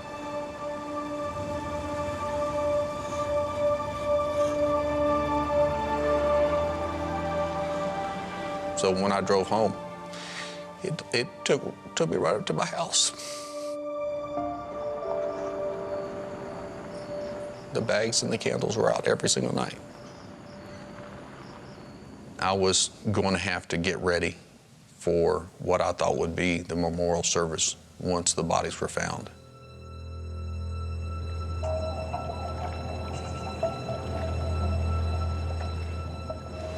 When we get back, I get to work in my truck. So when you're 16, I teach you to drive. Towards the end of the week, you could tell he was starting to get real weak. He really had nothing left in him. He didn't want to hardly move. Basically, I keep trying to wake him up because I thought, you know, I really didn't want him to die. Trot. Trot. I didn't want to be in the boat no more. I want to be dead. I just simply asked Josh to kill me. Just kill me, will you? Stab me, put an end to You're this, talking please. crazy talk. I'm done. I can't. I can't do it, man, never. Troy asked me if I would stab him. And I just told him that there's no way I could do that. Because if Troy had died, I wouldn't be able to come home, even if they did find us. Because I couldn't go home and tell his parents that I let their baby boy die.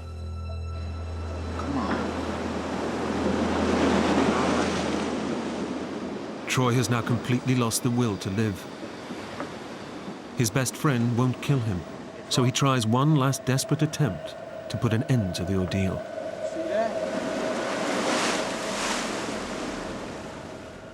Every night you'd see like little glow-in-the-dark little balls, and they're called jelly balls.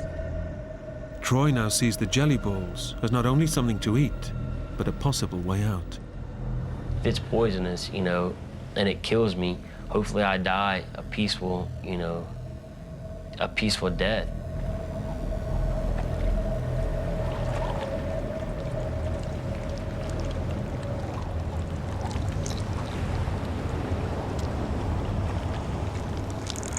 I wasn't just gonna eat a little bit and get real sick and suffer even more.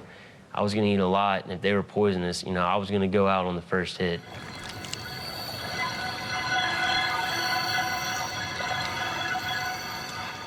But the jelly balls have no effect. And now the boys can do nothing but await a slow, agonizing death. We pretty much realized that we were just waiting on to die. We didn't know how much longer we'd be alive.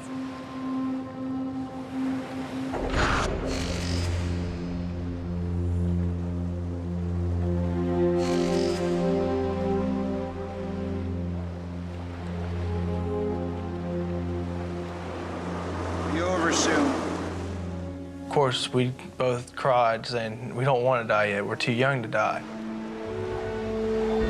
You know you're dying, but you're dying slowly, and it's painful, and it's long, and every second that you're alive, you're dying at the same time.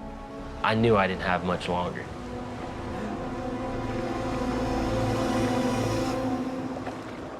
In fact, their dehydration is now so advanced that they literally have only a few more hours left to live.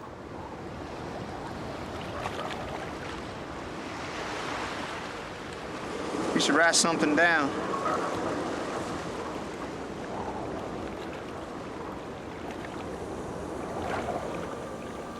Summoning the last of their energy, the boys scratch out their final goodbyes to the families they're leaving behind.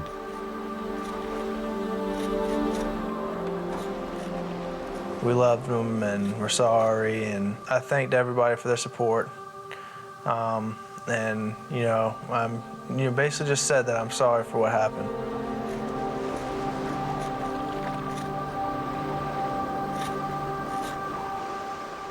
I remember writing to my mom and my dad, you know, specifically saying, thanks for everything you've done for me. Thanks for teaching me what you've taught me.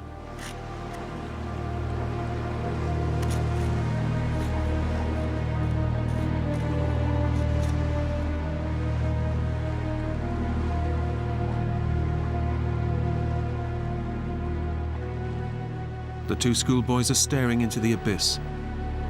They've given up on life and can do no more than await death's final call. Josh, I hear something. Well, as me and Josh laid in the boat, I heard the roar of a boat again. Getting louder. Looks like it is you. What? It's getting closer.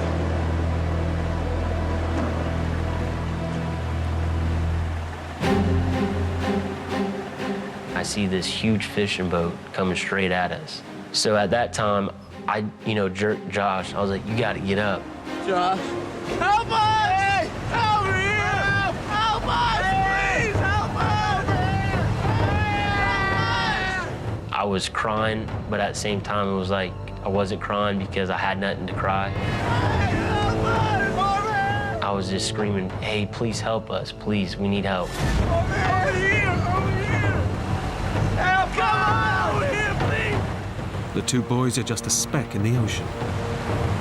But unlike the boats on previous days, this time they've been spotted.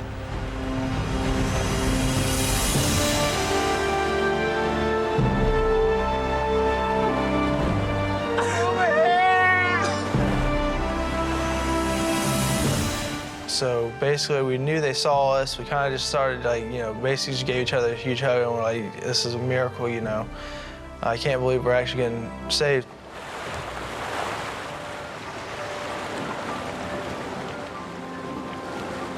Come on, guys.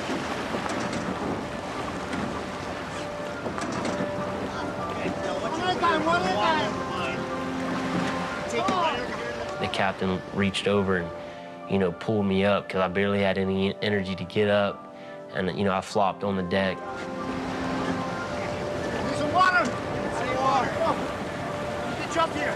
You okay? You okay?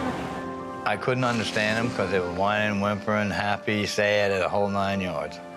But one of the first things that Troy said to me, he asked me if I believe in God. And I said, well, yeah, I guess I do now.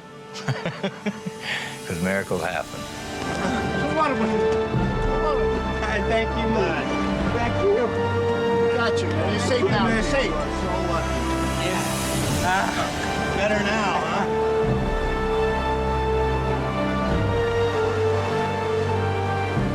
Catch me through to the Coast Guard.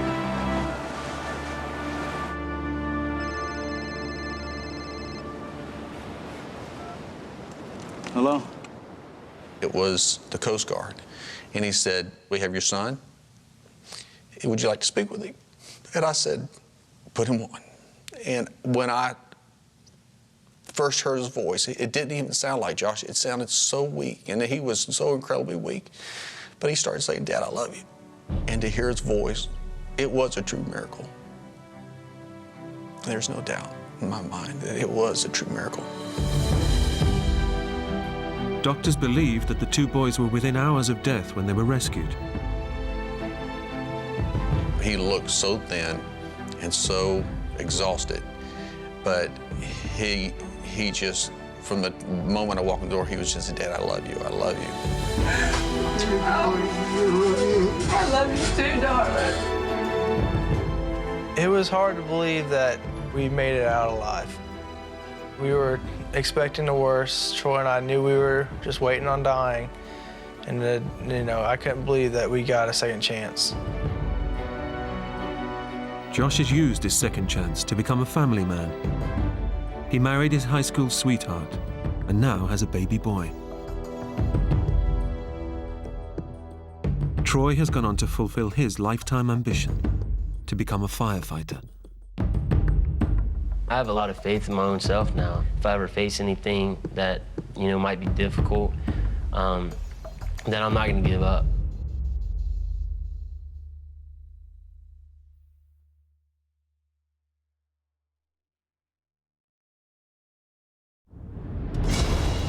When a plane spirals out of control in a freak storm, three friends must jump to save their lives. Once that door was open, I just jumped.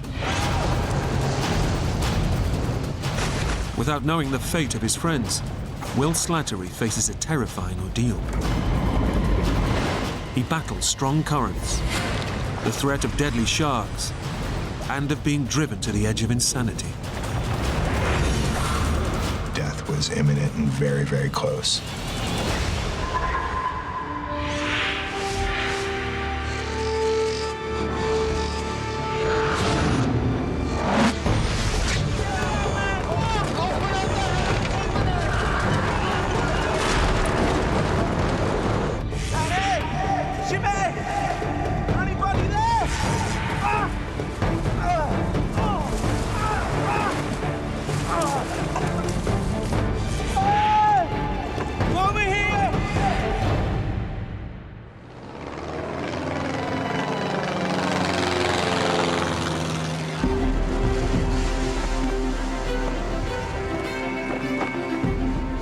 I first skydived in college. Contrary to what a lot of people perceive skydiving as, a bunch of crazy testosteronic nutbags. You know, it's a very family-oriented sport. It's a beautiful bunch of folks who love the same thing, and floating through the sky, there's nothing quite like it.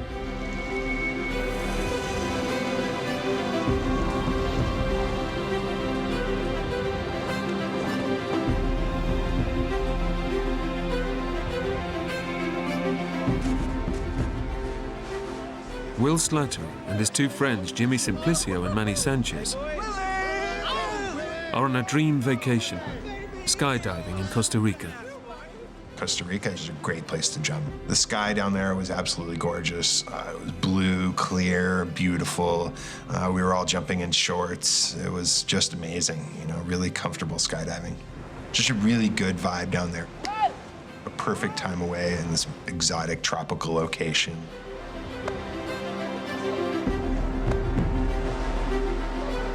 Jimmy was a really great coach, a really great teacher, a mentor to me. Manny was more of a friend. Manny actually used to wear this big jester's hat. It was quite funny. Get drunk and do it again, you know? I'm not going to take my hat off. No. Will and his buddies have traveled to Costa Rica from California, where they're all members of the same skydiving club. Elsinore Skydiving School? You knock yourself out. Giles Fabris manages the club and checks in with the guys, even if they're thousands of miles away. Elsinore Skydive Club, Giles Fabris. About Skydive Elsinore was the family of skydivers that live and jump there. The best group of people anybody could possibly ever meet. Fantastic family atmosphere between the skydivers, it really is. What will I do with all this paperwork? They were going down to Costa Rica to kick back, relax, do some jumps, enjoy the scenery, and generally just have a great vacation with a ton of skydiving in it. Yeah, all right, you enjoy it. Cheers. Hey, it doesn't get much better. Good stuff. Hey, listen, we're gonna chug a while. We're gonna chug. We're gonna chug. Slide back. Hey, Bill, please, he's going to talk. It's a clear blue skies. And wind in Clear your hair. blue skies. Yeah, wind in your hair except for mine. The next day, Will prepares for his final day's jumping. And as always, safety is the #1 concern. You check your gear over and over again. I'm probably more anal, so to speak, about that than a lot of other people, but I tend to check my gear several times to make sure that everything's in order. I'm an adventurous person, but I'm in no way a cowboy. I'm not going to do something that's going to kill me. People will tell you I'm quite conservative. If you pay attention to what your gear is doing and where things are supposed to be and keep them where they're supposed to be, it can be a very, very safe sport. Hey, Will, you almost ready, buddy? Yeah, man. All right.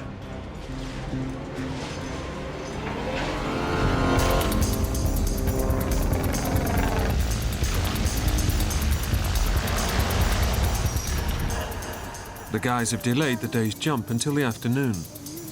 There's been a storm in the morning, but by lunchtime, the skies have cleared. Cloud's going to blow over. It was sunny, you know, some white clouds, but nothing stormy. Minus the intermittent clouds, things that day looked like they would be just the same as the day before. Hey, Bradley, what's up, buddy? So we all started getting our rigs together and getting our gear on to get ready to go skydiving. Yeah, good to go. Ready? Let's go, Jimmy, baby.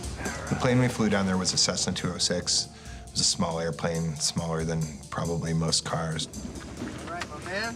Planes for skydiving are generally, they'll take out the seats, so it's basically an open compartment in the back, and we'll sit back to leg, you know, so kind of sit in a row so that we're packed in there nice and tight, you know. Okay, blue skies, safe landing. Fire up, baby. Get up. Ready? Yeah.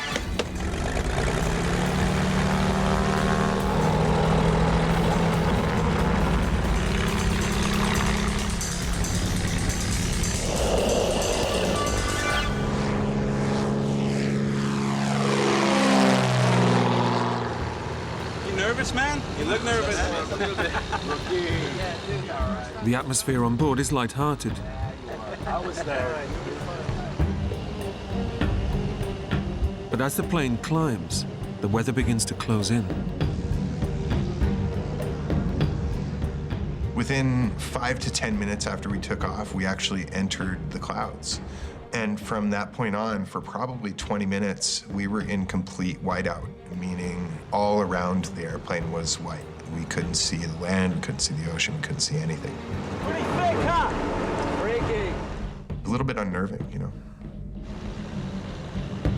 Will and the guys hold tight, obeying the golden rule of skydiving. Skydivers aren't supposed to fall through clouds. It's just a matter of safety because people can get disoriented. Sorry, guys, I thought we might find a break.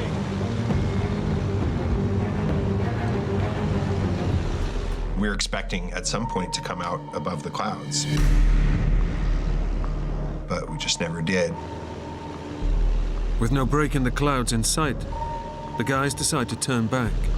Okay, guys, it's too thick. It's just not worth taking the risk.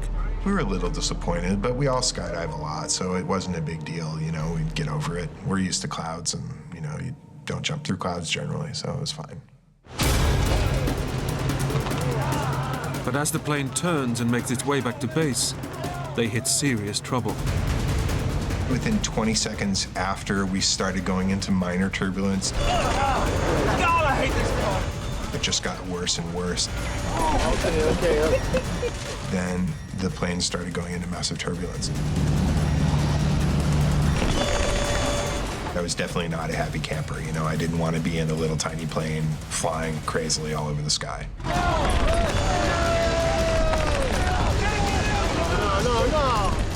Seconds later, the plane begins to lose control. The plane was just going haywire. It even started to tilt. I was on the ceiling, I was on the floor, I was on the ceiling, I was on the floor. I was frightened.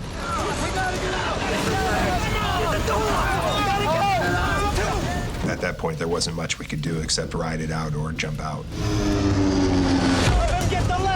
With the plane now hurtling towards Earth, Will and his friends have no option but to take drastic emergency action. And at that point, we all started going for the door, trying to get it up. It was the only thing we could do. It took us 4 tries to get the door open because we were being thrown about the airplane so much. Despite not knowing how high they are and if they have enough time to parachute properly, they dive into the void. Once that door was open, my butt was out of that airplane. I did not want to be there. I knew that. I trust my skydiving equipment. I trust my parachute, and I did not trust that airplane at that point. I just got out.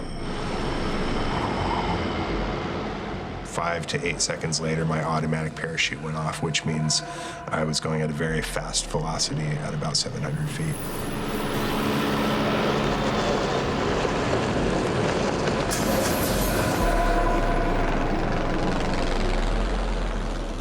We were very low in very low cloud cover, and it was a shock to me. At that point, I looked around for my friends. I saw Jimmy under his canopy as well, going the other way quite a distance off, and Manny was under his canopy next to me, flying parallel to me. Will is desperate to know that his old friend, Manny, is okay. I kept calling out to him to try and get his attention so that we were coordinated on landing.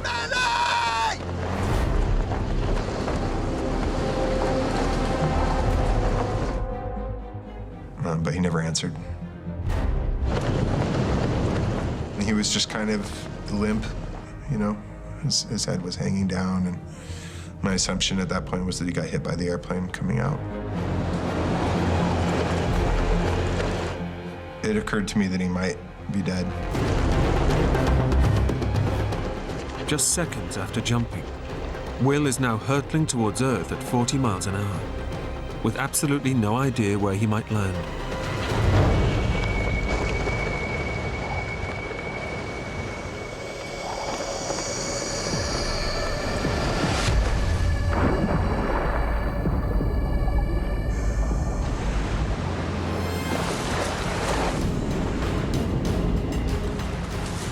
The plane crashed in the water behind me, and I looked back and saw the tail of the plane sticking out of the water.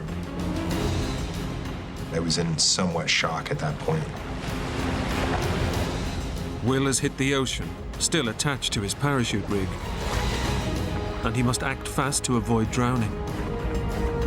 If you land in water, you want to get your chest strap off so that you can take your gear off immediately and swim under the parachute.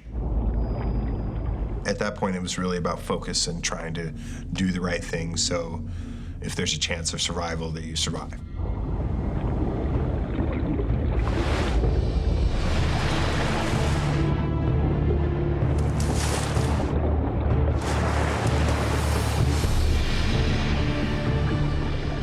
It took me 2 or 3 minutes, and that was a pretty scary feeling because you can actually get tangled up in the lines and drown. On surfacing, Will's first thoughts of his friends. They've also dived out of the plane. One of them, Manny, seemed in serious trouble. I removed my shirt and my shoes because I wanted to be able to freely swim over and find Manny.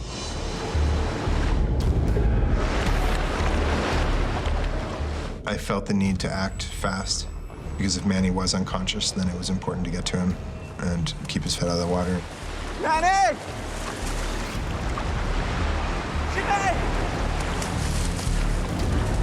Manny! He wasn't answering me. I didn't see his parachute. I didn't see anything. Manny! Is there anybody there? Don't worry.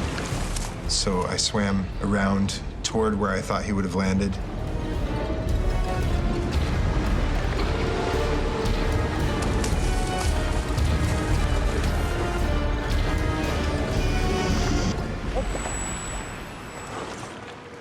I didn't even see a lick of him.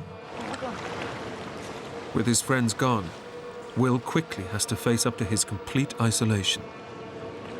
Hello? I accepted the fact that I was alone in a pair of shorts in the middle of the ocean. There was nothing. The plane went under. I saw no parachutes, no Jimmy, no Manny, no nothing, except ocean. Stranded miles out in the Pacific Ocean, Will is overcome with a feeling of complete hopelessness.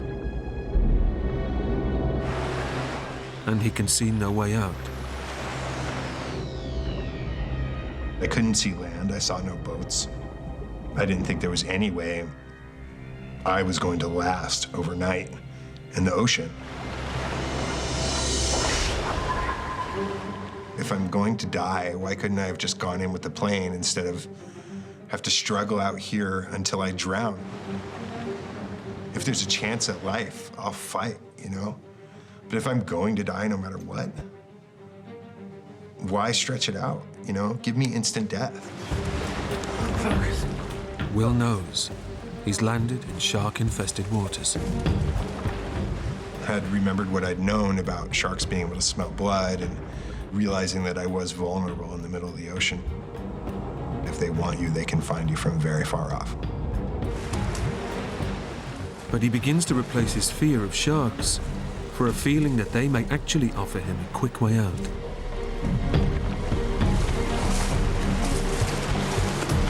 You hungry? I didn't want it to be some long, drawn-out process. Like, who wants a long, drawn-out death? Come on! Which is why I decided that being eaten would be a much better option. Come on! You hungry? Ah!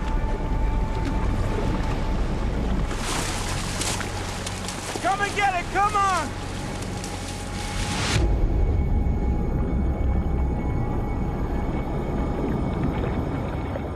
But the sharks don't come, and Will begins to take stock of his predicament.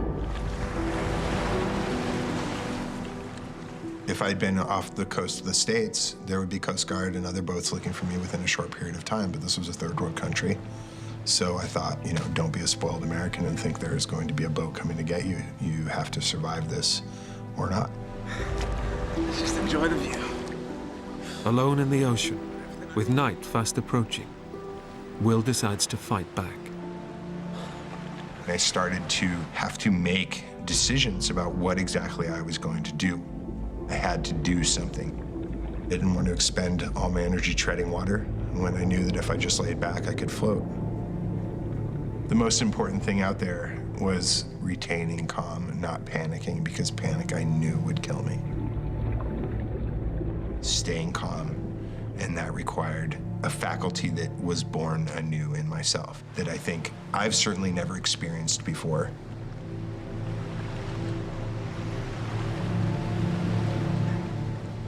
There's something very pure about the action of trying to live and saying, whatever happens, happens, but I'm going to do my best to try.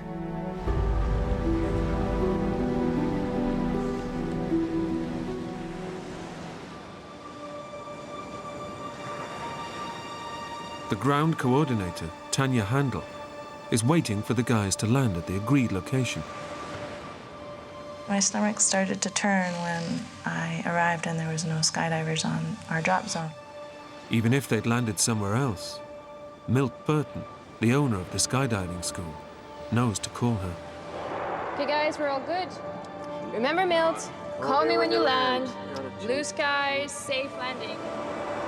Milt, are you there? Over. I immediately thought they must have canceled the dive and returned back to the airstrip. Unable to raise Milt on her mobile phone, Tanya heads back to the airfield. 20 minutes later, there was nothing, no one to be seen at the airstrip.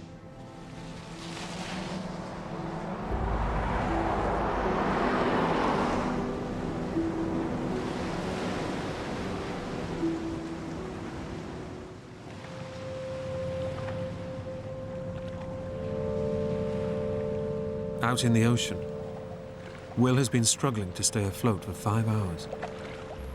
His muscles are drawing on emergency reserves of adrenaline.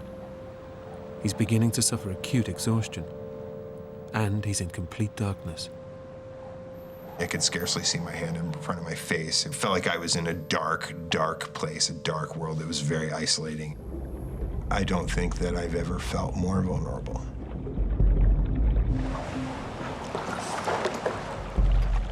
But as he drifts alone in the dark, Will suddenly gets his first ray of hope.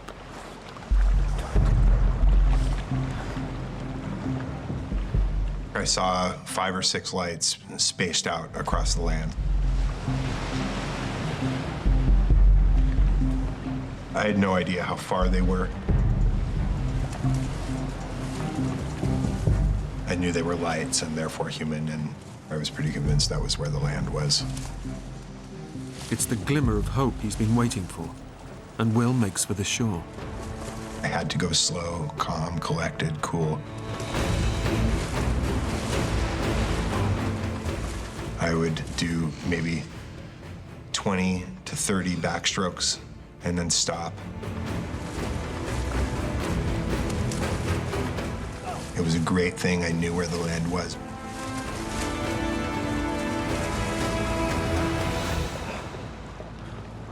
Just as safety seems within reach, the undercurrents begin to pull him further out, back to the ocean, and back into the night. I was exhausted. I was just exhausted. I saw no actual possibility of me getting out of the ocean alive.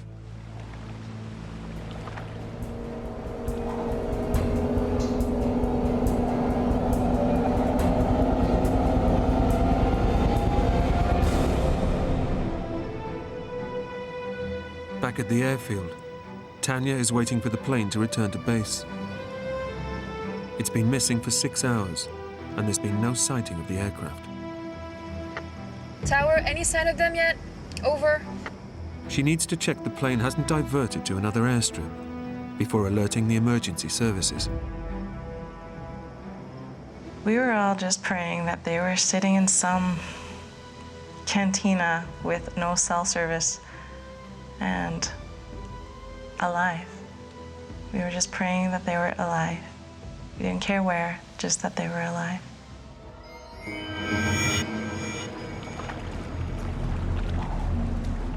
Alone in the ocean, his thoughts turn to the people he may never see again.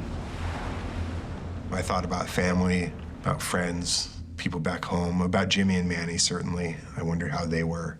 Had they survived the initial landing in the ocean, getting out of the airplane? would they be able to survive the night?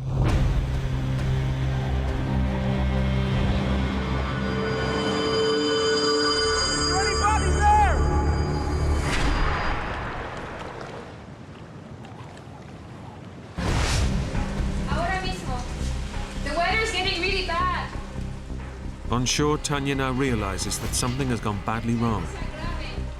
The skydiving plane has not returned and is missing. Sí, tenemos que buscarlos. No, listen.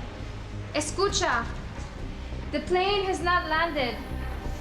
She knows the plane must have crashed, but the Costa Rican emergency services can't launch a rescue during the night. Visibility is just too poor. No, not tomorrow. Now, we have to go now. Panic was going through my head. I mean, they haven't called me, they always call me. We didn't know where to even put our energy into looking. Where could they have gone?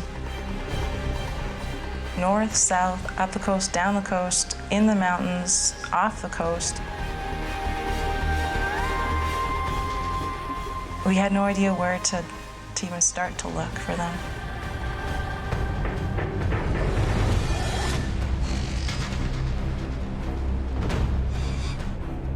Out at sea, Will's been in the ocean for 9 hours. The water temperature has dropped to 45 degrees. He's rapidly losing body heat and dehydrating even further from the effects of swallowing seawater. As soon as it got to be night, the swells were getting bigger, it was colder, and I was getting more water in my mouth, which I knew eventually over time could be responsible for taking my life.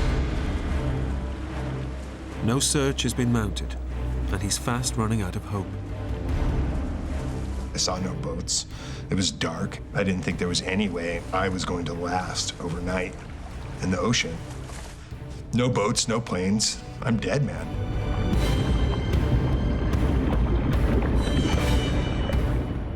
I don't think that I've ever felt more vulnerable. My life, my essence of actually the physical life anyway, was teetering on an edge.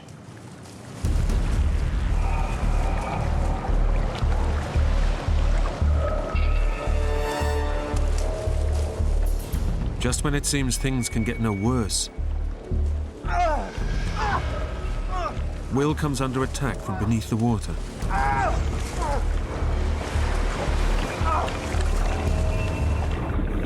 I realized that I was in a school of jellyfish, and they were stinging me all over my back. Jellyfish tentacles contain thousands of tiny needle-like filaments that deliver small doses of venom just below the skin. The pain was excruciating. It was all over my back, my legs, my feet, everywhere. It was extremely painful. The jellyfish is stinging Will's skin, leaving welts and bleeding sores. The salt water stings him relentlessly. It was excruciatingly painful. I was crying. I mean, it hurt so badly. Will desperately tries to escape the jellyfish. I swam faster to swim out of the school. But he just keeps swimming into yet another school. I was, taken aback by the amount of times I was stung by the jellyfish. My God, how much worse can this get?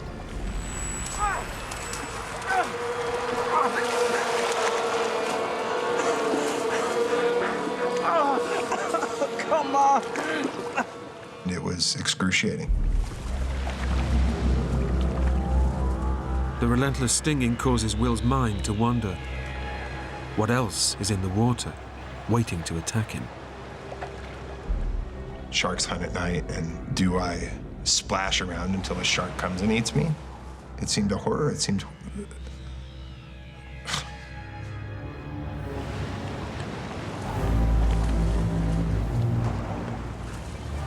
And then his worst fears become real.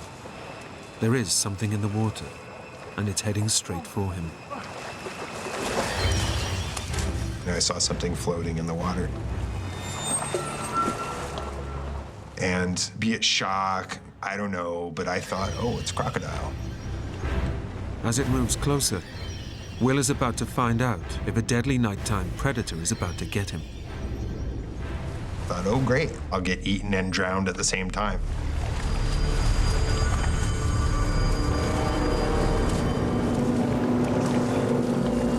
I had no idea how far out saltwater crocodiles would swim, and this was too elongated to be a turtle.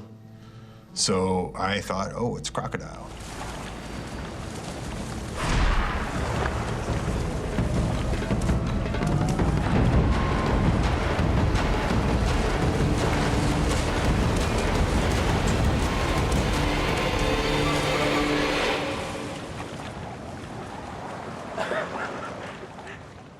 I laughed, because who would think a log, a tree, is in the middle of the ocean? I was amazed. After 10 hours in the water, the floating log is a lifeline for Will. His first lucky break since his ordeal began. I put my arms over it and I floated with it, and was much more thankful to have something to float on rather than just my belly. It gave me a lot of hope that I didn't have before, maybe some chance that this was going to end positively.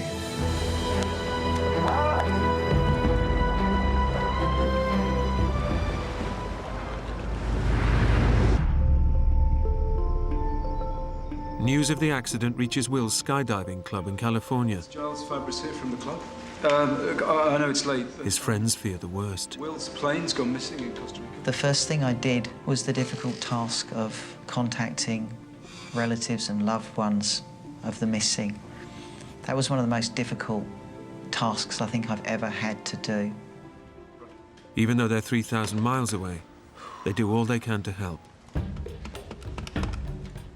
Your friends have crashed in a plane, it's in a foreign country. The first thing you do is to try and collect as much information on what's actually happening. I had an image of my friends being in the water and their life slipping away in the darkness. That was a very difficult thing to have to think about. Then they hear that the air-sea rescue operation won't start until daylight.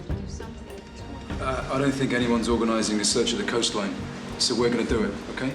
From their base in California, they try to do all they can to help. Get in touch with as many boat captains as possible, okay? We decided that we would start calling fishing boats, calling charter boats in Costa Rica, and to ask them whether they would send their boats out to look for our friends. Yeah, thank you. Yeah. At least I got one boat out. Will has survived 12 hours adrift in the ocean. He's clinging onto the log for his life, but prolonged exposure to salt water means his muscles are beginning to shrink, and he's suffering extreme fatigue. The log was giving me something to float on, but I was exhausted. I was just exhausted. I was certain, because of the amount of water I'd ingested, the amount of pain I was in from the jellyfish, and the fact that it had gotten much colder, that I was going to die.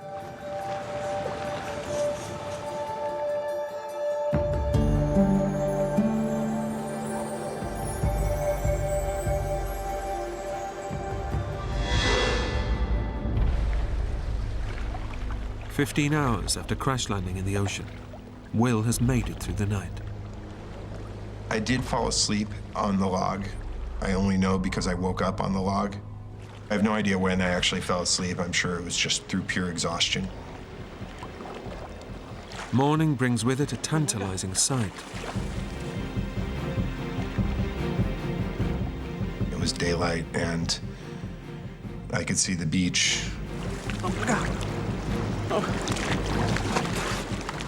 And it seemed like the swells were pushing me toward land almost, and I could maybe, halfway surf the log into the shore,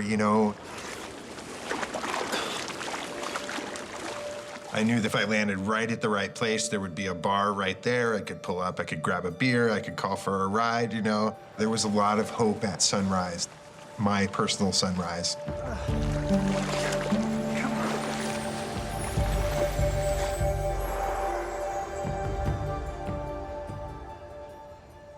It was a long night. We were pulling data from the internet, we were calling the State Department, we were getting very varied sources back. Even when you have news reports that tell you that the chance of survival is very, very small, there's always a little bit of hope. Hello? And it's very important that that hope doesn't die. It's a frustrating feeling, knowing that people you love are in a situation and you're many miles away trying to do the best you can. Yeah, that's what we thought. It's raining. When your energy's focused on the well-being of your friends, the hours and the minutes tend to disappear. Time becomes kind of distorted. Everything takes on a rather unworldly feel about it. Becomes a very surreal nightmare.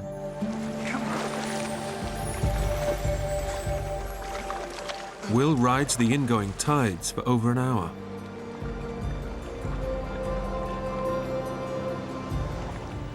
I wasn't making as much progress as I needed to. But the tide turns, and the undercurrents begin to work against Will, pushing him back out to sea. I didn't feel like visually like I was closer to the beach.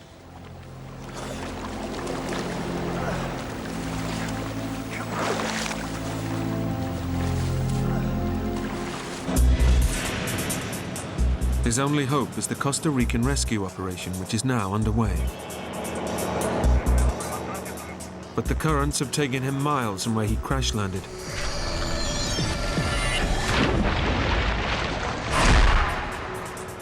And the rescue teams are looking in the wrong place. Even if they knew where he was, it's like looking for a needle in a haystack. Throughout that day, boats and planes and helicopters would just pass, probably just doing their own thing and not looking for me. But it didn't make sense not to wave to it, so I waved a couple times, and then the log would roll over and I'd fall in the ocean. And that was a scene repeated over and over throughout that day.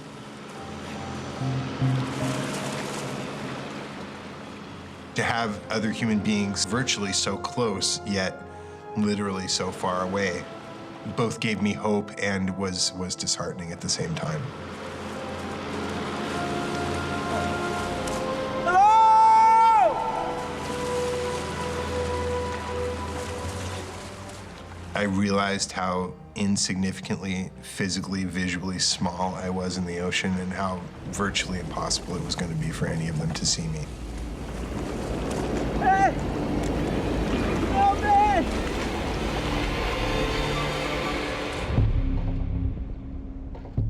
In California, his skydiving friends know that if Will is alive, his chances of survival are now extremely thin. James, anything? No. Getting nothing online. Come on, someone's got to know something somewhere. Okay, we'll keep going. Even in Costa Rica, the ocean is cold. The ocean is pulling energy from anybody or anything that is floating in it. A few boats down that way. Let me see if I can find what I can online. Get you this one. As time goes on, the chances of somebody surviving dramatically decrease. It's a pretty big chunk of ocean, so our best chance is still the boats. Fingers crossed, yeah, let's keep hassling them.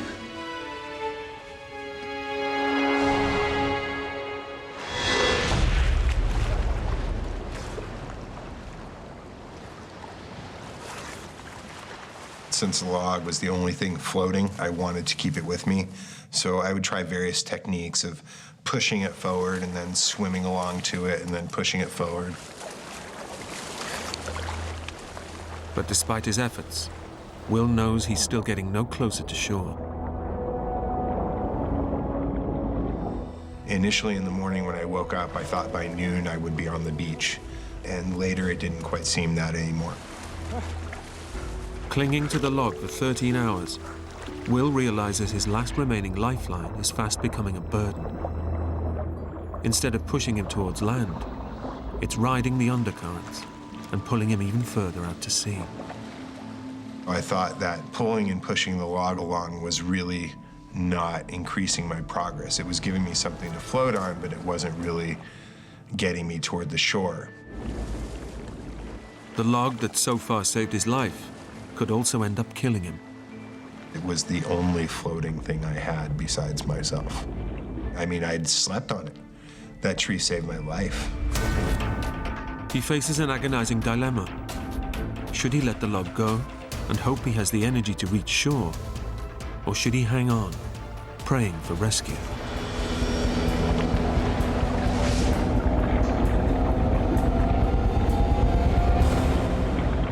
I ultimately decided that the tree was keeping me in the same place, that I wasn't making as much progress as I could were I just swimming with my body.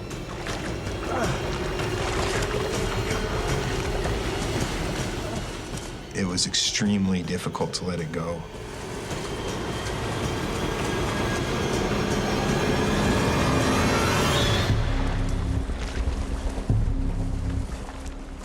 I swam maybe 20, 30 yards away, and then I said, forget this, and I swam back to the tree and was very glad to have it back.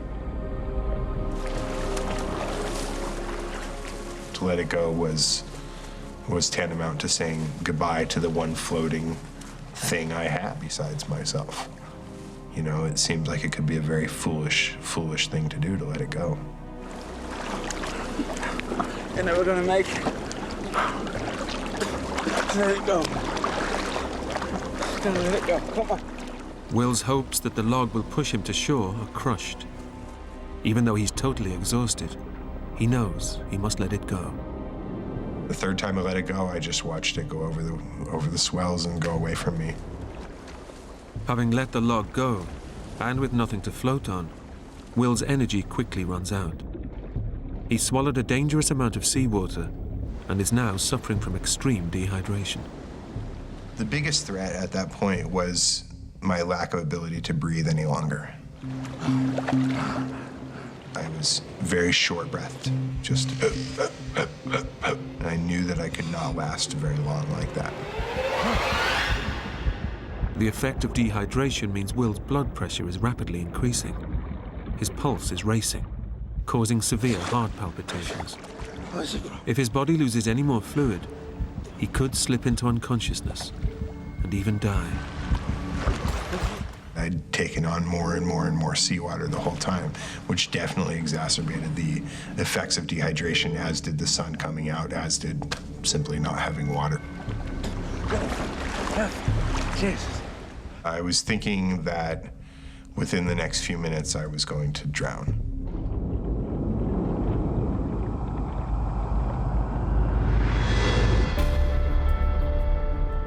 "3,000 miles away, Will's friends are desperate to find him.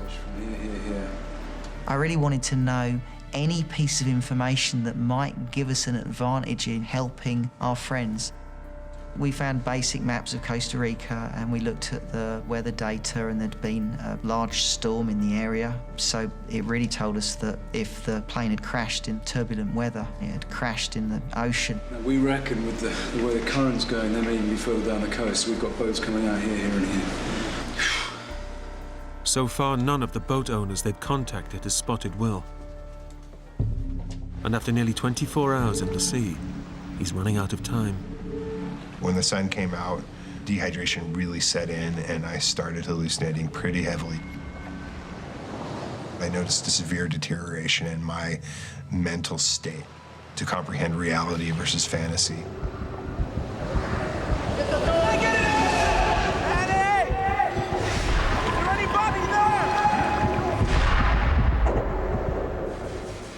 Will has swallowed so much seawater, his kidneys can't flush out the excess salt. His body is gradually shutting down, bringing on hallucinations. I would think I saw a shark fin over here, and I would look over there, and I think I saw something else over there, and I knew that there were turtles there that can just slice you open and eat you, So those things were seeping in. Will's ordeal has driven him to the edge of insanity, and his body is ready to give up the fight. I just felt at that point that I had very little physical and mental energy to keep my head above the water. I had been in excruciating pain from the jellyfish. The swells had picked up. There was more and more water getting inside me. And I just felt at that point like the end was imminent, like it would be a very few minutes off.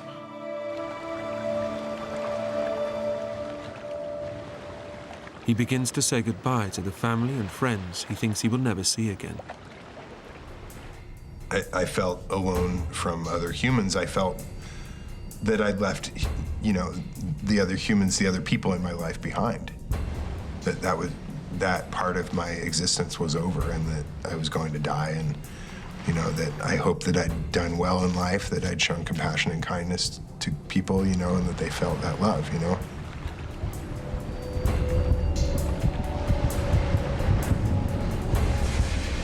They say that your life flashes before your eyes when you're about to die. And very similar to the night before, I thought that death was imminent and very, very close.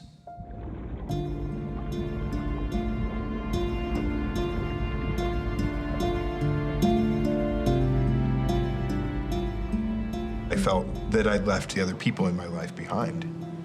That part of my existence was over, and that within a very few minutes I would be dead.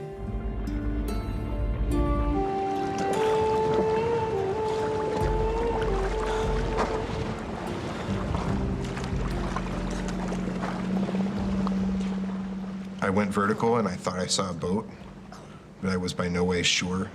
My mind was not together any longer. I was hallucinating heavily at that point. Either a boat was there or there wasn't. Focus well. Focus well. Focus. Breathe. Hello?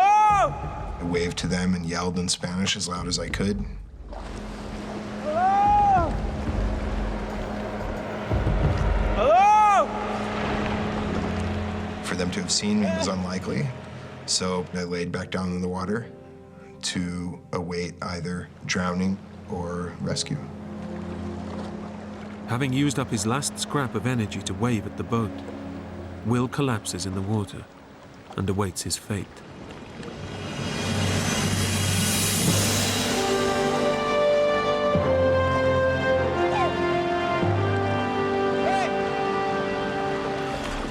I looked up and saw them, and I couldn't believe it at first.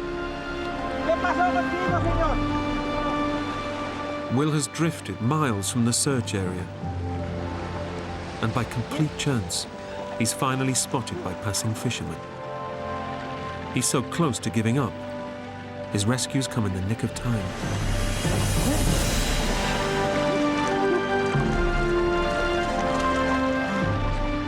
They said, "Come on, get on the boat." And I said, "I can't." I had no strength, you know? And they all reached down, and it was just, I think, as much in shock as I was when the plane crashed.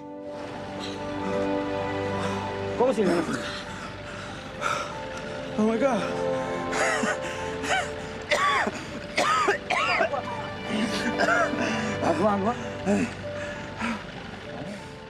I just couldn't believe it, you know?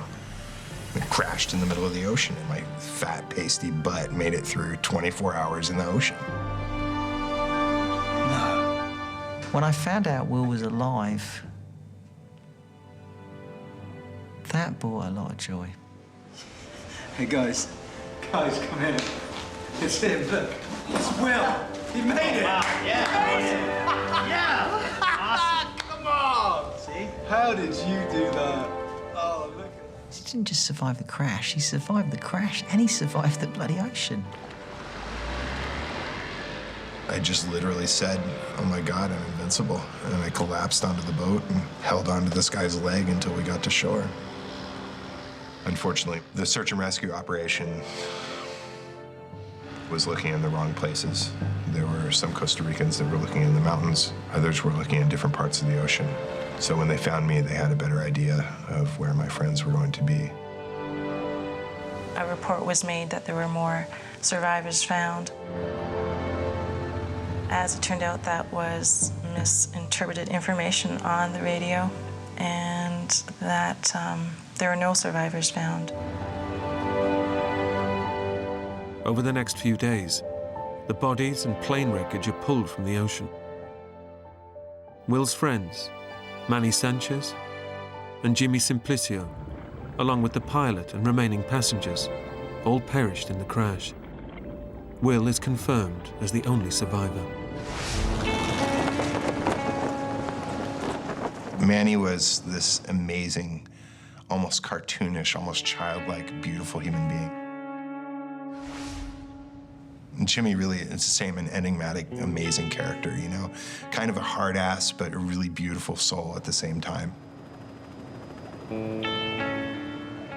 Did we do the right thing by jumping out? You know, I mean, I did the right thing. Manny and Jimmy did the same thing as I did. We all made the same decision, so I'm comfortable with the decision we made. After his 24-hour ordeal, Will spent 5 days recovering in hospital. He's still skydiving.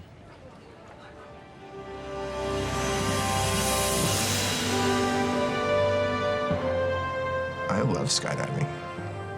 I've done probably 2,000 jumps since the accident. The airplane was the dangerous thing there. My parachute saved my life.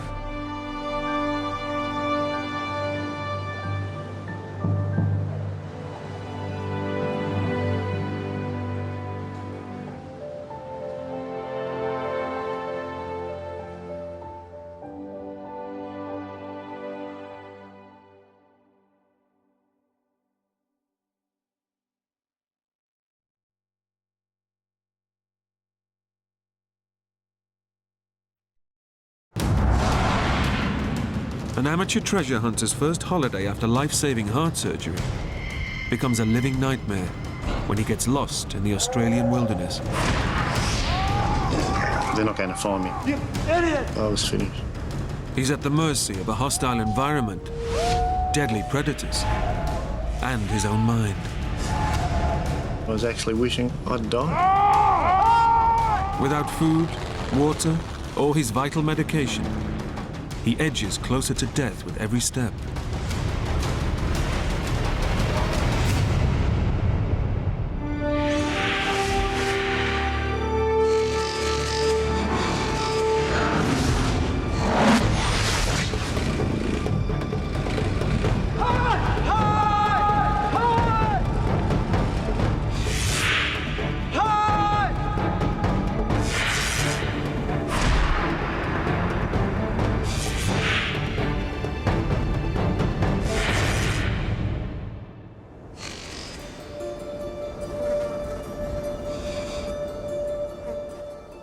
Theo Rosmulder is on a long-awaited gold prospecting holiday in a remote part of Western Australia with his wife, Pauline.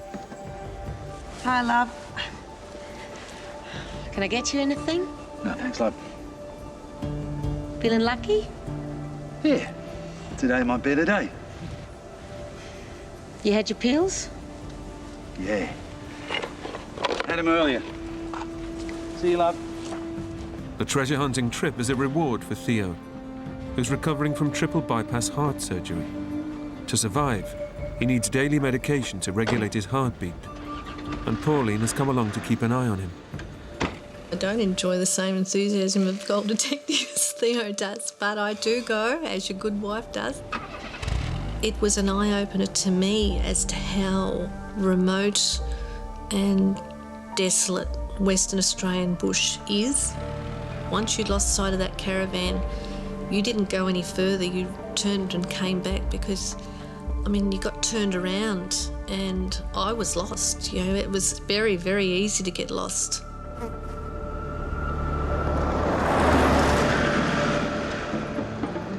The Australian outback is one of the world's most sparsely populated regions. Apart from a small Aboriginal settlement about 6 miles from Theo's camp, the area is completely uninhabited. You can drive for 8 hours constantly and not come across a soul. Wouldn't pass a farmhouse. About the only thing you'd lucky to see would be maybe some wild camels, not a donkey, and basically dirt, trees and nothing else. The outback is also home to dangerous wild dogs, or dingoes. Opportunistic predators that eat everything, from lizards to kangaroos. And sometimes, even people.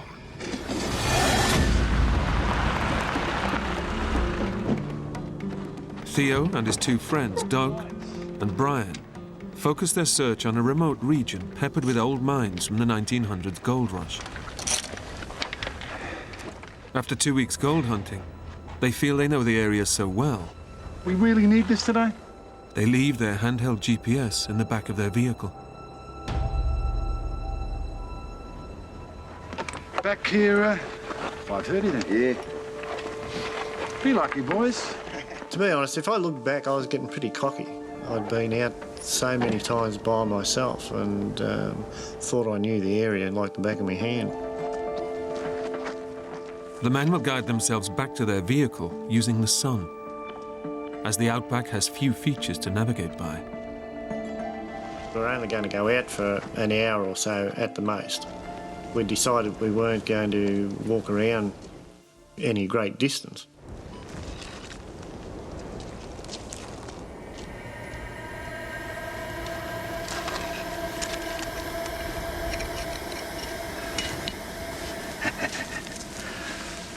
Gold fever. Lovely. They talk about gold fever, yeah, that's basically it. If you don't find it, it's the thought of actually finding one. And when you do, you want to find another one. With one shiny nugget in his pocket, his prospects look good. But Theo's thirst for gold gets the better of him. And his intensive search takes him much further than he realizes. You get that engrossed in what you're doing, you don't check to see how far you've got. When you turn around, you think to yourself, my God, have I come this far?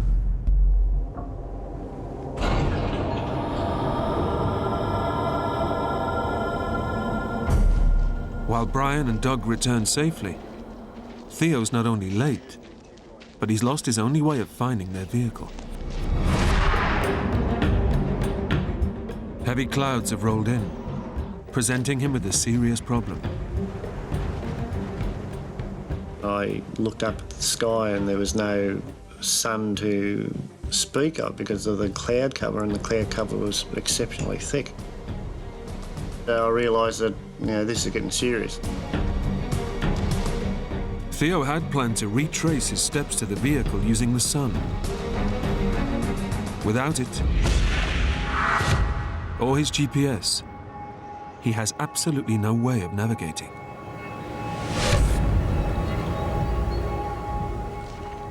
I basically couldn't quite work out as to which direction to actually go back to the car. And I was getting pretty dejected. So I took an uneducated guess. Theo has made an error that could cost him his life. Instead of trying to find his way back, he should have followed the golden rule of the outback. If you get lost, stay put and wait for rescue. He's taking his time. It's now half an hour past their rendezvous time. Theo's friends Brian and Doug start to wonder where he is.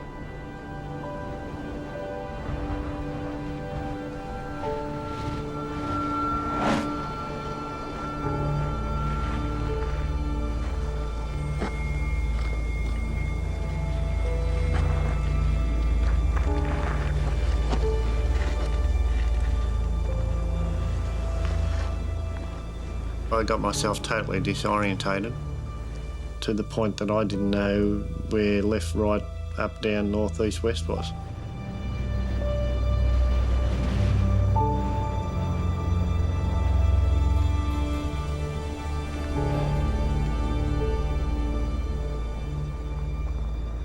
I looked around and I thought, I've been here before. This area looks so familiar.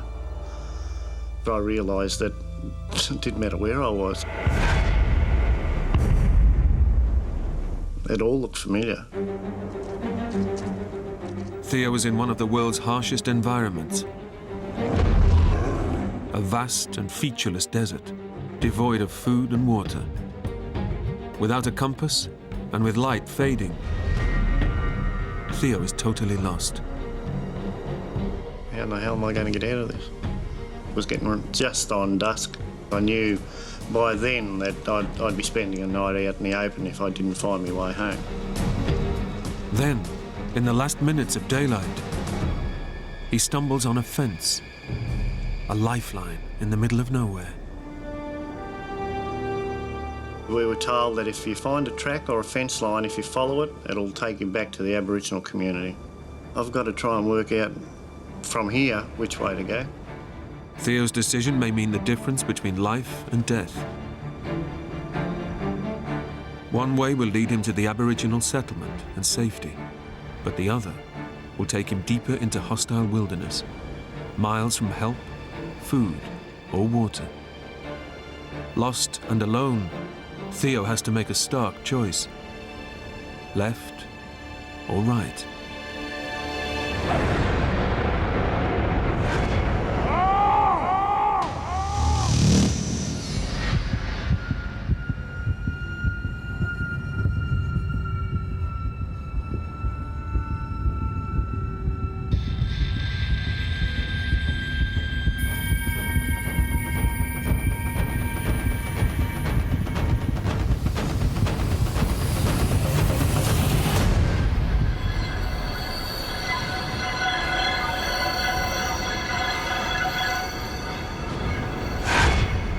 With night falling fast, Theo decides to take a chance. When you're looking at a cold night, if there's an opportunity to get back to camp, you tend to grab it. I take tablets for the heart operation that I had, and I wanted to get back to make sure I took those. You had your pills? Had them earlier.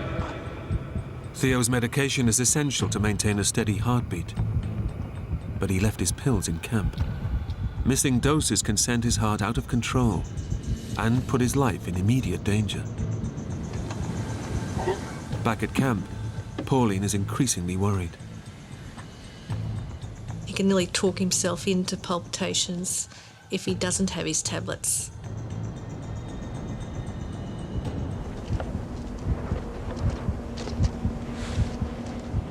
The heart wasn't doing that great. I could hear it just thumping in my head, and the more I walked, the worse it got. Theo has bet his life on the direction he's chosen to lead him to safety. He's still ignoring the rule of the outback, to stay where he is once lost.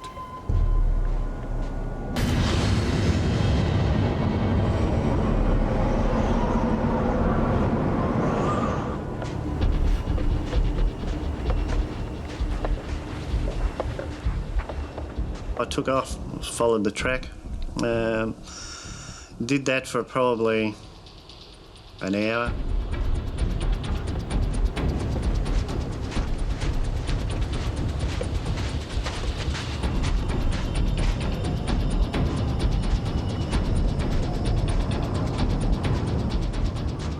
But his gamble is about to fail.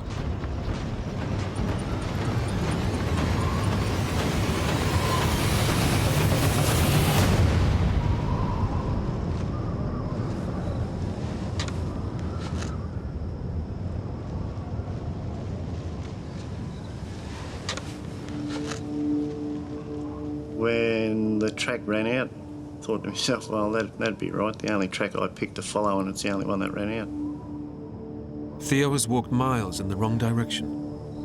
Instead of the safety of the Aboriginal community, he's ended up deep in the desert. That's about how good my luck was going.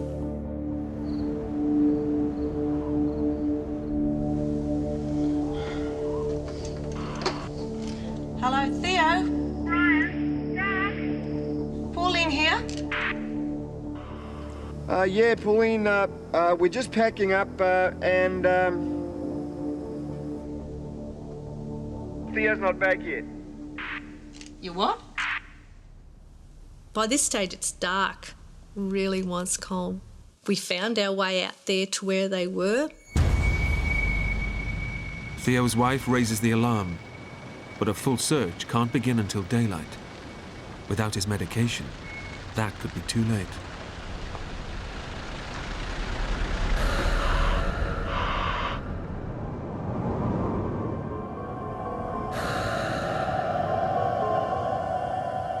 But it's not the only danger Theo faces. Temperatures in the outback can plunge below freezing in winter. He's only wearing thin cotton clothing and is at real risk of hypothermia. Wouldn't you just know it? At night time it gets very cold. Once the sun went down, you lost all heat. You think to yourself, well, okay, I've got to find somewhere to huddle into that gets me out of the weather somewhere. Theo faces another crucial decision. Do I tread back, follow the track all the way back, or do I try and find some place to camp for the night? I decided to look for an outcrop with a hollow in it where, you know, the kangaroos sleep. Theo abandons the fence, knowing that he risks not finding it again. Instead, he searches for a rocky outcrop and possible shelter. But it could spell danger. I was a bit dubious when I first got there. Don't know what's in here. You know, if I come across a kangaroo, that's fine. They'll just jump off and be more frightened than I would be. I don't want anything to do with dingoes.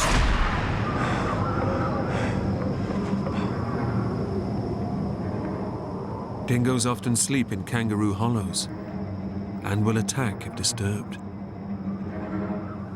I went with my pick out front. If I disturb them, they might get nasty.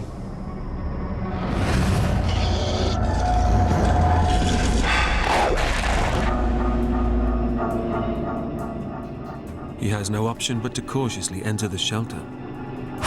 If he stays out in the open, he's likely to freeze to death.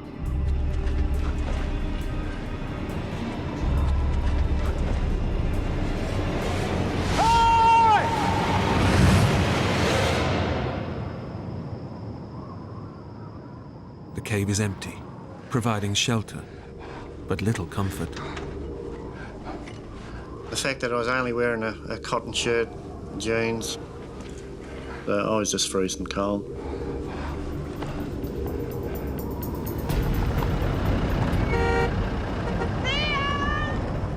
We just kept looking and looking and looking and beeping the horn, and I stood up and just yelled and yelled and yelled.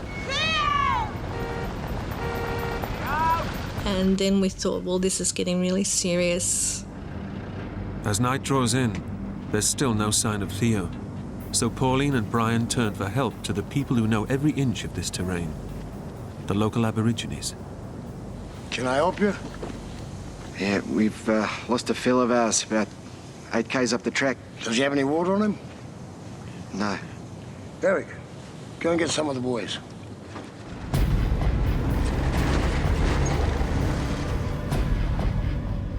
Unaware that a search effort is underway, Theo faces a long, cold night alone. Here I was huddled into this outcrop of rock, which was only covering probably 2/3 of my body.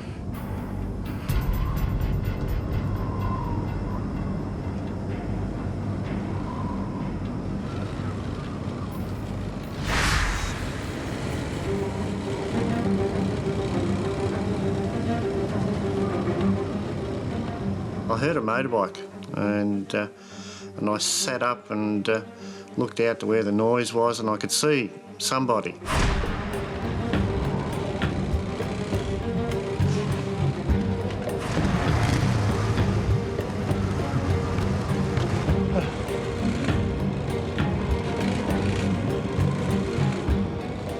I started running towards the headlights and waving and yelling and screaming.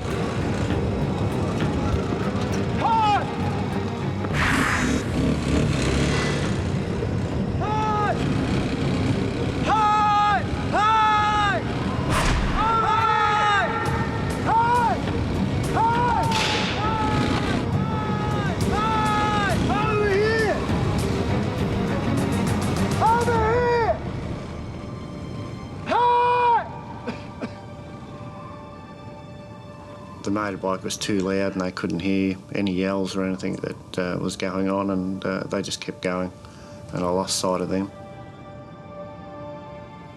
I just couldn't believe it. That's when I knew I was going to be spending the night out in the open That's when I knew I was in trouble.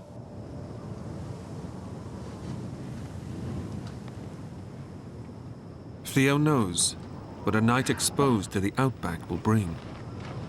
Bloody idiots. I thought, this is it.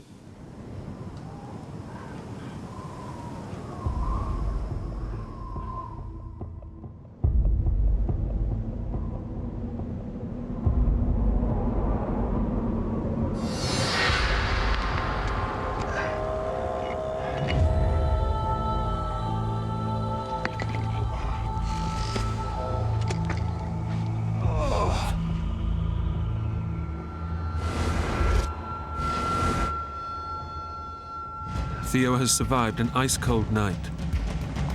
Although he missed a chance of rescue, he knows people are trying to find him. Daylight brings fresh hope. They've got the people out in the ground looking. So, you know, I've got to be found. Everybody's out looking for me. But help must come soon. Not only is Theo without vital heart pills, but as the daytime temperatures rise, so does the threat of dehydration. I could see a fairly large outcrop of rock, and I thought, well, that's the place I need to be. If they're going to find me, they'll come and look at that place.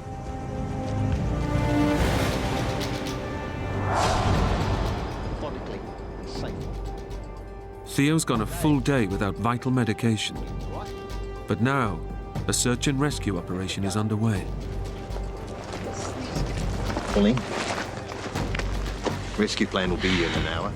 When they said the aeroplane was coming, that was when I thought, he's fine. You know, the aeroplane will find him. I mean, you see all these search and rescue things where the aeroplane finds people. Guys, wait a sec. Can you take these, please?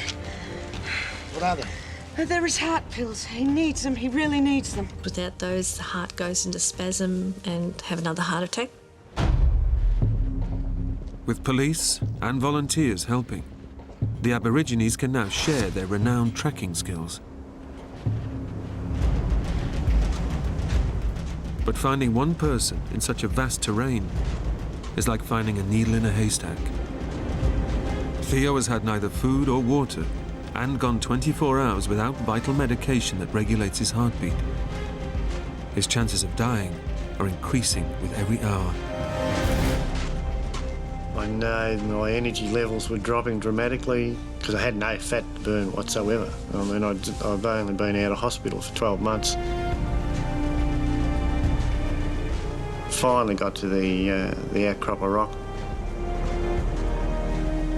Camouflaged against the scrub in his pale clothes, Theo's best chance of being seen is to find high ground.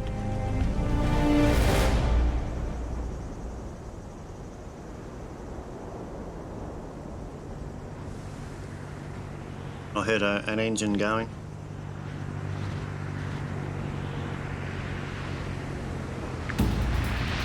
Hey! And saw a plane flying around, and I realised that everybody's out looking for me. Hey! Here! Yo! Hey! Hey! Hey! Oh, you beauty. Hey!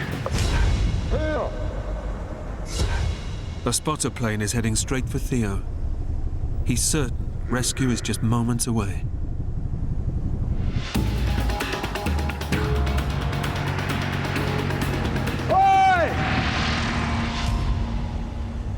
I figured from what I'd seen on TV, if he saw me, he'd sit there and he'd make the winds go side by side.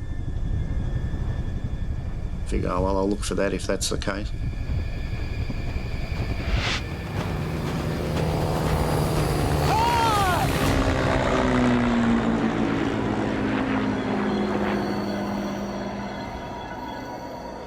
Didn't see me. I just said, oh, well, they'll see me the second time. The second time he flew over, I was waving and yelling and whatnot. Come on, boy! Come on! Hey!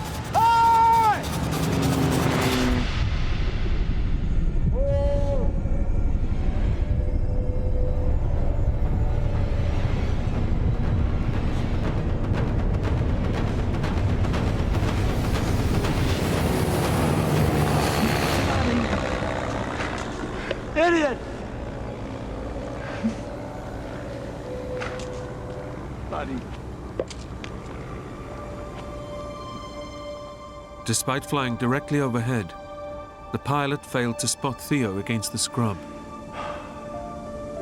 It's a crushing blow. There are dozens of people looking for him, but he's never felt so alone. Well, I called him every name under the sun. Yelled, screamed, threw rocks at him. Just couldn't believe that here I was out in the middle of nowhere, sitting on an outcrop of rock, and he couldn't see me.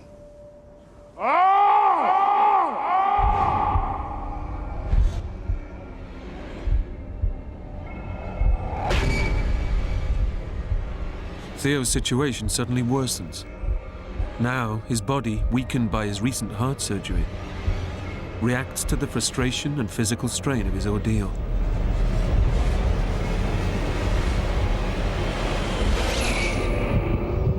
Just a year earlier, Theo's operation involved removing veins from his legs and grafting them onto his heart to pump blood more effectively. Medication regulates the blood flow, but without it, Theo's heartbeat can swing wildly out of control. He's at critical risk of heart failure. I had visions of, grafts being blown off.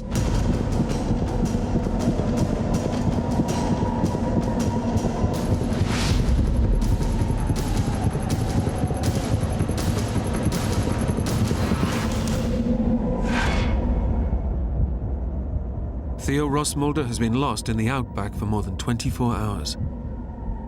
Rescue planes have failed to spot him, and lacking vital medication, his heartbeat is now dangerously irregular.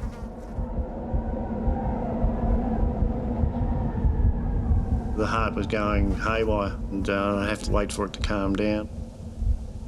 I just hope the old ticker holds up, because the way it's thumping and bumping, it's not doing real well.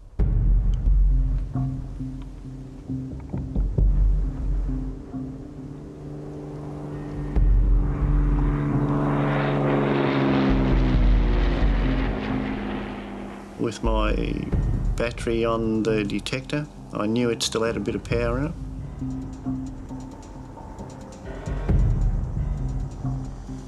And I thought, well, if I could get the battery apart and wire up the batteries to actually spark.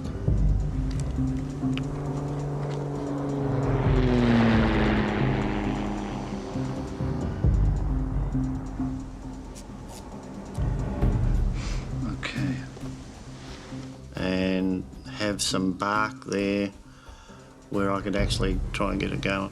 Wired it all up so that they spark when I put the two wires together. I might be able to get a fire going. Planes have been flying overhead every hour, but so far failed to spot him. Building a fire might be his only hope of being seen.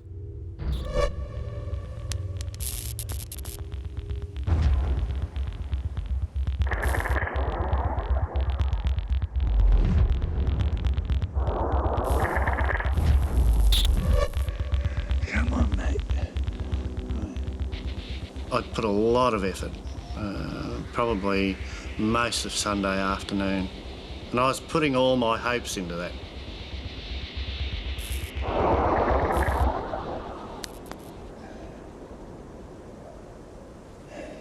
The stuff that I wanted to light just didn't come to life, just didn't happen. I was totally disgusted that I'd wasted a good battery on an effort that didn't work. As the second night falls, his chances of survival are fading fast. He again ignores the rules to stay in one place and continues to wander in the hope of finding the fence. But the more he walks, the more disoriented he starts to become. I didn't have any actual sense of which way I was actually going to. I was walking away from where I was lost and not staying in the same area.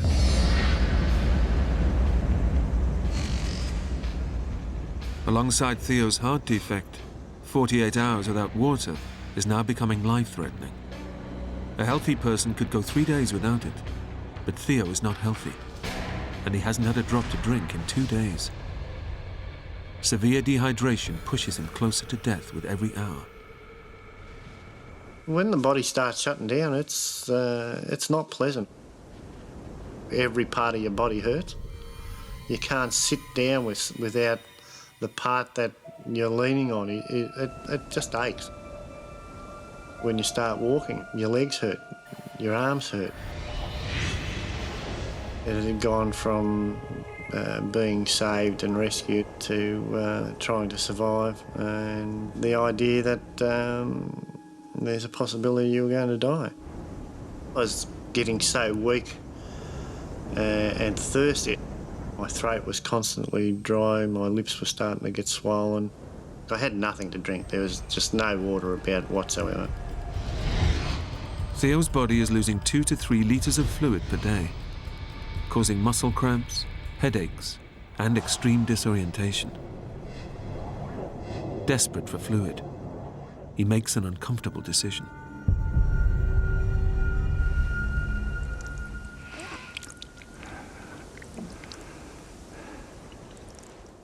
And it all of a sudden dawned on me.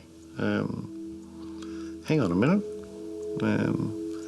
You can't waste this. This is your body fluid's going to waste. This is the stuff that's going to keep you alive. It's the only bit of moisture you've got. You know, this was pure water going through.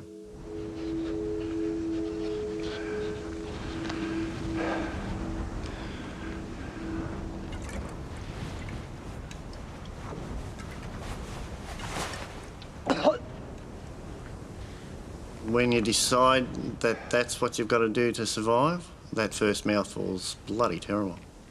The first time it near made me sick.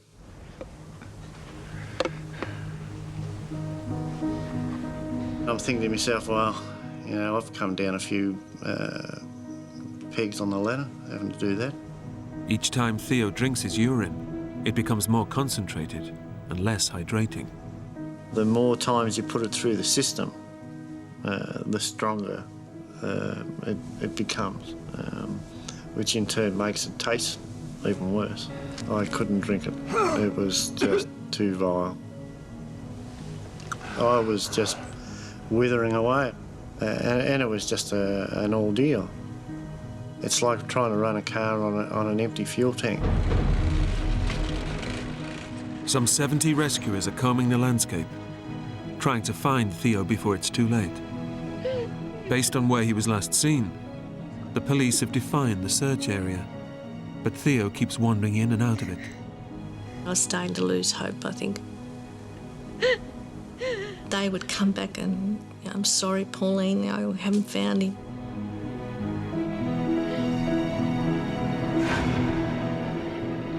And as ongoing air searches fail to spot him, Theo too is losing hope. By the time he was flying over me 14 times, I'd given up. I basically knew he wouldn't see me.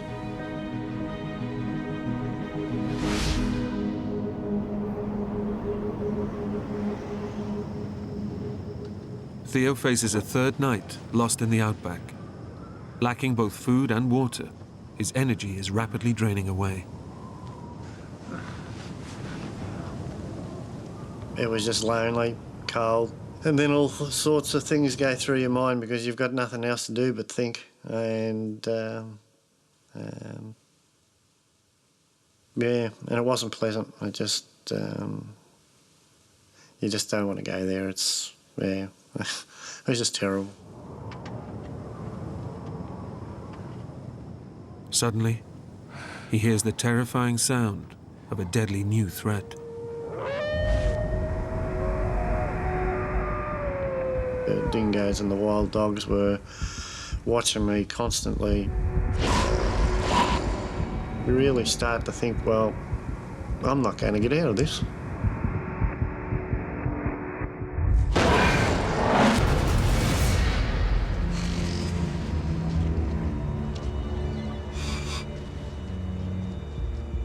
The Aborigine trackers have been searching for Theo around the clock.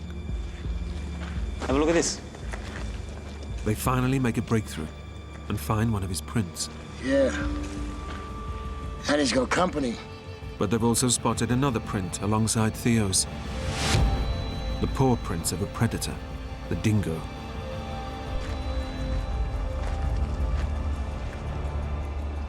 Can I speak to you, Mrs.? Yeah, sure. He's still alive. How do you know? We've seen his footprints. The dingoes are following him. They'll keep following him, Mrs. Why? In case he falls. They were saying while an animal is still fit and healthy, a dingo won't follow. It will come look and then it'll go away. But once an animal is very poorly, they just keep their distance and track it until it falls. Theo summons his last ounce of energy to keep moving. As long as you're moving, they're not even going to come anywhere near you, but as soon as you fall down, they're in for the kill. But as he continues to walk in and out of the search area, it hampers the rescuers' efforts to find him.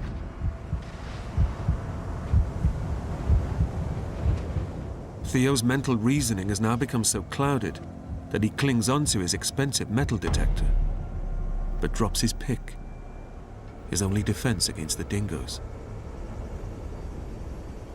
I basically left the only decent weapon that I had against them laying back in the dirt.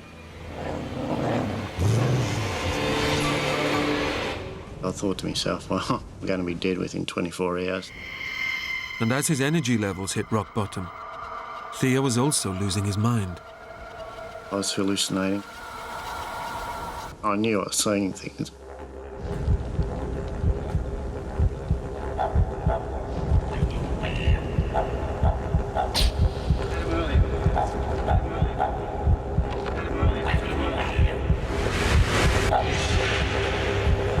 Feeling lucky?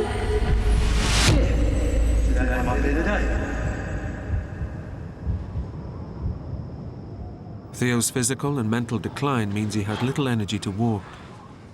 His fourth night exposed to the freezing cold could be his last, as he risks dying of hypothermia. It got very wild, very cold, very windy. So I basically just sat on my backside and shivered all night.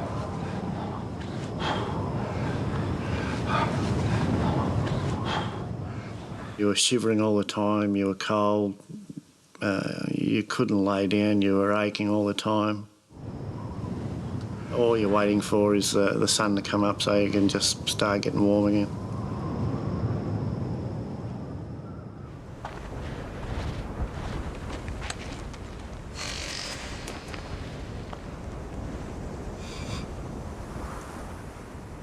I was in so much pain that it was starting to get unbearable. Stomach cramps.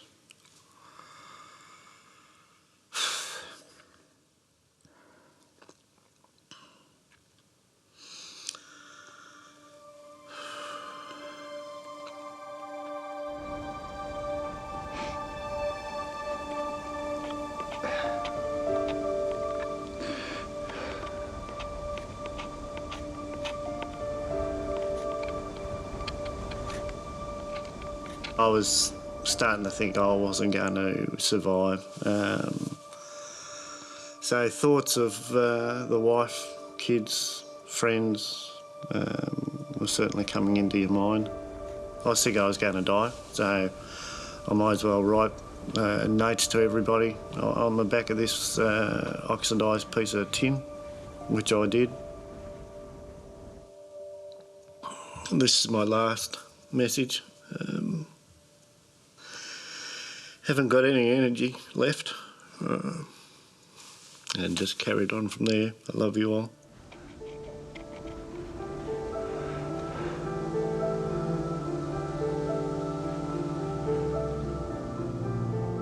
Trying to explain, more so to my wife, that it was my fault that I was there.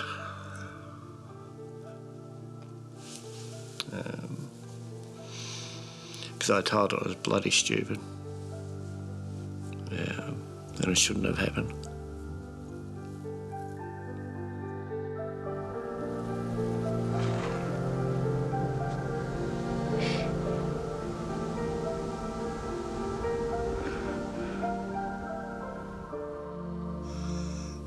religion becomes very, very strong.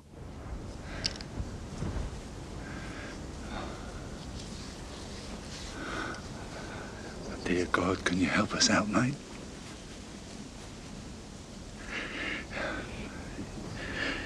If you see me out of this, I'll see you right, I promise.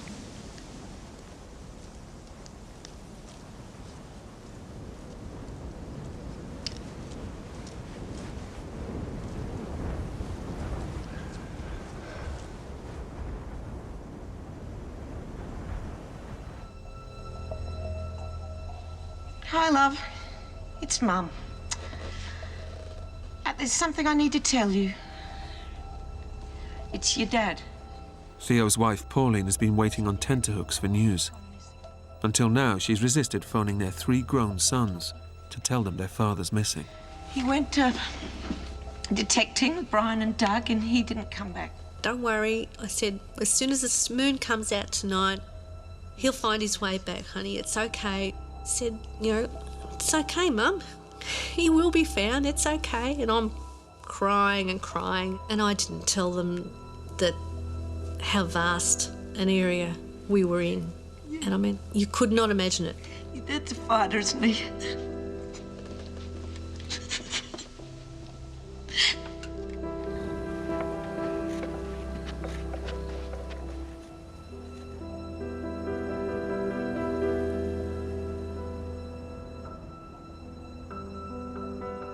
By Monday, I think I had him as dead.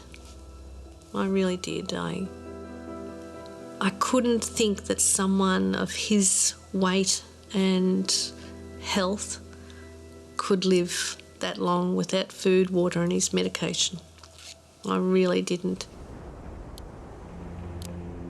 5 days lost in the outback, without food, water or a single dose of essential heart medication, have pushed gold hunter Theo Rosmulder to death's door.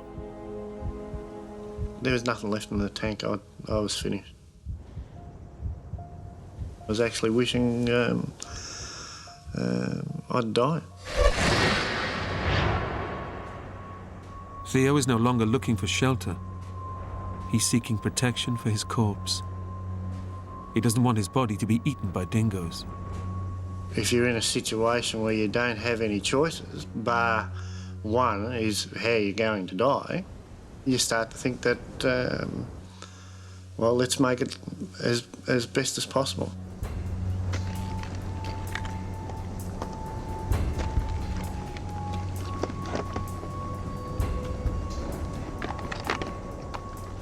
When I found that cave, I basically decided, well, that would be a good resting place.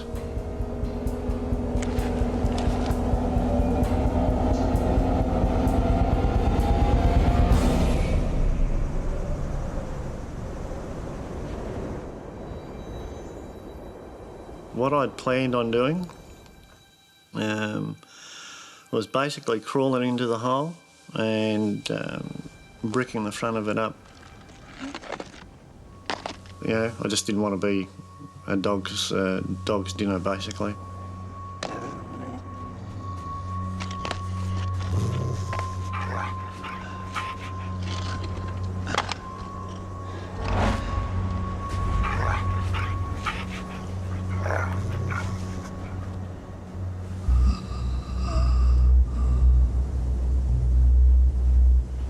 I was prepared to die. I knew I didn't have much time left.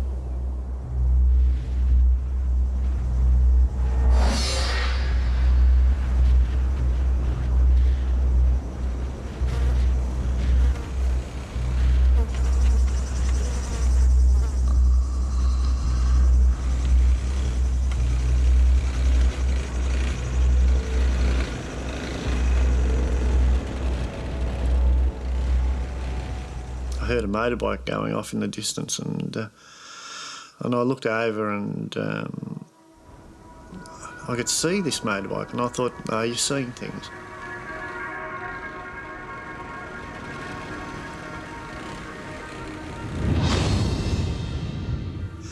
I thought, no, you're going crazy, you know, It's not there, you know.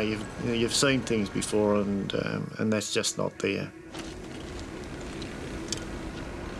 But I kept watching it. I was looking at something that I couldn't see, but it was there, and it pulled up. It wasn't right there in front of me. I either sit here and hope that he drives up close, or I start walking, like I've been doing for the whole week. It hadn't done me any good, but by God, I could walk.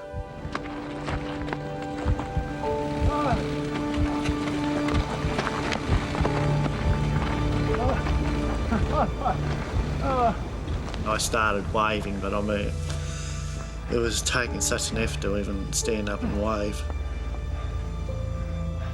On the verge of death, Theo has narrowly missed another rescue opportunity.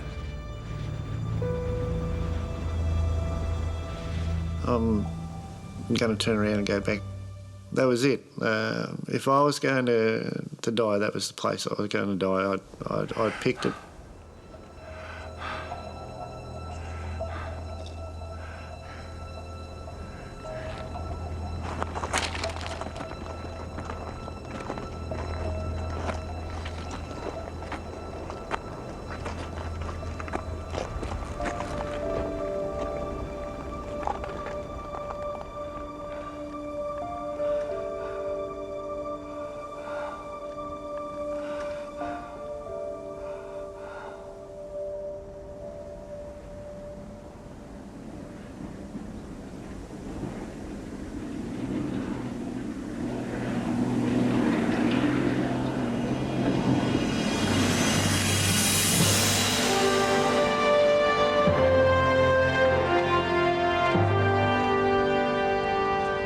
As soon as I could see them, that they knew where I was, I basically just collapsed on the ground. It was just a feeling of utter enjoyment. The emotions were going through that, it's finished. That the thought of dying's not going to happen. All the plans that I had of, going into the cave and letting nature take its course just wasn't going to happen. And, those guys, they're the best looking bunch of blokes I'd ever seen. Rescuers found a fresh set of Theo's prints, and the Aborigines were finally able to track him down. Can't explain it. It was just a huge relief. It was, oh, thank God.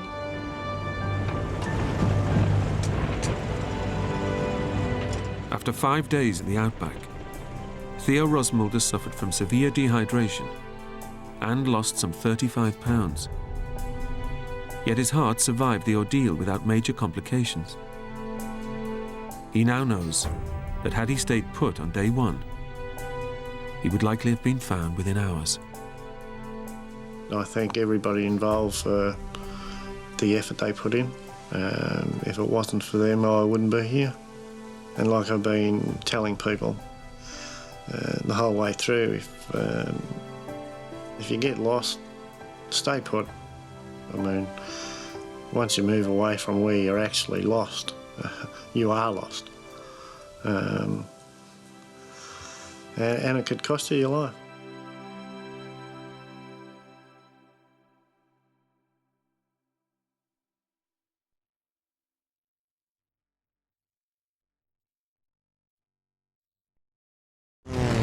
A plane carrying ecologists over the heart of Africa suddenly goes out of control. I had 15 seconds to say I had a good life. It crashes, leaving 3 men with serious life-threatening injuries. Exposed to the harshest of elements, with little hope of rescue, their only chance of survival is for one of them to walk for help. I don't want to die. If he didn't get through, we were all going to die. At the mercy of the same animals they're trying to save. I really felt that this was it. How long can they survive in such a hostile environment?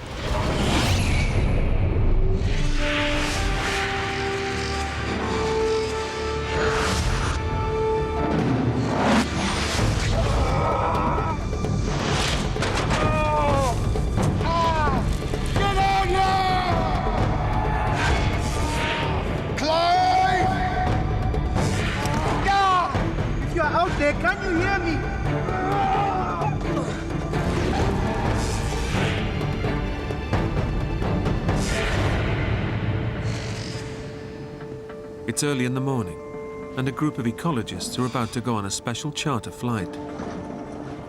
They'll be flying into one of the remotest parts of Central Africa, the Luano Valley in Zambia. Graham Child from Zimbabwe is leading the team. I've worked all over the world, but my real love is the central part of Africa. You have fantastic wildlife. Clive English has flown over from the UK, especially to work with Graham. The chance to do this work with somebody like Graham was just a real opportunity that nobody would ever turn down. Come on, the weather's perfect.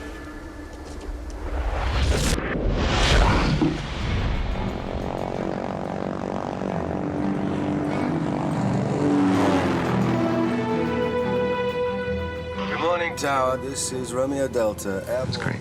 Lovely morning. Sun in our eyes, and, we're off.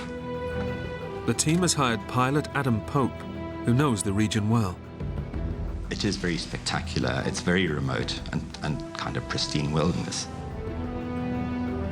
Everyone was quite buzzed up. I don't think Mumba was quite so keen. He'd never flown an airplane before. Zambian Mumba Chikungu is here to provide the men with local knowledge. You okay? Yes.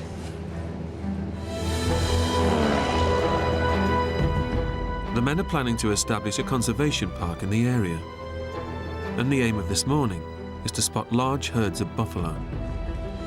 As we flew around, we saw about 6 or 7 elephants.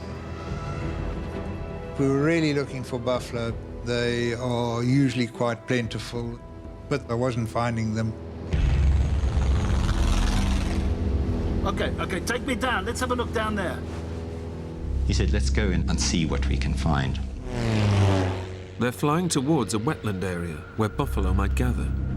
But this means flying in close to a huge escarpment rock face. We had to get in quite close to this escarpment to be able to have a look at them properly. We were traveling quite fast. Hold on. The closer they get to the escarpment, the more turbulent the air becomes.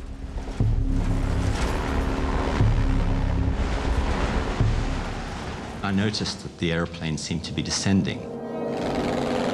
Then suddenly, the air sucks the plane downwards.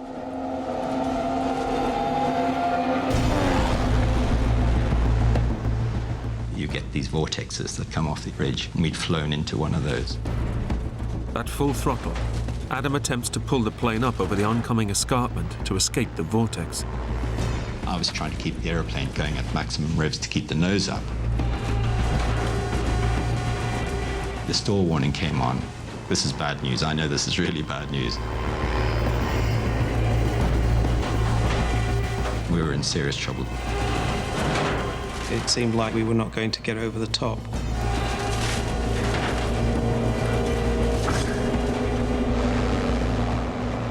Just seconds before impact,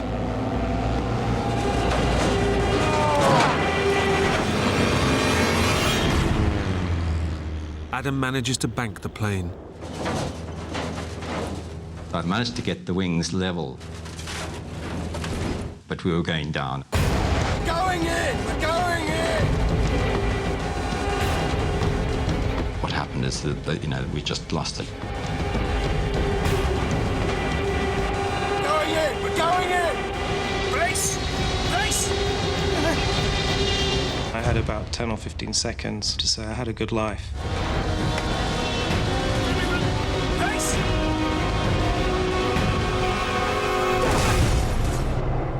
And then we hit.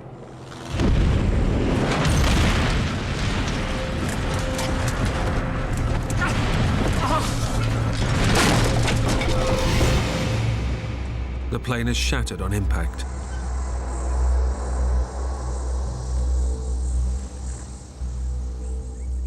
All 4 men are trapped inside the fuselage.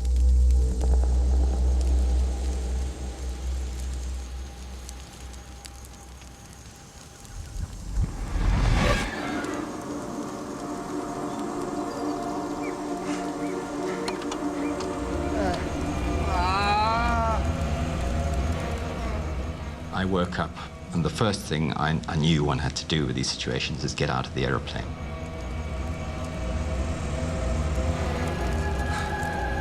Get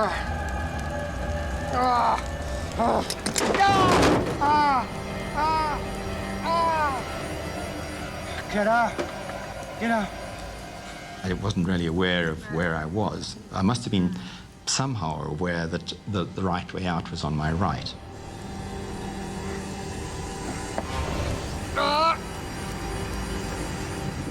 Pilot Adam struggles to free himself from the wreckage. He's in for a shock. I landed on the wing, but then, there was this huge pain.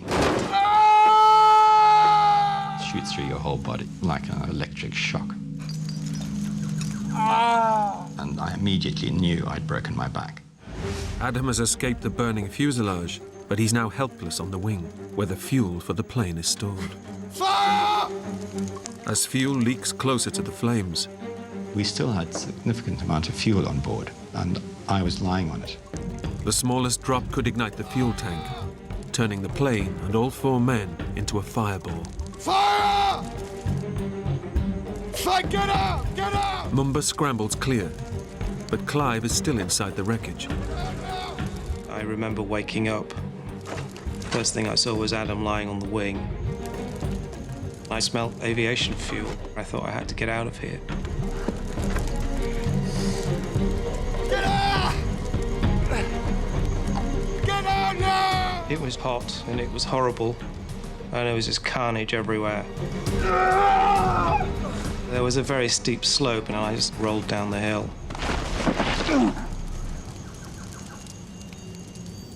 The plane is a ticking time bomb, ready to explode with Adam stuck on the wing. I was scared. I thought, this is not good. There was flame coming out of the engine. There was a fair amount of fuel leaking from the wing.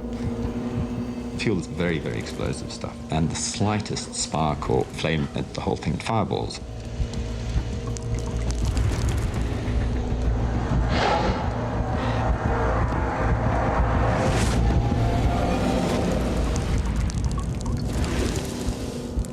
The slightest contact and the whole thing will blow. And there was nothing I could do about it.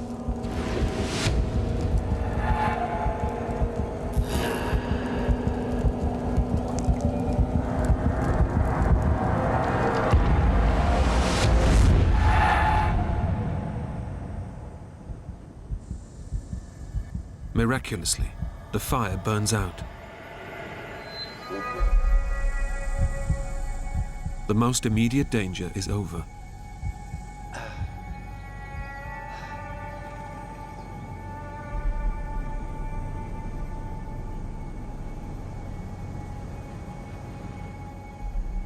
Clive! But like Adam, Clive is seriously injured and unable to move. I just had this terrible pain, as if someone had stuck something into my back. I was just writhing on the ground, looking for a position that would give me some relief. On impact, Clive's spine was twisted backwards and his vertebrae crushed together. Despite fracturing his back, he's managed to roll 70 feet away from the plane. I felt a little bit guilty that somehow I'd panicked because of fear of explosion and just tried to run away from that as fast as I could. Adam! Clive has no idea if his colleagues have survived. I could see the plane, but I couldn't really see any detail. I couldn't see Adam. I could just see the plane from where I was lying. Adam! Clive! Adam, are you okay? I'm on the wing! I kept calling to Adam, who just kept asking me if I was all right, and I said, yeah, I'm okay. So I knew that Clive was alive, but in serious pain. While Adam and Clive are both injured, Mumba is lucky enough to have survived relatively unscathed. But Graham is still missing. I couldn't see or hear anything from Graham at all. Graham! And I thought he was dead. Can you hear me? I mean, I really did think he was dead. Check on Graham.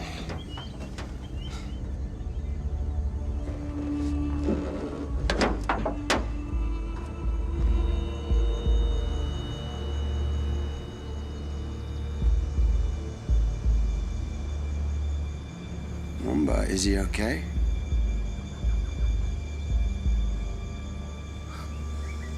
Mumba, is he okay?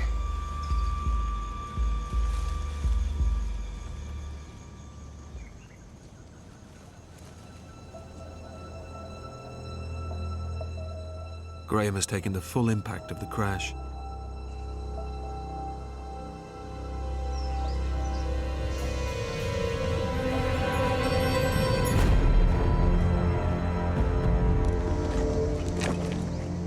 Is he okay?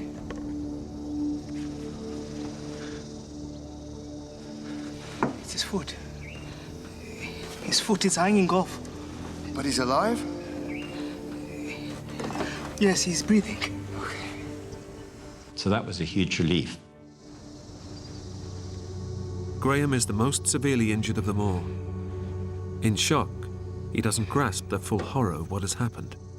I knew my back was damaged and I knew my feet were damaged, but I didn't realize how bad. Adrenaline is numbing Graham's pain. When I looked down, my one foot was badly damaged with my leg bone sticking out. I could see out of one eye a little bit and everything was blooding up very fast. To add to his misery, Graham can barely hear the other men. His hearing aid has been lost in the crash.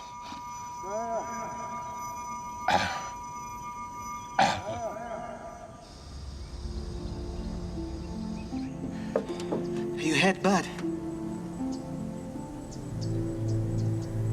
I'm afraid I can't feel my legs.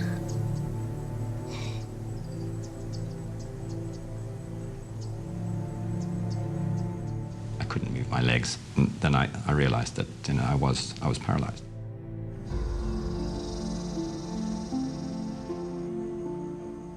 You're lying there. You're the pilot. You are responsible. These guys are your responsibility. And I was thinking, Graham is in dire straits. He needs help. We need to make radio contact. We need to contact Lusaka.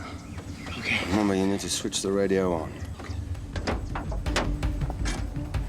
It's a massive risk.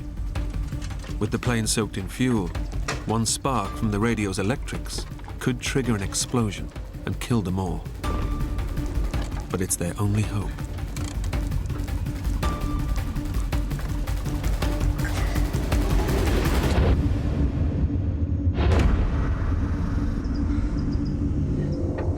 So we turned the radio on, and you can hear a click. Mayday. Mayday. Can you hear me?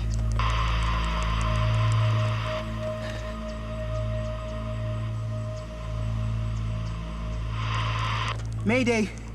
Mayday. Can you hear me? Mayday.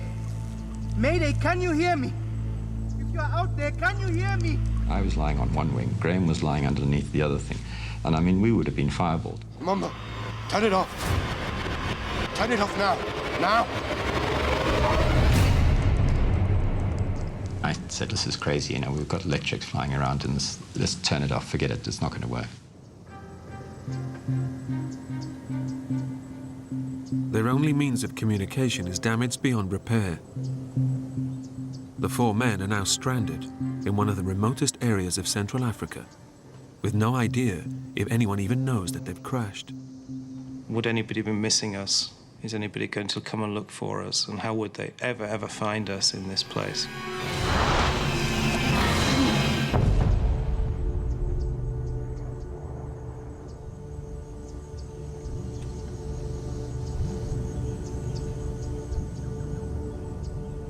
They now face a new danger. Exposure to the blistering African temperatures, which can rise to over 100 degrees. The sun just bearing down on you, you couldn't get out of it, you were exposed. It certainly felt as if I was burning. 3 hours since the crash, the intense heat and lack of water is beginning to take its toll on the men. It was so hot that we all needed water very badly. Without water, the men will soon begin to suffer extreme dehydration. You can survive without food for ages and ages, but you can't survive without water for very long. I wanted Mumba to go into the trees and see if he could find some water. But he didn't want to go into the trees.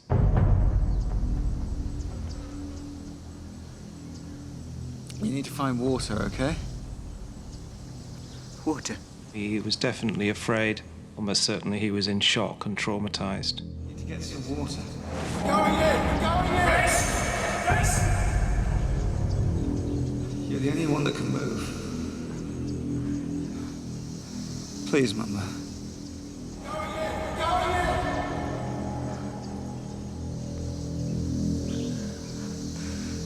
Okay. To find water, Mumba must venture alone into the bush. But he knows it's also home to dangerous predators. He definitely had a strong fear of wild animals, and we were in a game management area where there was a lot of game.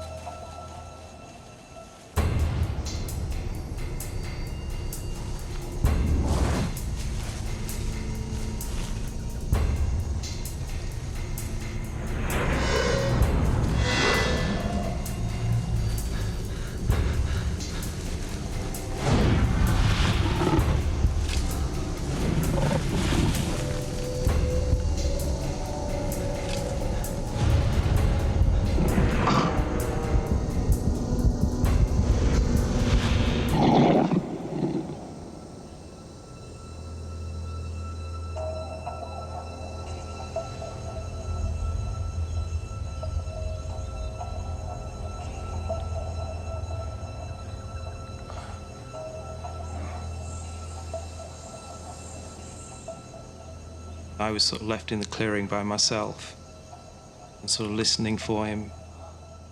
I was concerned for his welfare.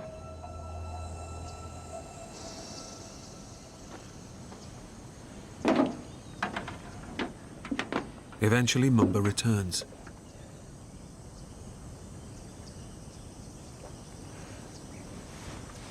I've managed to find a stream. Excellent, Mumba. Well done. When Mumba came back and said, look, I've managed to find some water, then that was fantastic.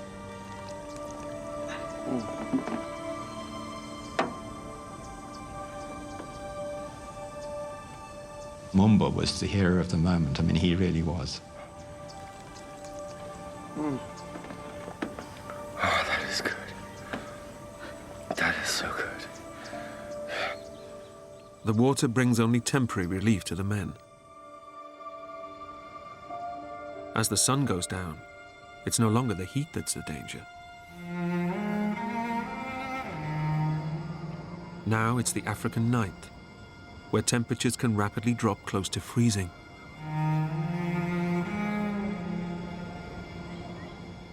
Since they'd originally planned to be back by lunch, the men are dressed only in light clothing and are now at serious risk of hypothermia. The problem with us was that we were completely exposed to the sky. It was quite cold. Graham was a constant source of concern. He was older, and he had this horrific broken leg. I wasn't sure whether my foot was savable or not.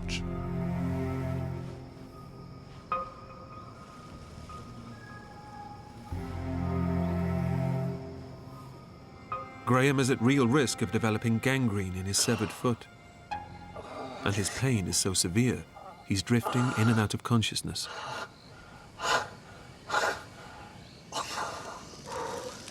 Mumba lights a fire, but at a safe distance from the fuel-soaked plane. It brings no comfort to Graham or Adam.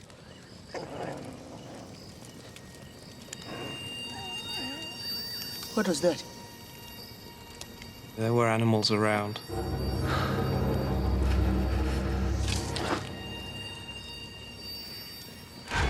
My greatest concern was a hyena coming in and smelling my blood. Hyenas like bloody bits of meat to chew.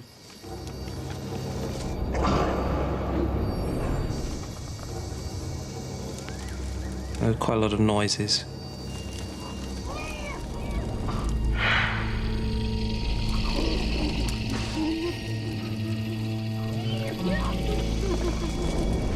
Clive. There's something out there.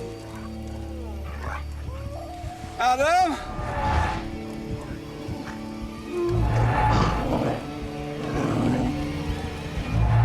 Adam?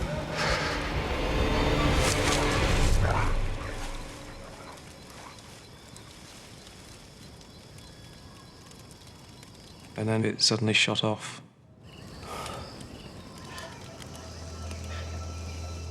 It was a long night. Adam knows that the threat of animals and the brutal temperatures mean the men will not survive for long. I did feel guilt. I was a pilot, and as a pilot, you are ultimately responsible for the safety of all your passengers. He must come up with a plan.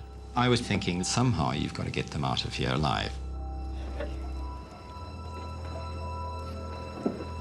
Remember? The chances of us being found are very, very remote. No one's coming, no one knows we're here. We need you to go and find help. I said, look, you know, the survival of a lot of people depends on this. But Adam... Please, Mamba. We need help. There was a whole question of trying to reassure him that within him he had the ability to go and do this thing, and that he wasn't going to be eaten by a lion or trampled by an elephant. It's too dangerous. There are animals out there, wild animals. Mumba, you have to go. Mumba faces a stark choice: to search for help alone in the dangerous African wilderness, or stay with his colleagues and watch them slowly die.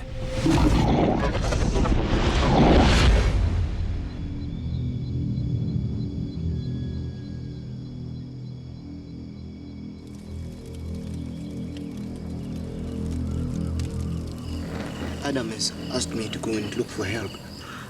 I told him it was too dangerous, but he insisted. I don't know what to do. Adam wouldn't ask you if he had a choice. He was very reluctant to go. He was clearly afraid. Definitely he was afraid. I don't want to die. You have to be strong. I said to him, if you don't go, then you'll probably be left sitting here with 3 dead people. If you go, we have a chance.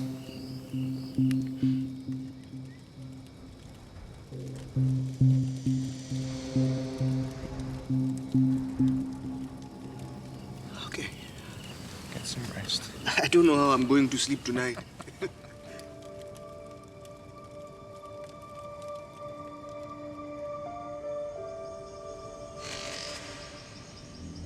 It's dawn. The time has come for Mumba to leave. But he has one vital task to complete before he can go.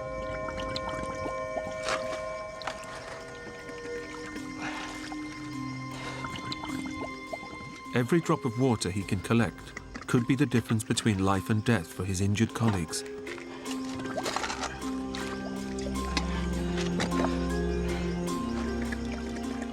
We had no radio. There was no other way we could get out. Mumba was really our only hope of getting any salvation.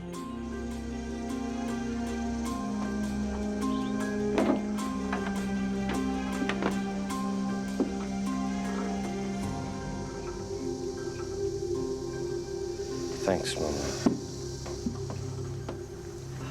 I'm going now.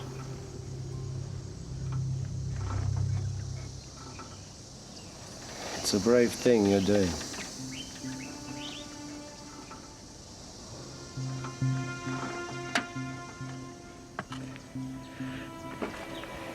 Good luck, man. You too.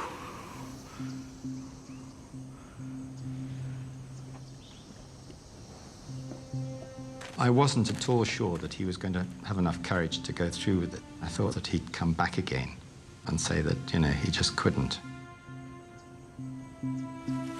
Slowly but surely, he sort of moved out of the clearing and disappeared into the trees.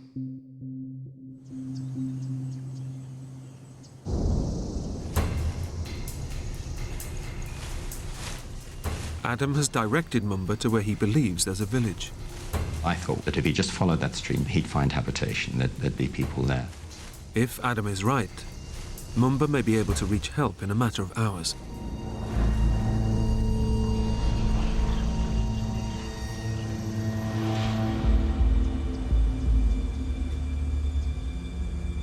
As every hour went past, I thought, well, this is good. You know, he probably is giving it a crack.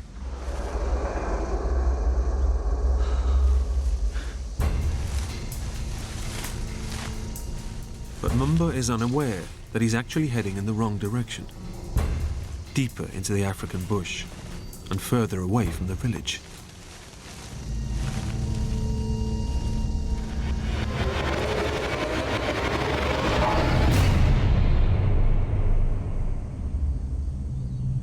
The supply of water Mumba left behind will only last a few hours.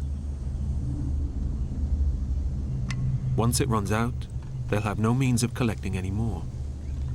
Without water, it will be a matter of hours before severe dehydration will take its toll.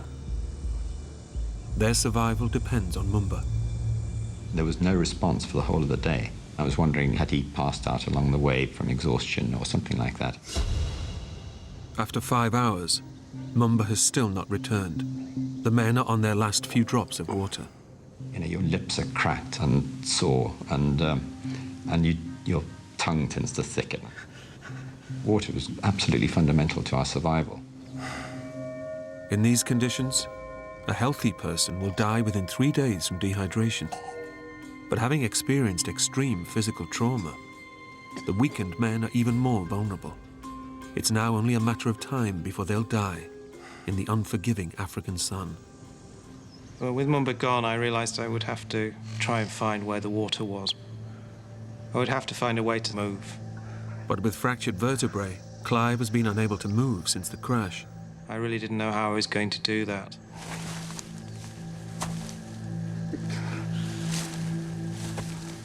Any kind of movement was very painful.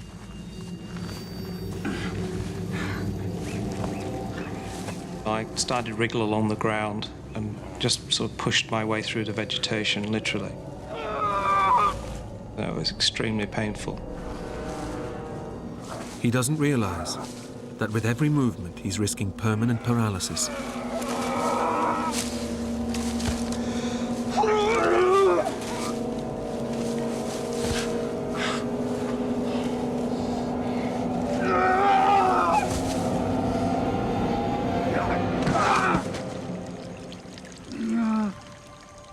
Suddenly, I could hear trickling water.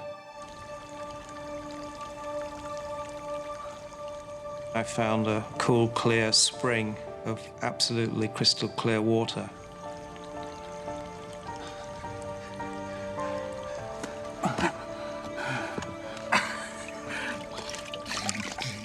I just put my head in there and just drank.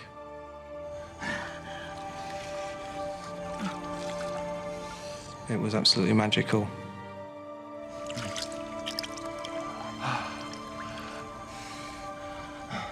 Nature was providing us with a real lifeline.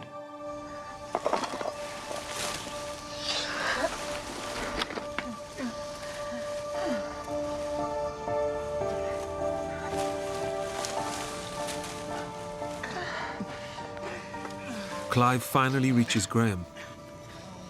It's the first time he's seen him since the crash, and he's shocked by what he sees. So that was a pretty emotional moment, actually, to see that he was grinning, you know. How's it looking? He clearly had concern for losing his leg. It was shocking to see his leg in that condition. One of his feet had snapped off above the ankle. It was lying on the ground, just attached by tendons. The blood and congealed, it was covered in ants. It looked like liquid tar. I didn't see how anybody could repair that leg. Not bad, huh? And it must surely have been hurting, and he was certainly in pain. For the first time, Clive is confronted with the true horror of Graham's injuries. Time is running out for the severely injured men. 8 hours since he left for help, and there's still no sign of Mumba. Clive knows that their fate is now in his hands.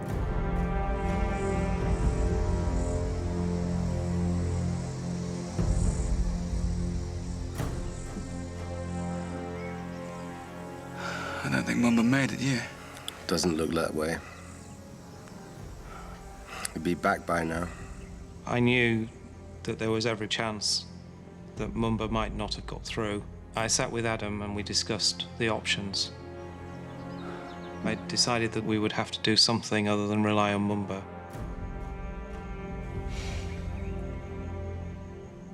I could see a ridge, but if I could get up there, I felt I would be able to see what was below us, and maybe if there are any villages.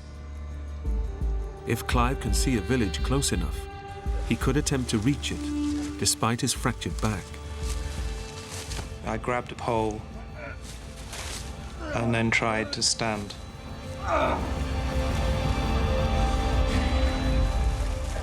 Slowly, I inched my torso into a vertical position. While he manages to stand, his progress is painfully slow. Provided I didn't twist or turn or bend forward too quickly, I was okay.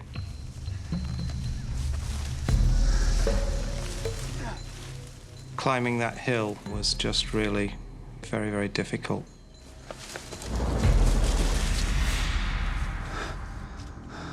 When I got to the top of the summit, I looked down to the valley floor. There was no settlements.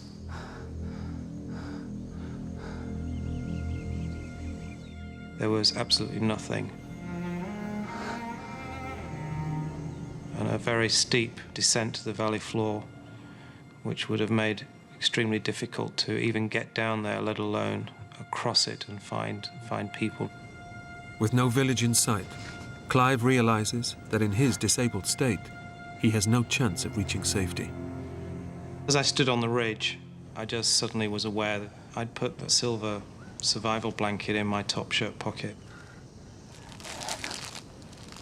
and thought this is a good place to put it. But it wasn't a logical decision. It wasn't something that I thought through, I just did it. I thought, well, somebody would possibly see it. It would increase our chances of being spotted.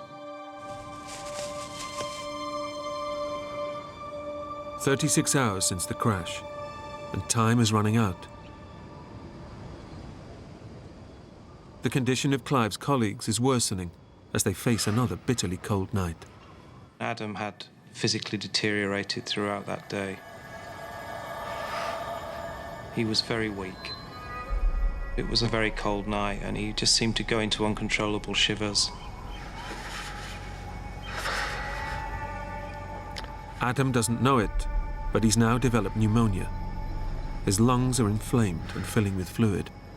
Without urgent medical care, his lungs could collapse, and then he will slowly die. I was really concerned that he wouldn't last very long. Watching him shivering like that was very tough. As Adam weakens, Graham is fighting his own battle for survival. By then I was beginning to smell a bit because I was beginning to go bad. What Graham can smell is infection spreading rapidly through his severed foot. The open wound and exposed tendons are deteriorating with every hour that passes. I looked down and there were 3 or 4 big black ants chewing away at the bits of meat and tendon and whatnot on the end of my leg.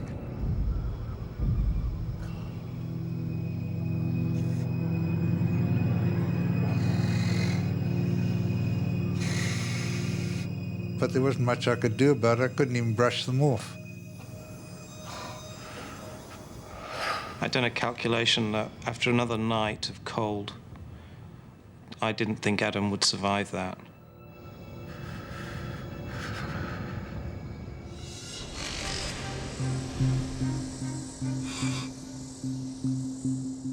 Graham Child is struggling to stay conscious despite the pain from his severed leg.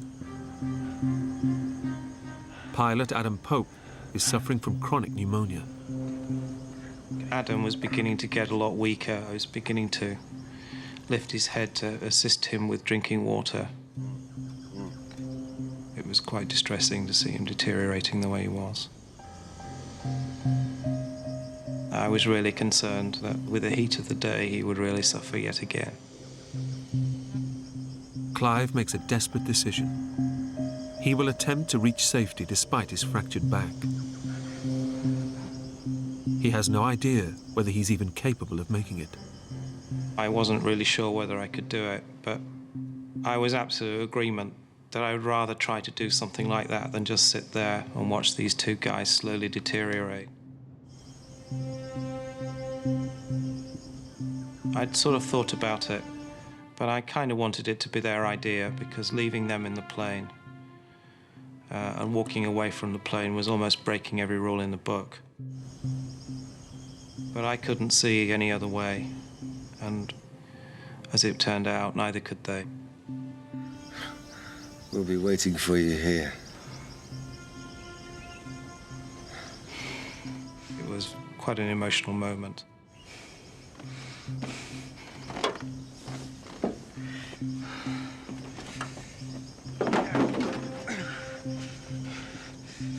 The men know that this may be their final goodbye.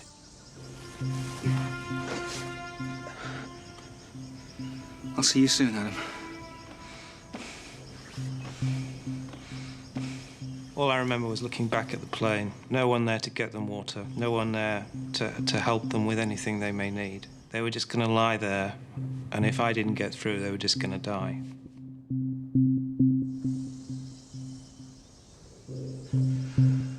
I just remember looking back, thinking, this is it.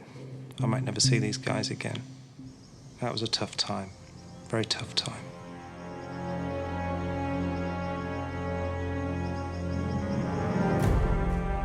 It's a massive gamble.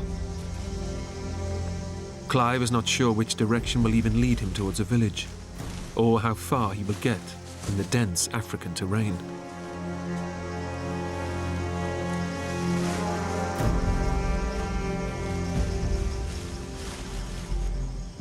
With barely a few hours' worth of water, the injured men are now alone and completely at the mercy of the African elements.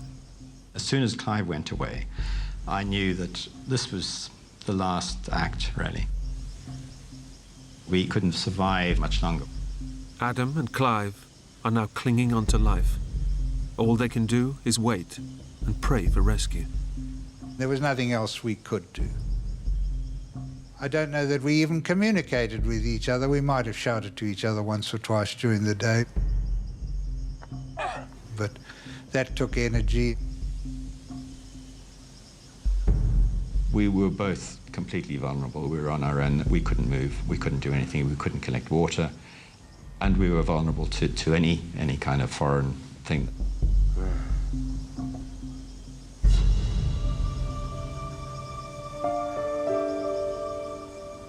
My thought process were on my parents and my brothers to a certain extent. This is not good for them, that, you know, that they must be suffering enormously because of this.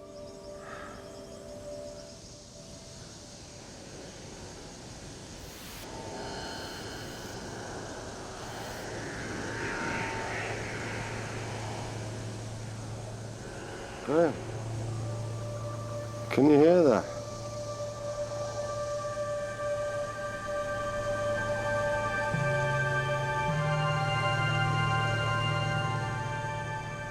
Suddenly, this airplane flew out over the top of us, quite high, and it flew out a little distance beyond us. A search plane is scouring the area. But Adam and Graham know that their plane is obscured by dense vegetation.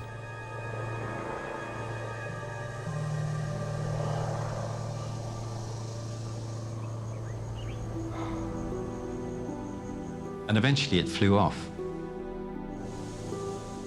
We were pretty depressed. We were lying there thinking, that's probably the last chance we've got. I mean, that was a really good chance, and they obviously didn't see us. Their one chance of rescue is gone. Deep in the wilderness, Clive also hears a plane, but he knows he'll never be spotted.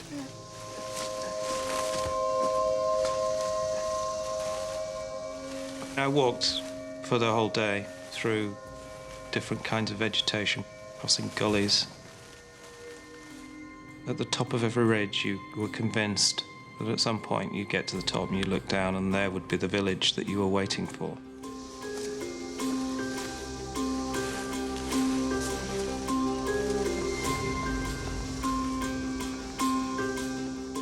And of course it wasn't.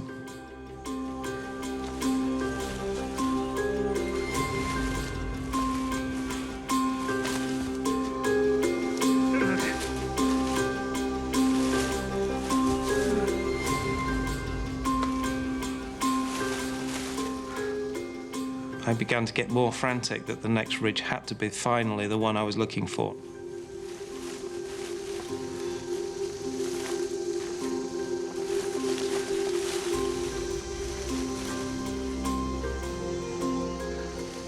And when that didn't come, all the insecurities came out.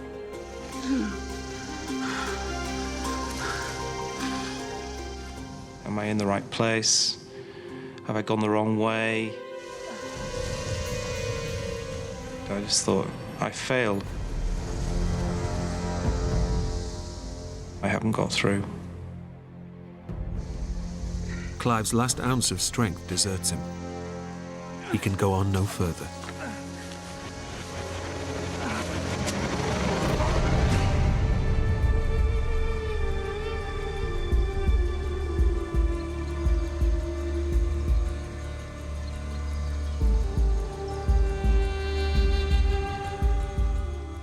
As the temperature rises in the midday sun, there's an ominous sign. Vultures. These birds are opportunist eaters, so, they were circling over something they thought would be good to eat. Vultures are scavengers that feed off the flesh of dead bodies. They can sense the men are close to death.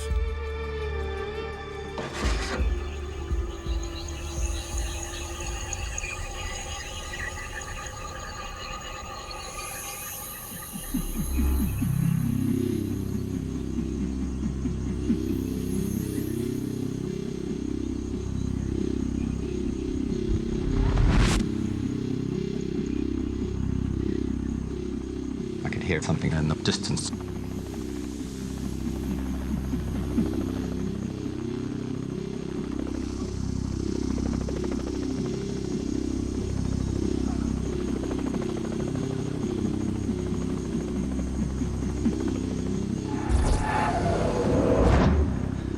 I was very excited.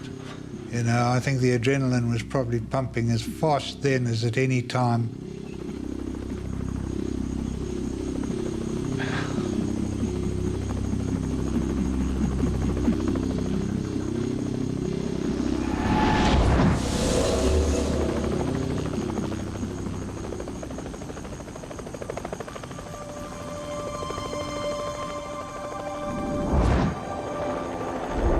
And this helicopter comes flying in from our left.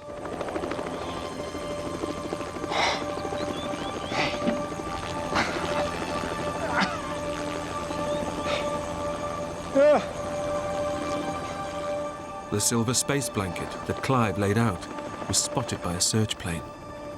With no place to land, a helicopter was dispatched to rescue the men. Atoll Freiling, a volunteer rescuer, was in the chopper. I never forget the pilot saying, "I don't think anyone can survive that." And that's when we saw this hand waving.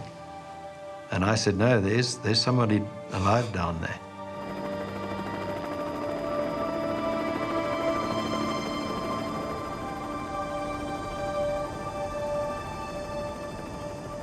And I said, oh, this is fantastic. The whole surge of positive emotion that goes through you just seeing the helicopter. And a weight went off my shoulders there. God, this is, it was just amazing. It was just a question now of time, and they'd lift me out.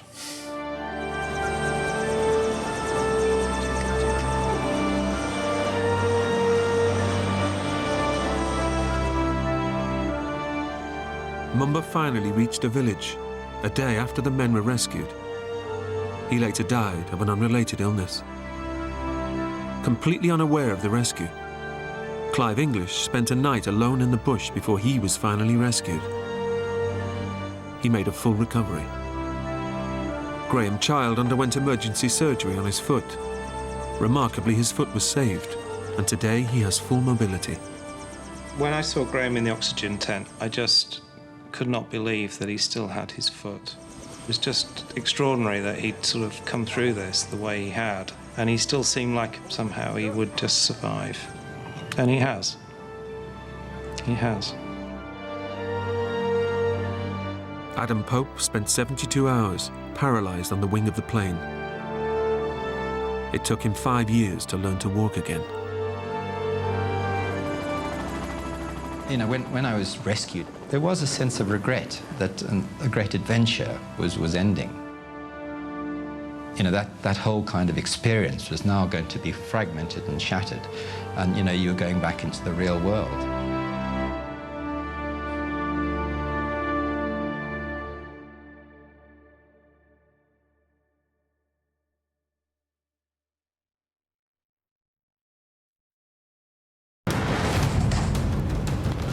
Three men set out on the expedition of a lifetime to capture one of the rarest big game trophies, high in the remote mountains of Central Asia.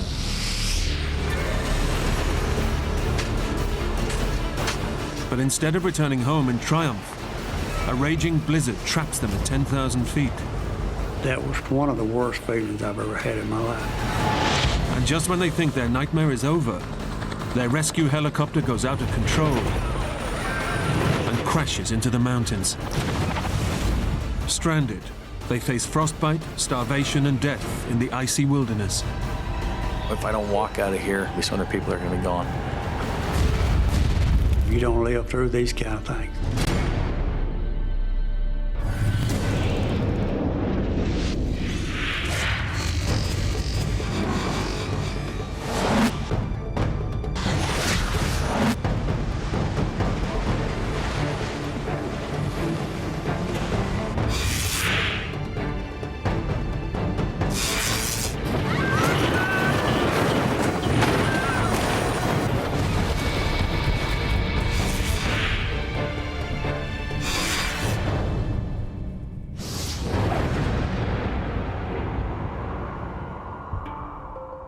Kyrgyzstan is a remote mountainous country in Central Asia, formerly part of the Soviet Union.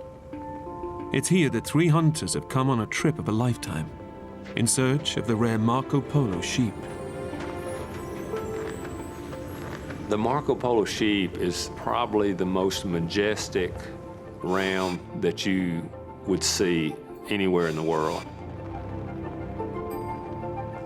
Spook Span is here with his father, Denny. All right, let's go. The trip is the pinnacle of their lifetime's passion for hunting. We're very much country people.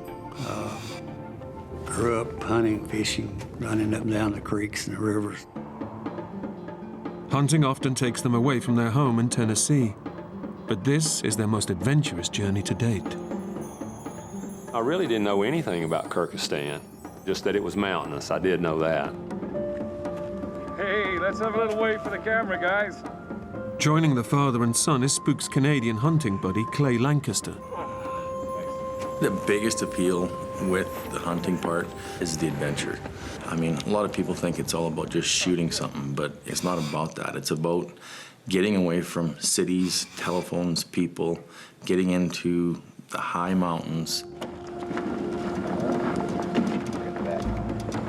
The three friends arrive in Kyrgyzstan and set off in minivans for their remote base camp.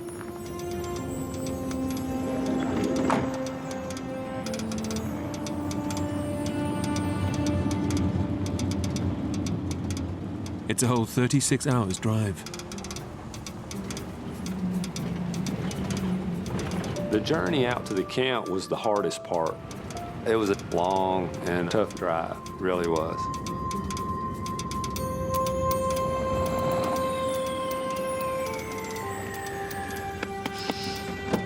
Like Clay, rise and shine. There. I remember waking up and going, wow, is this ever cold? My feet were cold, my body was cold. Hey. Oh. Yeah, we're trying to Mountains everywhere you looked, and it was absolutely beautiful. This is it. I felt about as remote as a human could possibly feel. I mean, we didn't even hear or see an airplane. I mean, there was nothing. Those are the kind of things that were a lot different than what I was used to. Say, if I promise to be quick, calling home already, then? Clay has brought along a satellite phone and GPS in case of emergency. Back in 1 minute. But Denny wants to check in with his wife, Ruby. Hello, Ruby? I called her and told her if we didn't fire a shot that this trip was worth it, because it was probably one of the most beautiful scenes I'd ever seen. Boy, it was worth the journey. Thank you. Hope you said your goodbyes, Denny. From now on, this is strictly an emergency phone. Well, you kidding, Clay? Every call to the wife is an emergency.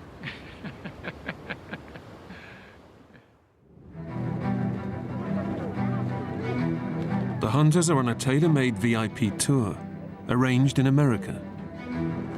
Based in a remote camp, 8 hours from the nearest town, they set off each day on horseback, accompanied by a team of local guides.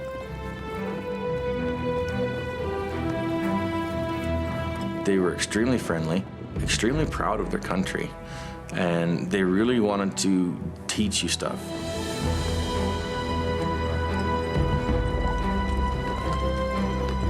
They spent 2 whole weeks crossing miles and miles of frozen mountains in search of their prize.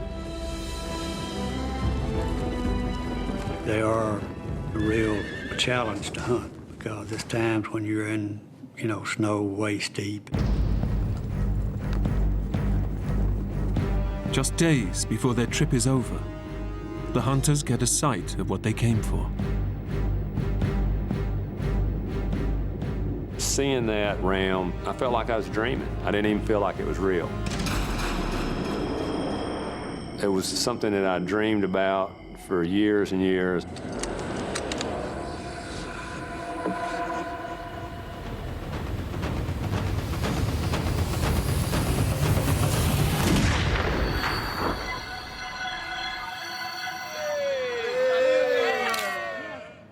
We were real pleased with the hunt.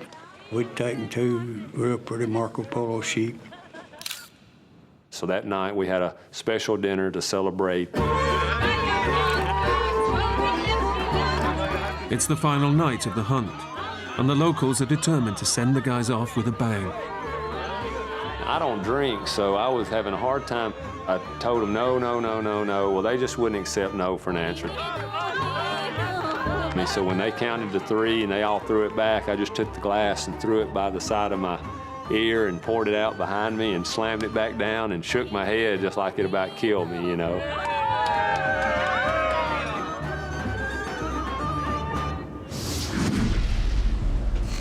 Having bagged their trophy, the hunters are looking forward to heading home. Denny, Spook, and Clay leave base camp to travel on via the nearest town, over 300 miles away. But as they set off on the 8-hour journey, the weather begins to close in. It had snowed a bunch. The road that we came in on, you couldn't actually even see it anymore because the wind got blown. It filled the road right in. I walked out away from the van, and I remember making a mark in the snow.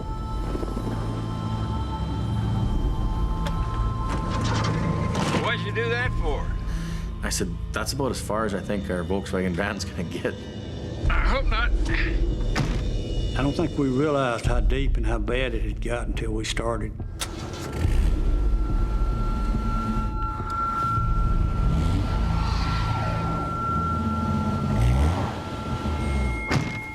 Jeez, even I was being optimistic.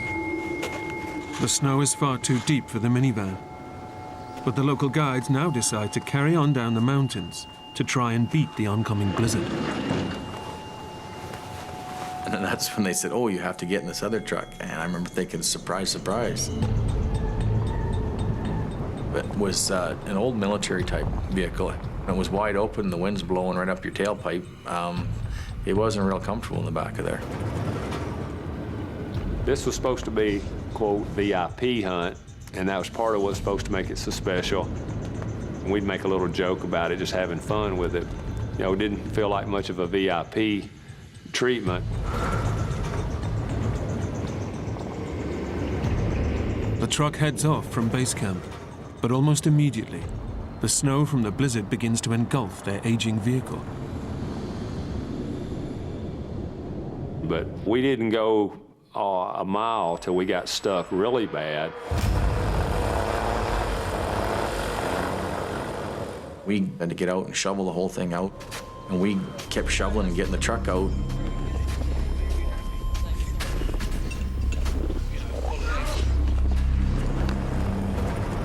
And everybody get pushing and get the truck rocking, and away it would go.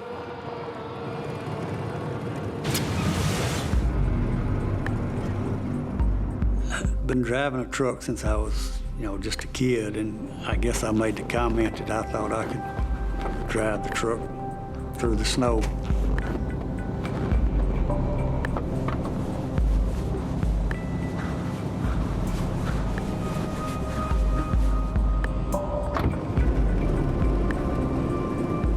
With Denny at the wheel, they struggle on through the snow. And he did an awesome job. We actually made it further while he was driving than we did with anybody else. But after a few hours, Denny tires and has to give up. After he started back, he never let me drive anymore. And as the day goes on, they keep hitting snowdrifts. We reached a point where we couldn't really tell where the road was at. Every time we come to some of the hills, we'd get stuck 3 or 4 times on the hills. And eventually have to shovel the whole hill off, and then he could get a run, get to the top, and we'd go a little bit further.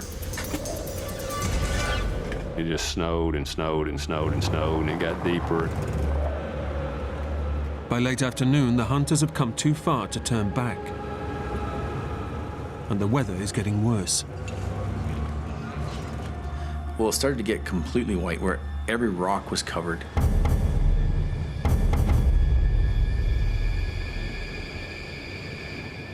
I mean, it was just solid white. The snow was snowing, and nothing looked familiar.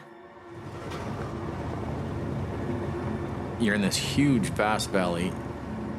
We're getting stuck worse and worse and more and more. As the hours pass, the battle to make headway is taking its toll.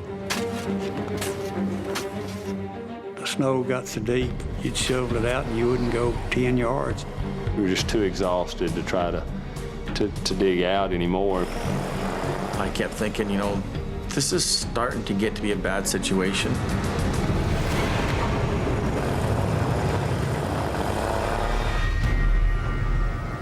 When you start getting your progress down from, 200-300 yards at a time to 2-3 yards at a time, or 2-3 feet at a time, that's when you start to realize this is done. We're stuck. And where we're at right now is where we're going to stay. The hunters are stranded in an icy wilderness, 10,000 feet above sea level in a raging snowstorm. Night is fast approaching, and the temperatures begin to plummet to minus 40 degrees. How am I going to get out of here?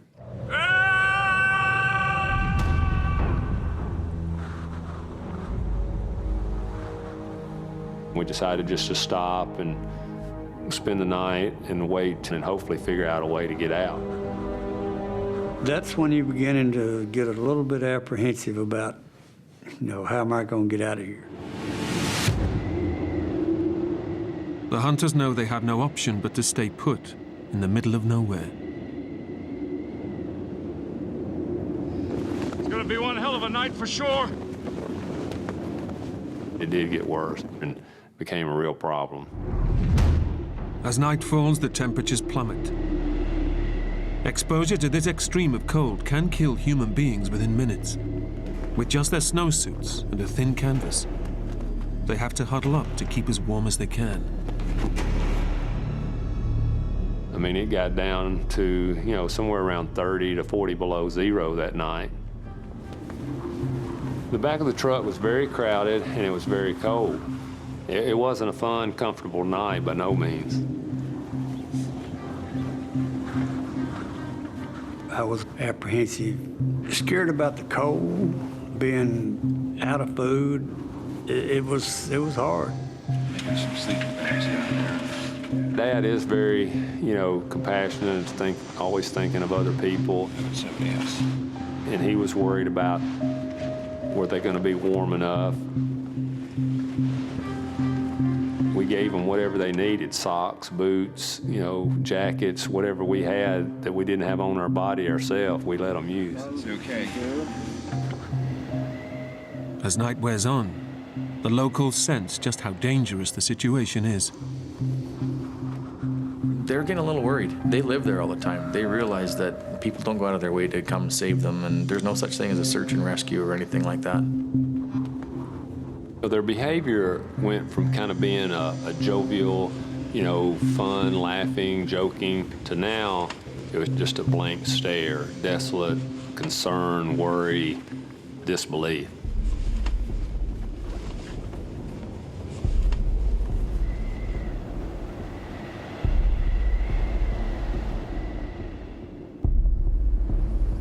The hunters make it through a bitterly cold night.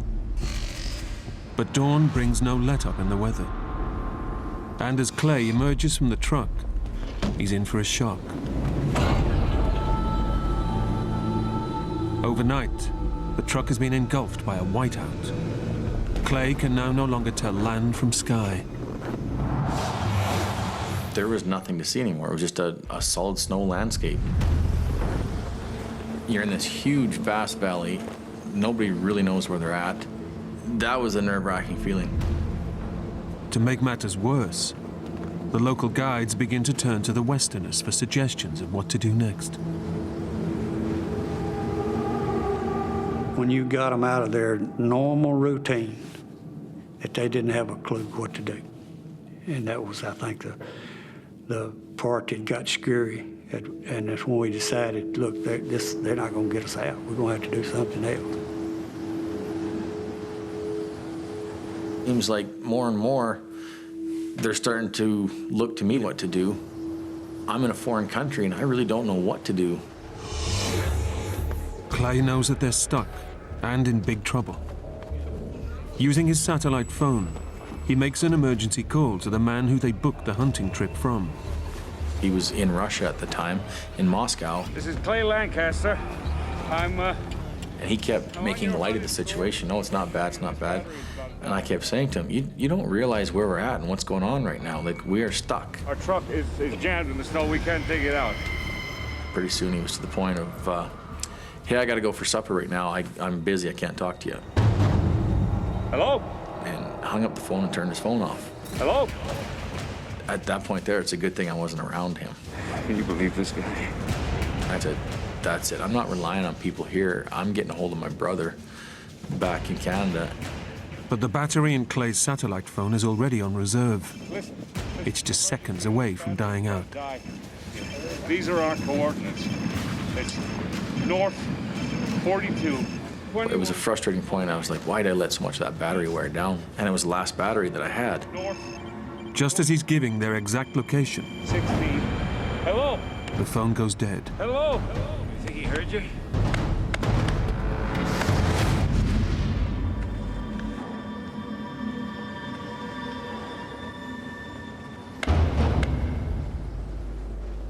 With no phone, the hunters are now completely isolated. All they can do is hunker down and try to keep warm. Oh, thanks a lot. We kind of got into survival mode, I guess. Just thinking about Ruby. Human instincts for survival do kick in when you get into a situation that you have to do something to survive. The hunters and guides finish their last scraps of food. With nothing left to eat, they'll weaken and succumb to the cold more quickly. It's now been 24 hours since they left base camp, and they begin to doubt that they'll ever be rescued.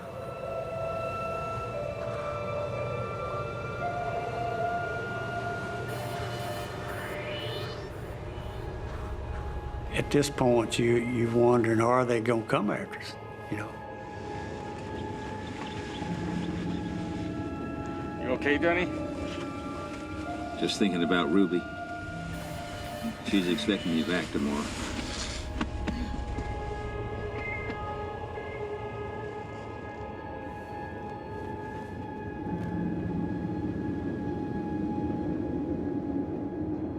It was definitely a concern of mine that if somebody does get to us, are they going to get to us on time?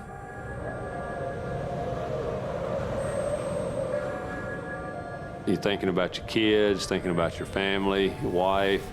I don't know, it's hard to stay motivated. I mean, you feel helpless. As the second night falls, the temperatures plummet again. And so does the mood in the truck.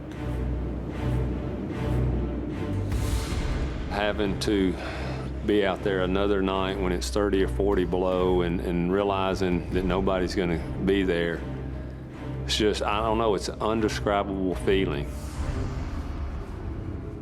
But despite everything, Clay is determined not to give up. I kind of set my mind that this is not where I'm going to die at. I'm not ready for that right now. He wants to walk away from the truck towards their base camp, where he can recharge his phone and call for help.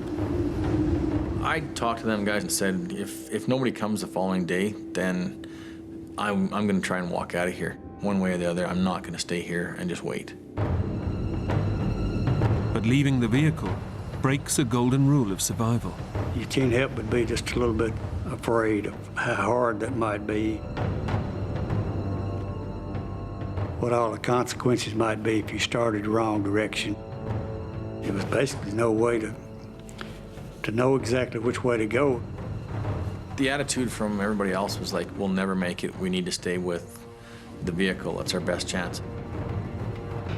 The longer you stay with that vehicle, that's probably what your best odds are. It's an agonizing dilemma. Clay may never make it alive to the base camp, but staying put and doing nothing may also threaten the lives of the whole hunting party. If you look at it from the other side, that if nobody comes, that's probably far more dangerous. And how many days do you go without food before your strength's not going to be there to be able to do something like that? At what point should I go? At what point should you decide, hey, let's try and get out of here? Dawn on the third day brings a life-changing decision for Clay Lancaster. Stay and hope rescue will come, or risk hiking out to find help.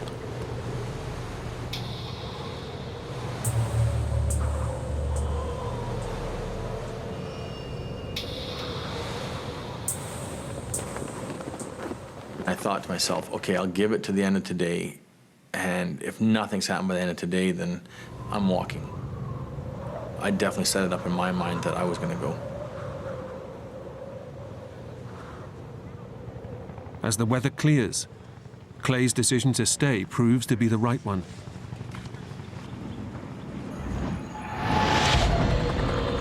Listen.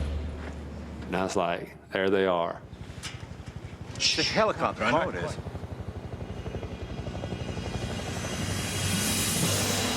Come on!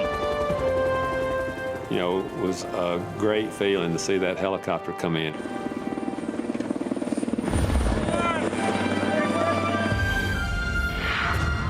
Clay's phone call of the previous day has got through. These are our coordinates.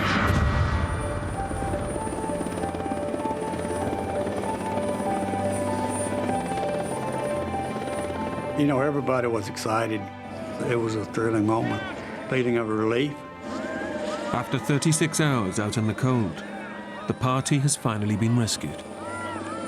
It went from just miserable, cold and hungry, and all of a sudden, boom, all of it's gone. I remember looking at Spook and giving him a high five and going, it's about time.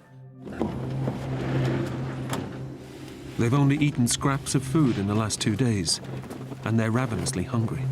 The food tasted really good. The dinner's cold. Right. And, of course, they had their vodka. They always have vodka, you know. That's like water to them.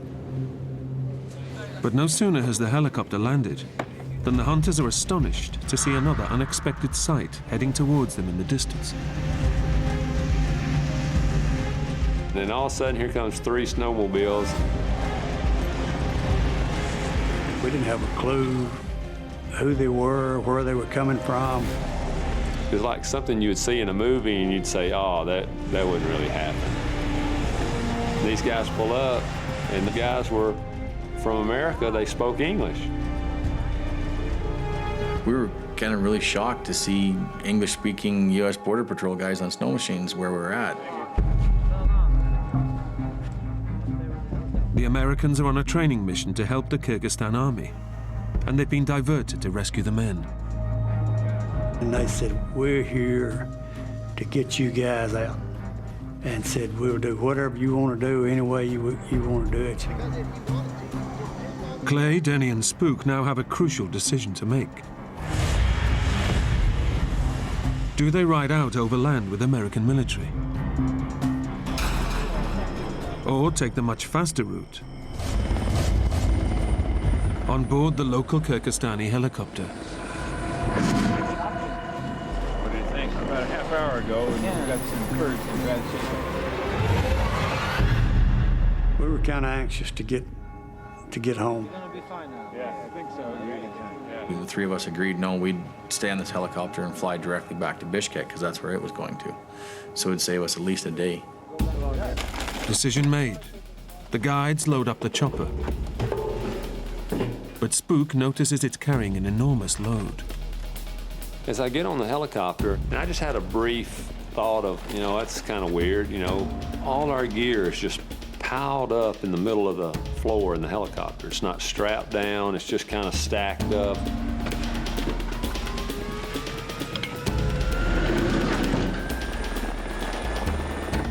As it struggles to take off, he begins to doubt they've made the right decision.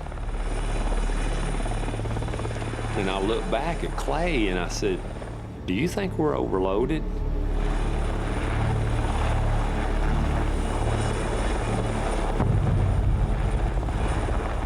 But I mean, the crew seemed to be okay with it, so we just kind of let it roll off our shoulders and went with it.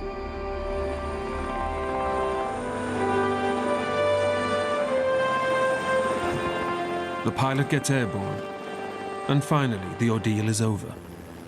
The 3 friends are on their way home.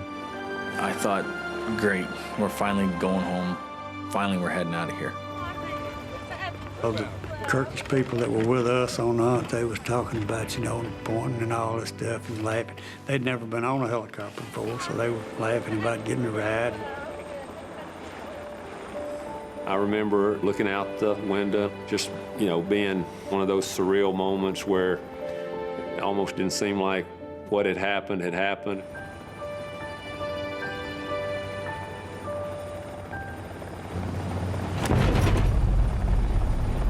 But as the helicopter makes its way over the mountains, it becomes clear something is wrong. I could feel the helicopter sort of tip ahead a little bit. I thought, well, maybe it's out of balance or something. Move back. Each move back 1 seat. Get back. Move back.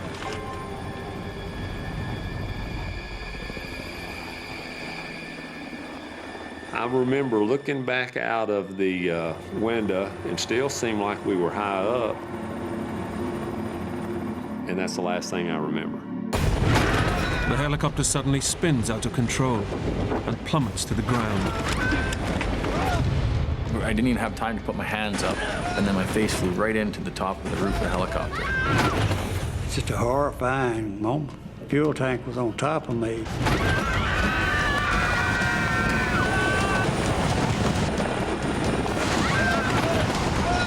I remember all of a sudden going, that looks kind of close. And then boom, we hit.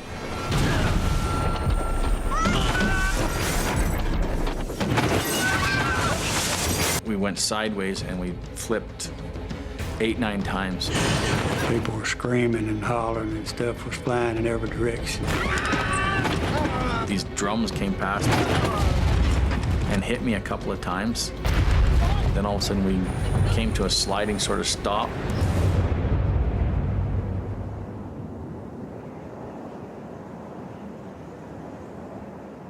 First thing I thought of was, you know, you don't live through these kind of things. The helicopter is ripped open on impact. In the front, Clay is injured, his left eye badly bloodied.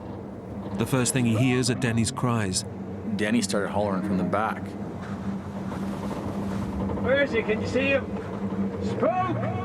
Answer me, son. Answer me, son. Spook! He didn't answer me. Denny has no idea if his son has survived the crash.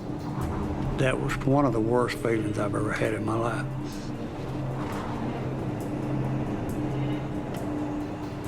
And I don't know whether it was 1 minute or 5 minutes or whatever it was. It seemed like an eternity. As I turned to my right, I seen Spook laying down beside me.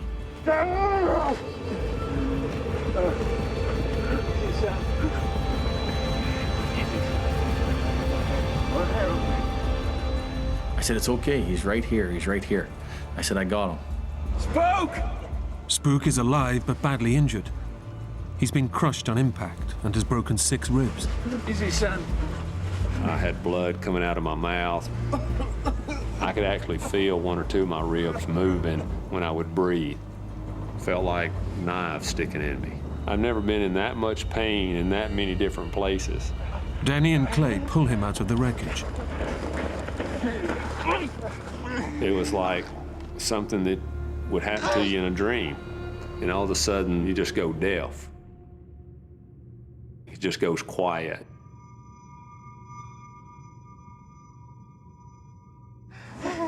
And it's only now Clay realizes that he too is badly injured. And I realized at that point there that I couldn't see anything out of my one eye. That eye. It was bloody and looked like his eyeball was just torn out almost. You know, I thought it was gone. And I looked at Denny and I said, How bad is it? It's bad. Clay has lost the sight in one eye. But despite his injury, he and Denny head back into the wreckage to help the others still trapped inside. There was some people's faces were just torn. It was really, really bad. People were hurt bad. One of the ladies was under the helicopter, and her husband was trying to pull her out. And there was no doubt in my mind that that lady was dead.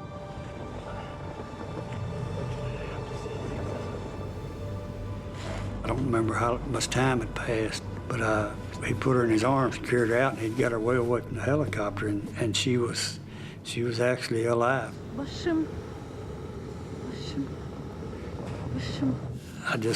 I couldn't believe it. Amidst the carnage, Clay makes a shocking discovery. So I started trying to count, and then I looked at one of the guides, and I had asked where this young fellow was that had been looking after the horses, and nobody could see him anywhere. Just feet from the wreckage, half buried in the snow, is the body of the young guide.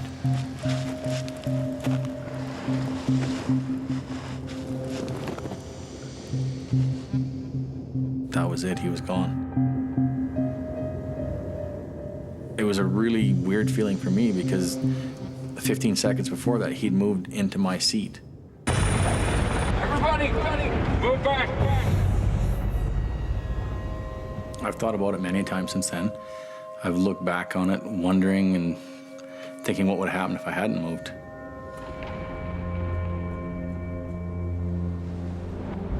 The guide and the pilot have been killed in the crash.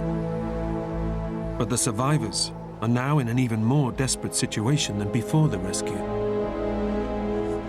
They're severely injured, need urgent medical attention, and are out in the wilderness with no protection from the freezing cold.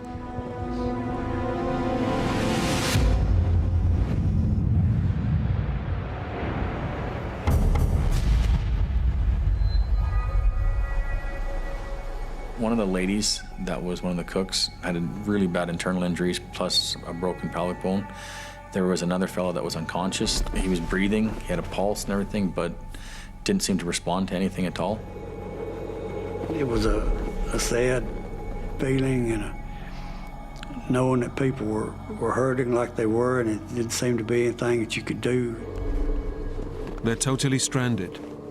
And with no life left in the satellite phone, they have no communication with the outside world. And we knew that we had already run the battery down to dead. But Clay knows he can't give up. He has to do something. It's their only chance. I knew the battery was dead, but I was wearing wool pants. So I grabbed the battery and I just started rubbing it on my leg, trying to create some friction on it. Clay is hoping that the warmth from the friction will produce enough heat to recharge the battery. And I rubbed it, hour and a half kind of thing, and just kept rubbing it. And then I put it back on my phone, turned it on, and I pushed send. It produces the slimmest of lifelines. Hello? It went through to my brother. Hey, it's me again. And I said helicopter crashed, and I got half the GPS coordinates of where we're at to him. Bro? And then the phone went dead. You still there? Bro? Bro? Did my brother catch it all? Did he write it down? I don't know.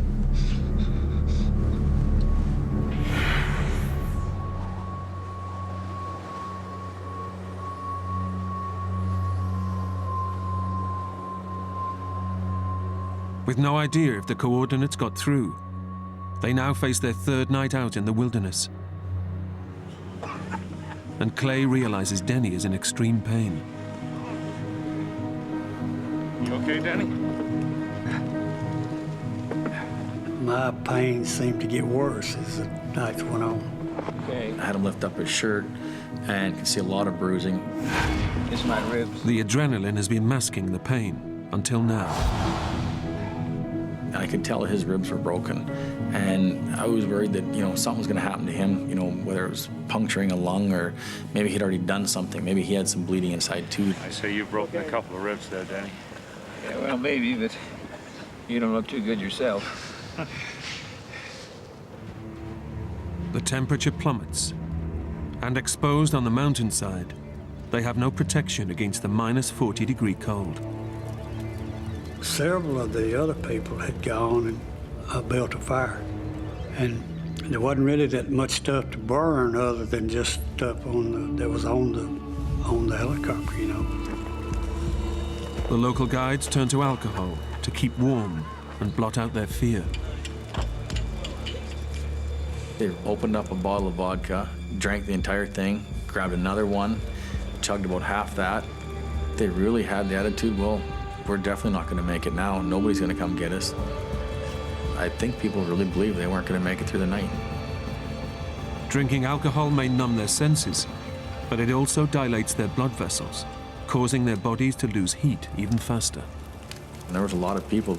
Their attitude was, this is it, we're done, and they just started drinking the vodka.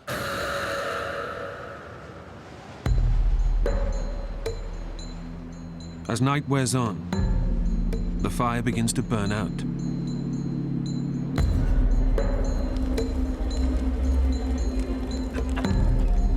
In a panic, the local guides look for anything to keep it alive.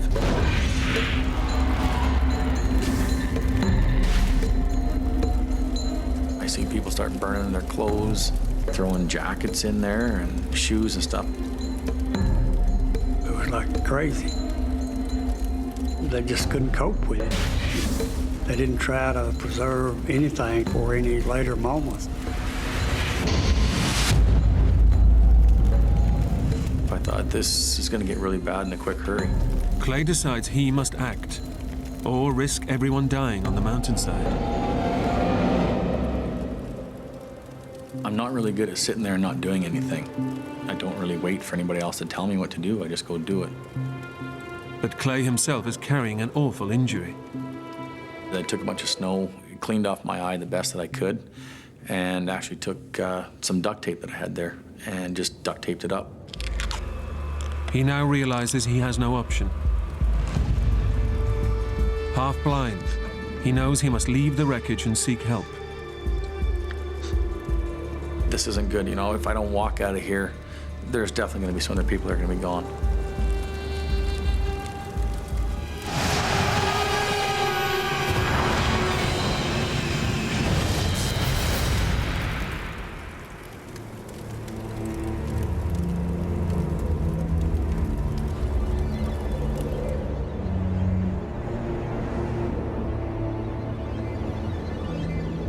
You sit and wait when it could be 2 or 3 days before somebody comes along. I wasn't willing to take that risk. I think this is where we are. Spook and Denny are too injured to go with Clay. You'd never make it. The one husband, he was extremely concerned about his wife. Take one of these guys with me. There was a real strong bond that as soon as I got to camp, I could see between the two of them. So I thought at that point, you know, if we wait 2 or 3 days here, she's definitely not going to be here.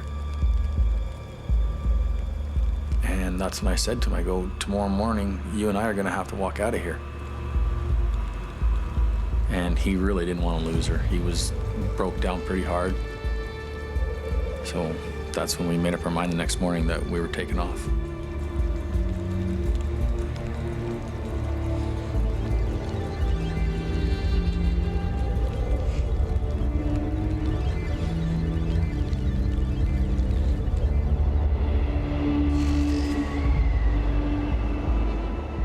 Heading out into the snowbound wilderness will put Clay's life at risk, and there's little chance he'll find help. But staying put could mean everyone perishing in the cold. There was a bunch of people saying, you know, don't go, don't go, don't go. I wasn't really into discussing it with anybody anymore. I went through the options in my mind, and I thought, if I don't go, then there really is going to be quite a few more people that are not going to make it.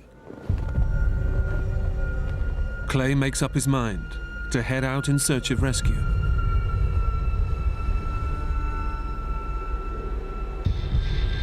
The husband of the seriously injured Kirk woman volunteers to go with him.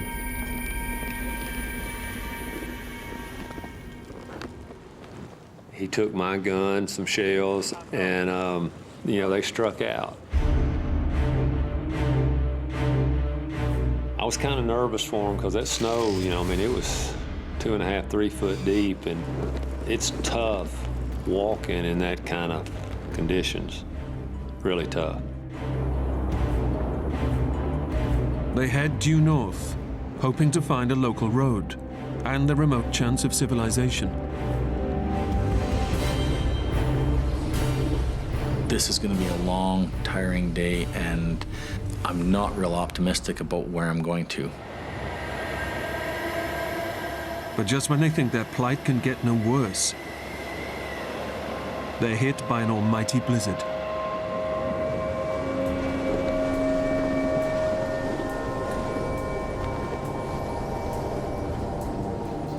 It started snowing again like crazy. It was a complete whiteout blizzard. And when you're in a complete whiteout like that, in that kind of a landscape, the snow as deep as it is, you actually get to a point where you can't see anything. You can't make out any other color than literally to hold your hand in front of your face.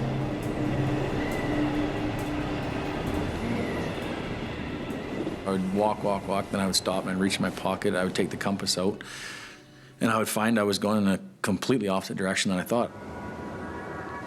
I thought I was walking in a perfectly straight line. With only one eye, the blizzard causes Clay debilitating snow blindness. You know, there's a lot of strain on my eye, and just not having any depth perception where you can't see rocks or trees or grass or anything. Everything you look at is white. You don't know if you're going uphill, if you're going downhill. You just step, step, step, step. I concentrated on my family and thinking about them, and just kept walking.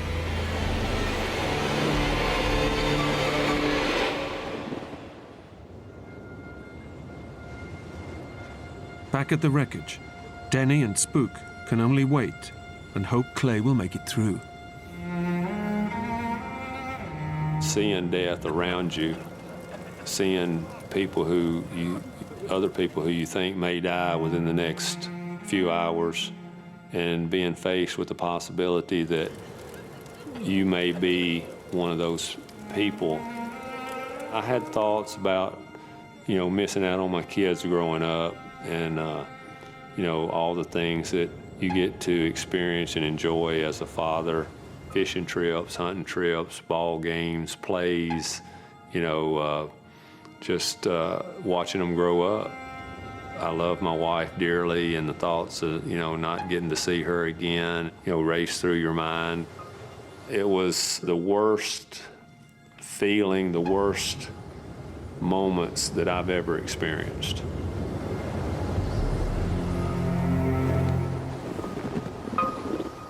Clay and the guide have been battling through the snow for 10 hours. My legs didn't have the energy. Every time I'd step, I was like, take a deep breath, and it's just like picking up a chunk of lead.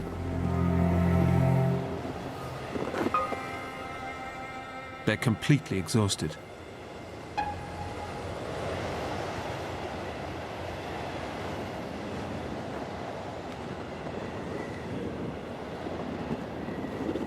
It was getting closer to dark, and I hit the top of the hill. Then, out of nowhere, he sees the sign of life he's been hoping for. I looked in front of me, and I could see a military outpost, and I could hear snow machines. It's a chance of rescue. But the riders of the snowmobiles can't see Clay and the guide. He has to find a way to get their attention.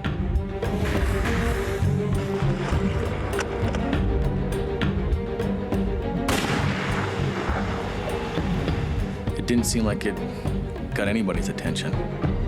But Clay notices that one of the riders has stopped. He went to the back part of his machine, and I fired a shot back behind him. And I watched with my binoculars, and his head popped up. I fired a second shot. And they all kind of turned and looked back towards him. And I could see they seen me, and they all jumped on their machine and come roaring to where I was at.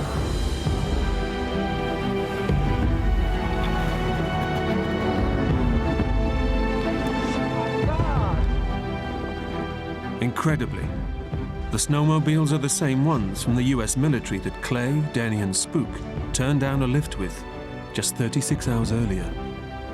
Seeing English-speaking guys on snow machines at that point, I was pretty happy to see them. After 3 days out in the mountains, their ordeal is finally over. Hearing that snowmobile get closer and closer and seeing him pull up, it was a sweet feeling. Oh, it was just a great feeling. That was one of the greatest feelings I've ever had. The hunters are flown to Hong Kong, where they receive medical treatment.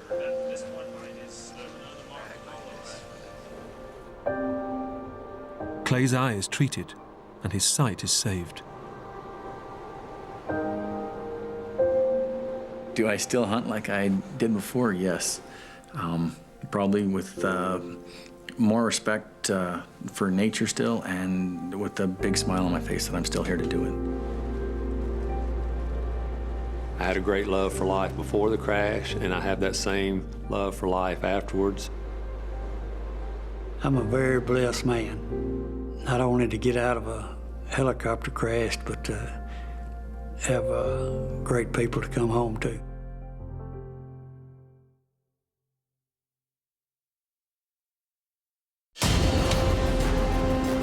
Ken Jones is on a solo mission to climb Romania's highest peak. Alone and miles from civilization, his quest becomes a fight for survival when he's hit by an avalanche. I ran as fast and as frantic as I could. I was running for my life. He's thrown down the mountain. His pelvis is shattered. It was agony, like a red-hot poke was being pushed into the side of my leg. Unable to walk, he has no way to call for help. His only hope, an agonizing 8-mile crawl. Across rivers and through a frozen wilderness. His greatest fears are being eaten alive or freezing to death. One slip, I'd be dead.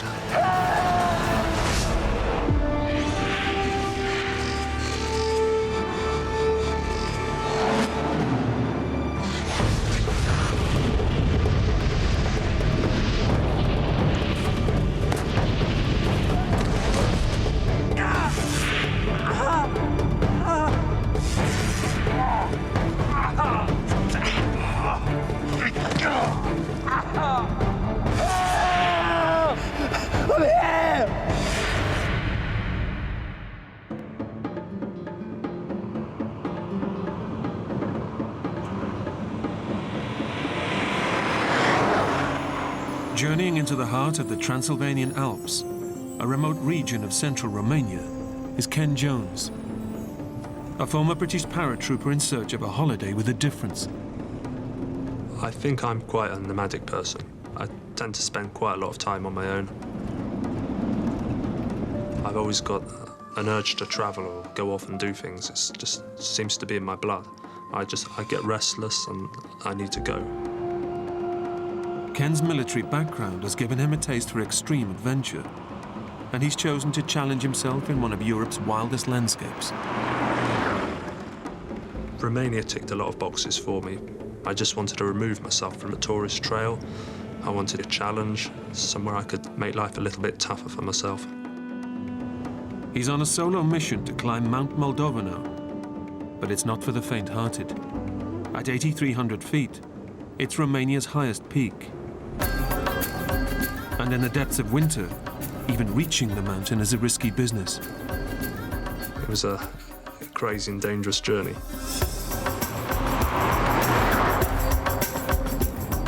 The taxi driver's just driving like a lunatic up the road. I just thought, what the hell am I doing? This is probably as dangerous as the mountain.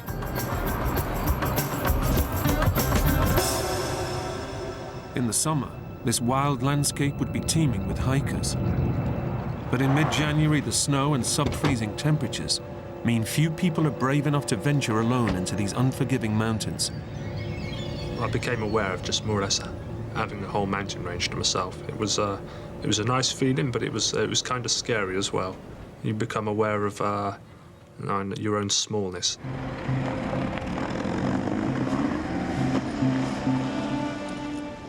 Normally, it's a 2-day climb to the top of the mountain. But super-fit ex-army man Ken has challenged himself to conquer it in a single day. Me and my brothers were always really competitive. We'd always race each other to the bus stop each morning, and on the way to school, everything was a race.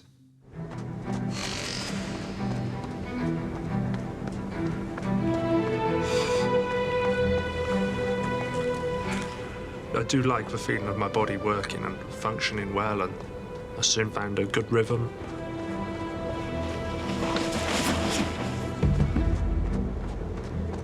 I'm a fanatical lover of freedom. And sometimes you've just got to put yourself out on your own, just to enjoy a different kind of peace. Ken's made light work of the lower slopes. But hazardous terrain ahead threatens his ambitious bid for the summit. A clear channel through the trees offers the most direct route to the top. This man-made fire break prevents the spread of fires in the summer months, but in winter, it's a hotspot for deadly avalanches.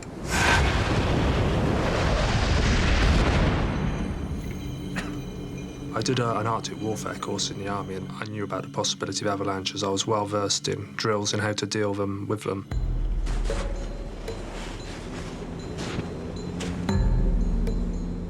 With his goal in sight, Ken ignores the risks and opts to fast-track it to the top.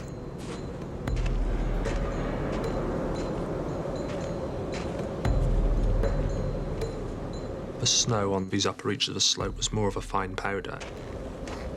And at points, I'd sink up to my waist. My going slowed down significantly, and it became really hard work.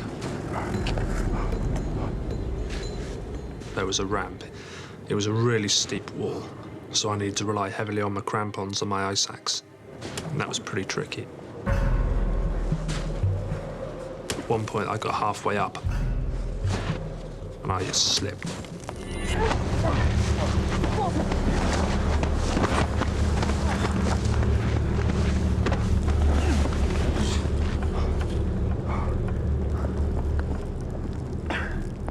The fall serves as a warning. The mountain is treacherous, but Ken is determined to keep going. Ken retraces his steps and soon passes the point of his slip.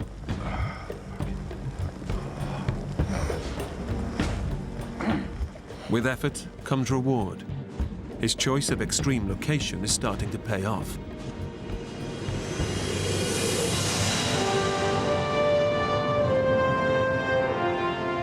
I really felt like I was in my own world up there. I was totally exposed and totally alone. This is as remote as I'd ever been. Very few people are privileged with having a whole mountain range to themselves. But the punishing conditions have put him behind his ambitious schedule. Few hours of daylight remain, and the clock is ticking on his bid for the top.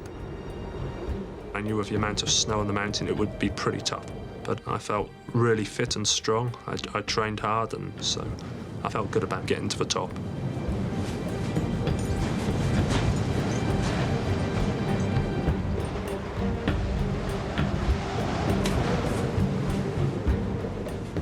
Sheer athleticism and extraordinary determination bring him within reach of his goal. But as the sun sets, he must decide whether to make a last-ditch push for the top or retreat to shelter and make a second attempt in the morning. I kept hoping that the snow level would change or be a bit more friendly to me. I kept walking a bit more, not quite wanting to give up, but doubts started coming into my mind as to whether I'd make the top that day.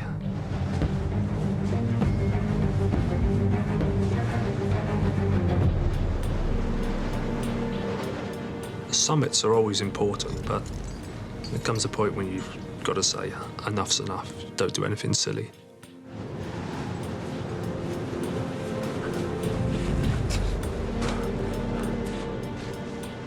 Reluctantly, Ken opts to return to the relative safety of the trees. The plan was to get securely into the forest so I could dig a snow hole or set up my poncho. I didn't want to be exposed on the open slope, and, you know, the trees offered some natural shelter. At night, the mountain will be even more treacherous. Ken needs to descend quickly and find level ground to camp. Again, the fire break offers the most direct route. But following it is a dangerous strategy.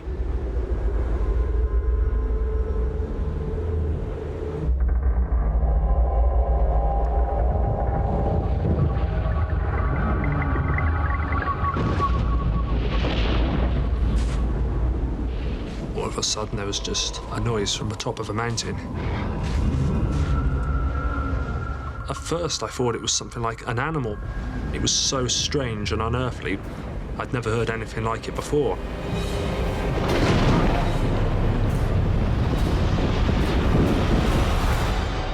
And then I realized that this is an avalanche. I was transfixed. I'd never seen an avalanche before. In a way, it was perverse. I just wanted to look at it. I should have turned and run, but it's just something so big and magnificent. But Ken has no time to lose. Each passing second brings him closer to death. I turned my back on it and ran as fast into the forest as I could possibly make it.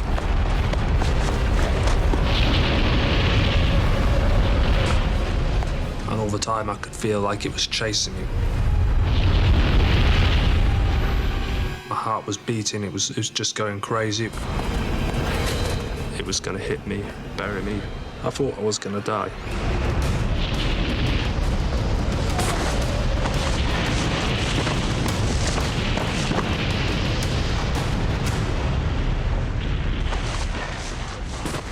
Ken dives to safety in the nick of time, and the avalanche is funneled down the fire break. It would have definitely killed me without a doubt. I was pretty shaken for a while. And then when I realised I was safe and I calmed down, then I just started to laugh.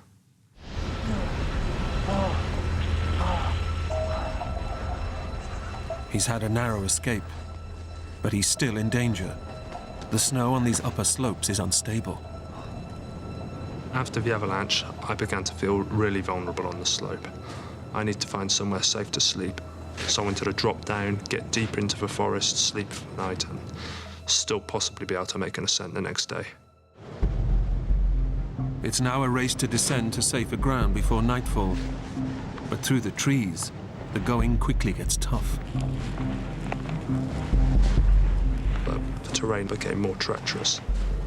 Branches were poking in my eye. It was becoming a bit of a nightmare. The rough terrain and the slope of the mountain forces him back onto open ground. I knew the quickest passage was down the fire break between the trees. I didn't want to go anywhere near it again. But I had no choice. I had to go down it. But taking this shortcut is a serious gamble. In his race against the light, Ken decides it's a risk worth taking. But his luck has run out. The mountain is about to show him how lethal it can be.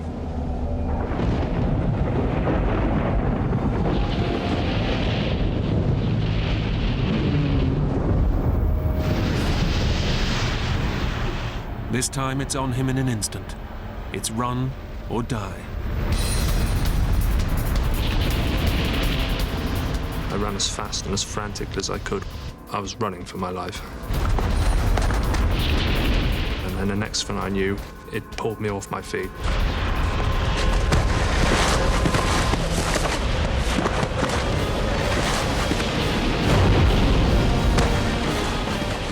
I was utterly terrified. It swallows you and engulfs you. You can feel all your bones and organs inside, everything's rattling.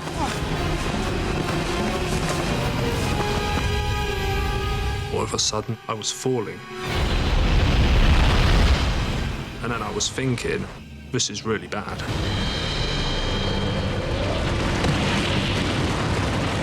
I landed on my ass and I heard a massive crack. And that was my pelvis shattering and the head of my femur snapping off.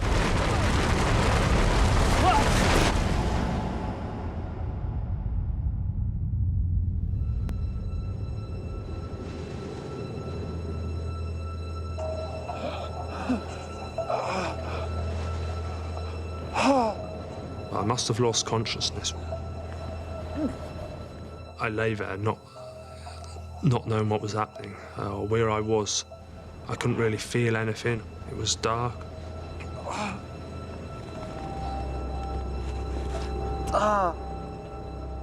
The fall has inflicted a bloody gash to his head. But Ken is about to discover that his body has suffered a far more deadly blow. The pain finally hit me. It was absolute agony. It was like a red-hot poke was just being pushed into the side of my leg.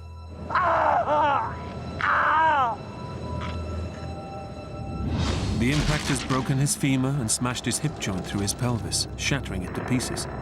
Bone fragments have severed blood vessels around the pelvis, causing internal bleeding and making his core body temperature plummet.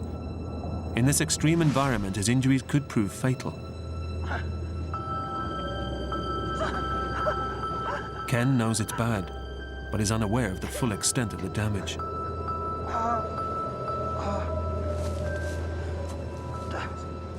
I sat up and started assessing my situation.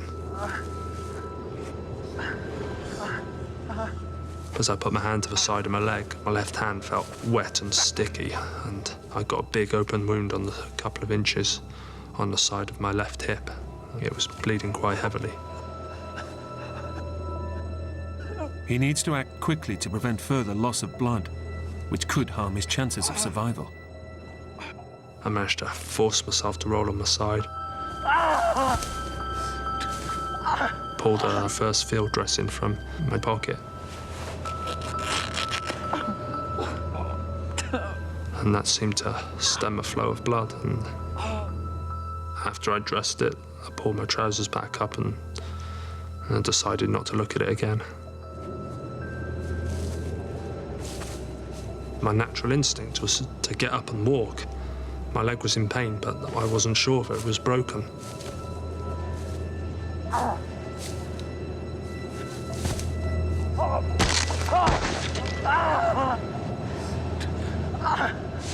I felt a jolt of agonizing pain shoot up my leg, and it became apparent that there was no way in hell I could walk. My leg was gone. It was a pretty desperate situation. He's in urgent need of medical attention, but he's 8 miles from the nearest village and has no mobile or satellite phone. With military discipline, he's packed for the harsh conditions, but the avalanche has torn off his backpack and buried it further up the mountain. I was deprived of all my provisions, my sleeping bag, my stove, my meals, everything I needed to survive.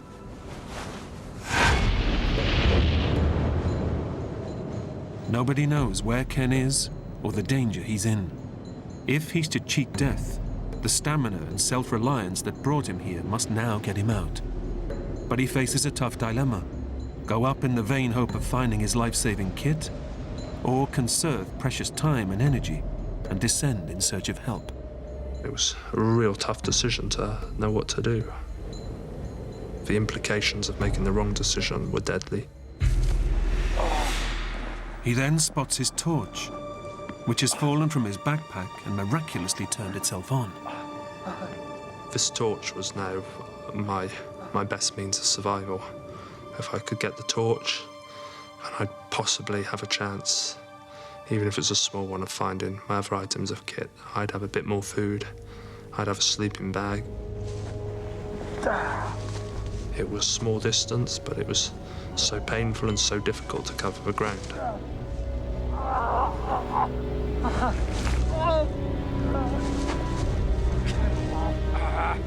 Ken finds his hat and a waterproof sack before eventually salvaging his torch. But hopes of recovering his backpack and sleeping bag are futile. His route is blocked by a vertical ledge. Under normal conditions, I could have negotiated it effortlessly. But like this, it was impossible.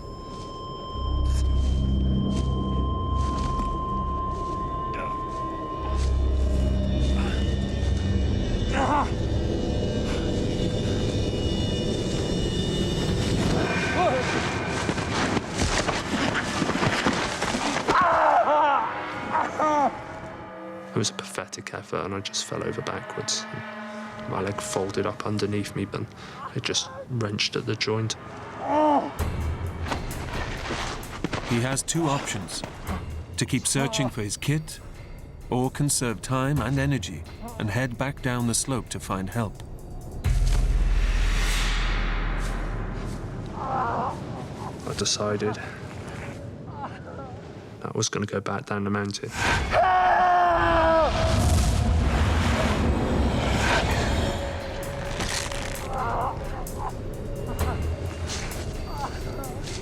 The least difficult way of moving was in a sitting position.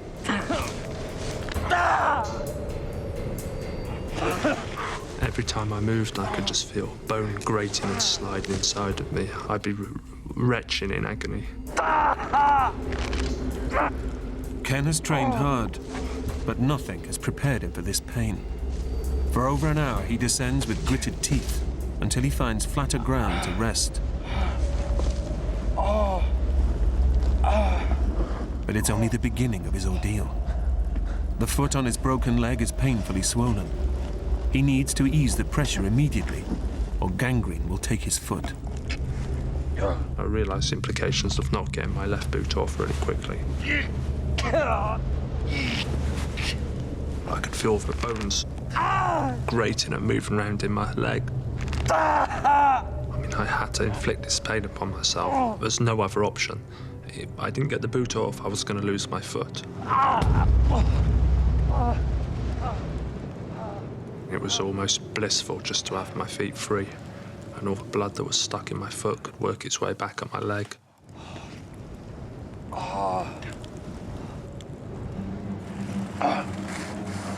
The relief is short-lived. At night, temperatures plunge rapidly to as low as -15 degrees. His only protection is a mountain jacket and a waterproof sack which he uses to shield his feet from the biting wind.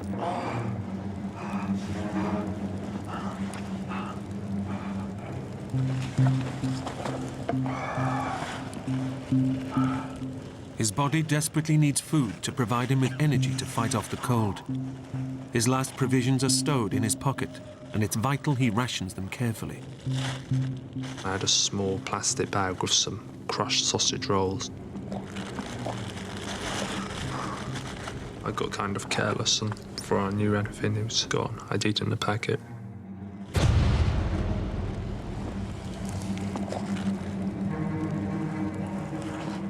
Ken faces a long night ahead. The idea of being alone in the middle of nowhere preys on his mind. The scenarios are running through my head where, I know, what if I don't get through the night? If he falls asleep, his body will stop shivering. He'll develop hypothermia, and he'll die. I was shivering so heavily I knew that I'd fall into the last stages of hypothermia and I'd never wake up. I just thought, oh God, how am I going to get through this night?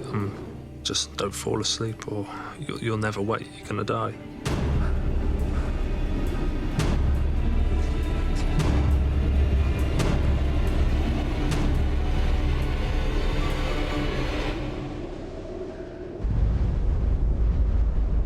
Sleep was a potential death sentence, and it's constantly beckoning you, and it's so easy to do. And you realise as well, what you've got to do is shut your eyes, and you're not in pain anymore. Facing a long and tortuous night alone in the wilderness, Ken's spirits hit rock bottom. I just thought, how can time do this to me? It felt like a lifetime had passed. There's maybe 7 or 8 more hours to go through yet, and it's going to get colder. By 3 or 4 in the morning, the temperature's going to plummet even further. As time went on, I got more lonely. I thought about all sorts of strange things, comforting things like being warm in bed, and I thought about my brother and playing football and anything to distract my mind from the pain and the suffering I was in. The night was just a battle to stay awake.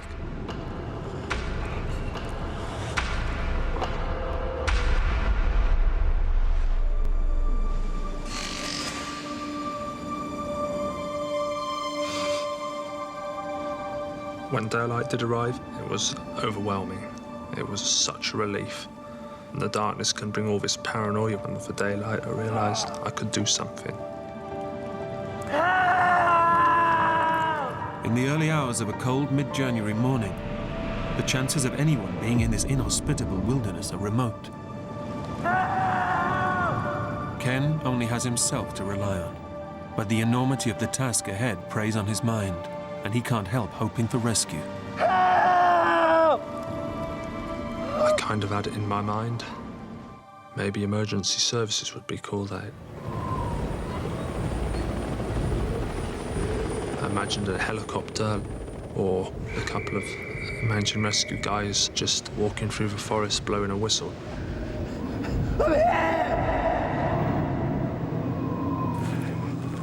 I imagined all these little scenarios, but the more I thought about them, I just dismissed them. I was pinning so much hopes on so many slight what-ifs. With his pelvis shattered, Ken knows he's in big trouble. Nobody knows of his ordeal or is expecting him back anytime soon. With no mobile or satellite phone, his only hope is that his training in hostile environments can get him to the nearest village, 8 miles from the mountain. My army instructors always said, don't stand still, move and innovate or die. You've got to constantly be assessing your situations. As soon as you stop that thought process, it's all over. You can't think your way out of trouble. Your body's just a tool that will carry out the plan you formulate in your mind. You've got to do something.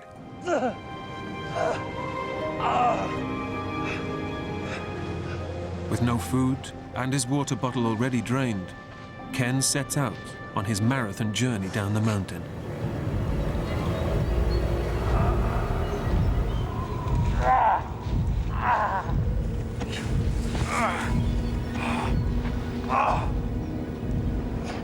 He endures hours of bone-crunching effort, but covers little ground, and the exertion gives him a raging thirst.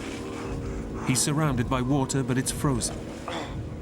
Eating the snow just lowers his body's core temperature and causes further dehydration. I did eat snow. It would just melt into the smallest amount of water, so it wouldn't really quench my thirst. A river in the valley below will give him the water he desperately needs. But Ken also knows that it leads back to the track where the taxi dropped him off 24 hours ago. I figured it'd be the most likely place I could be rescued, so I just needed to get there and make as much ground as possible.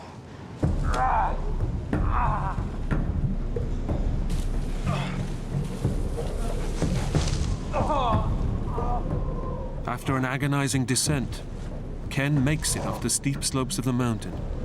It's an incredible feat, but moving in the valley below poses an even tougher challenge. When I hit the valley floor, there was no more sitting down and sliding, no more assistance from gravity. It was all physical exertion from then on. Facing an enormous task to reach civilization, Ken sets small goals to measure his progress. I started trying to play these little games of beating the clock. I'd set myself times to get to targets. His progress is painfully slow. Each new target reached is a massive achievement, but also a harrowing reminder of the mammoth task ahead. Time is running out on his chances of survival, and he's still 7 miles from the nearest village. My desire to keep moving was just to reach water. I was so dehydrated, I'd exerted myself so heavily.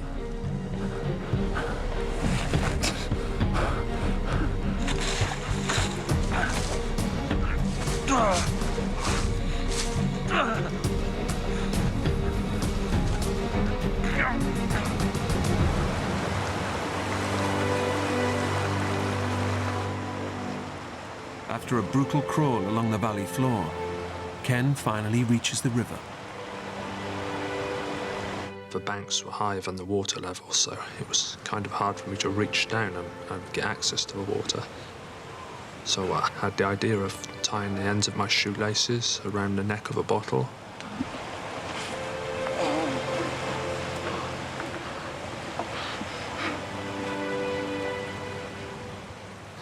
The relief on my mouth was blissful. It was like petrol going into a car. I just felt my body reviving, being full of energy again. Re-energized, Ken wills himself on, in search of the road he hopes will lead him to help.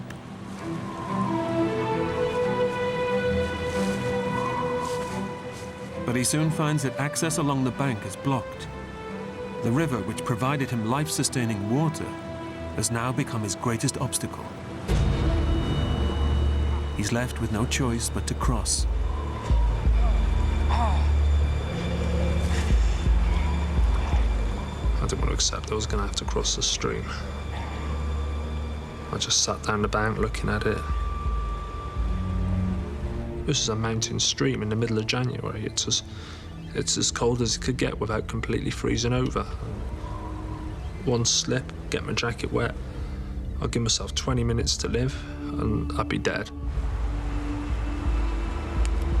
I was just delaying thinking about it, and I was getting scared and terrified and thinking, what if? So I just thought, just get in the stream and cross it. It's as simple as that.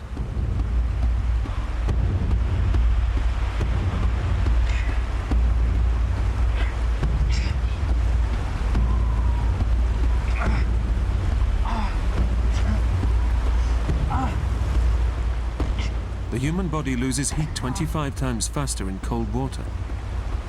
One slip in the stream, and Ken could quickly freeze to death. I was shivering uncontrollably, my body was shaking violently, and I was gasping for breath. I could feel it rising up my legs, and I just thought, how am I going to do this? I just thought, tough it out, take your jacket off. I threw it across the stream. I just went, there you go, and now you've got to go and get it, or you'll be dead.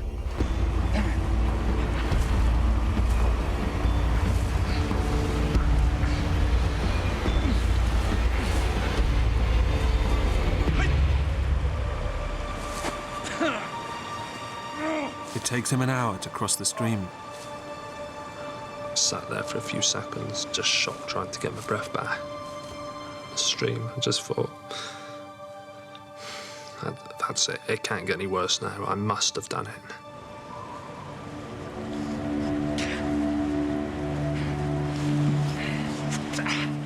Sheer grit and determination drive him onwards. But after crawling all day, he's barely covered a mile.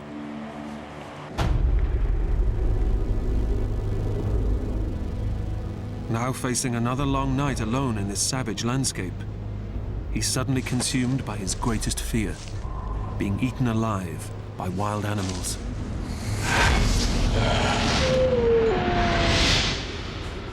Transylvania is full of bears and wolves, and as the day was drawing to a close, I began to panic. I was so out in the open, still far away from the trees. I was scared, and I'd try and crawl as fast as I possibly could.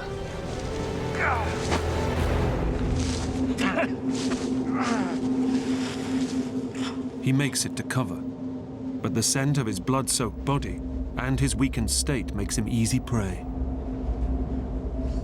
I was really hungry, cold, dehydrated. I think it affected me. I wasn't sure if I was hallucinating or hearing things. I really believed I was hearing packs of wolves surrounding me.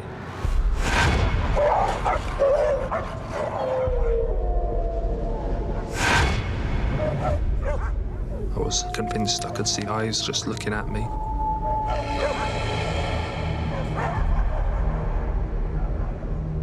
I'd just sit there panting, breathing heavily, really scared, just waiting for them to attack me.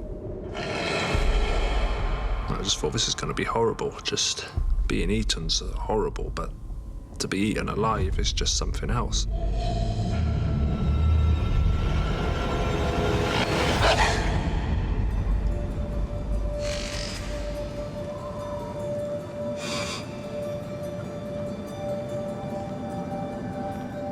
When night came on that third day, the relief was like nothing else. I'd pulled through. It was such a big achievement. Crippled by a broken leg and shattered pelvis, Ken desperately needs to reach the village 6 miles away, or face certain death in this hostile wilderness. After 2 punishing nights without food or sleep, it's a fight for survival, and nature is a formidable opponent. It started to snow. And I know the sky seemed to close down above me, and just got this isolated feeling.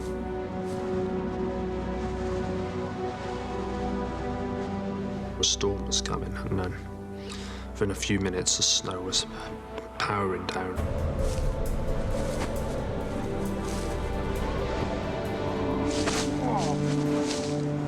It seemed that the environment was just conspiring against me constantly.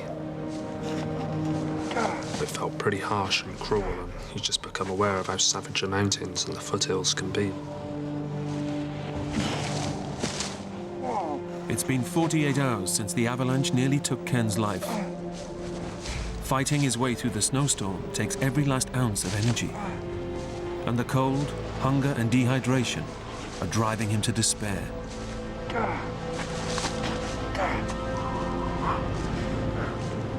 It's hard to keep moving because you think dying doesn't seem like such a bad proposition. At least all this pain's going to be over. You fall asleep and you can die. And I thought about my brothers and my sister. My mum as well. I'm close to my mum. really close to my mum. I just got this idea and thought of someone coming round to my house and telling my mum and my brothers and sisters that I was dead.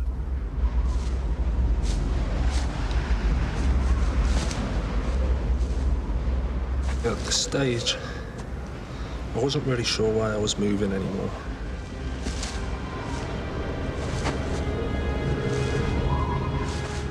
I thought to myself, this is what dying feels like then. So you're dying now. I was really lonely. I didn't want to die alone. So I just kept. I just kept moving and picking. Give us a minute, boys.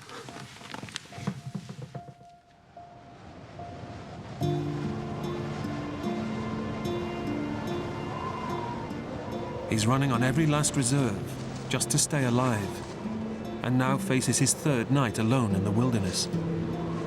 He hasn't slept in 2 days, but in these sub-freezing conditions, sleep means certain death.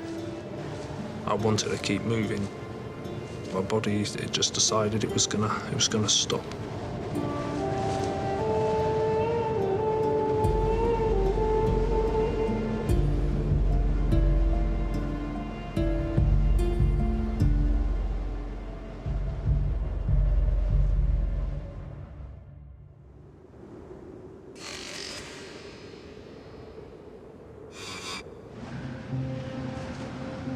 I woke up the next morning and I just thought, oh, you're not dying. You're still here. And it's like my body wanted to stay alive. I'd come to a standstill the night before and heavy snowfall had landed on me and totally cocooned my body, and I think it must have kept me alive and kept me warm. And I decided to start crawling again.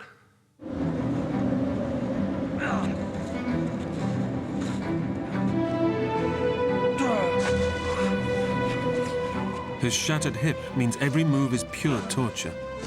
Only his incredible fitness and superhuman reserves of willpower drive him on. In spite of the pain, he's confident the worst is over. It'd be stupid to even conceive of it getting more difficult. I've just got to get to the track. It's not going to be far away. One big final effort today, and you know, I'll be safe. At last, Ken is within reach of the road where the taxi dropped him off 3 days before. But suddenly, getting there looks impossible. A river blocks his path, and Ken knows just how deadly this might be. When I saw that there was no passage through, I was really angry.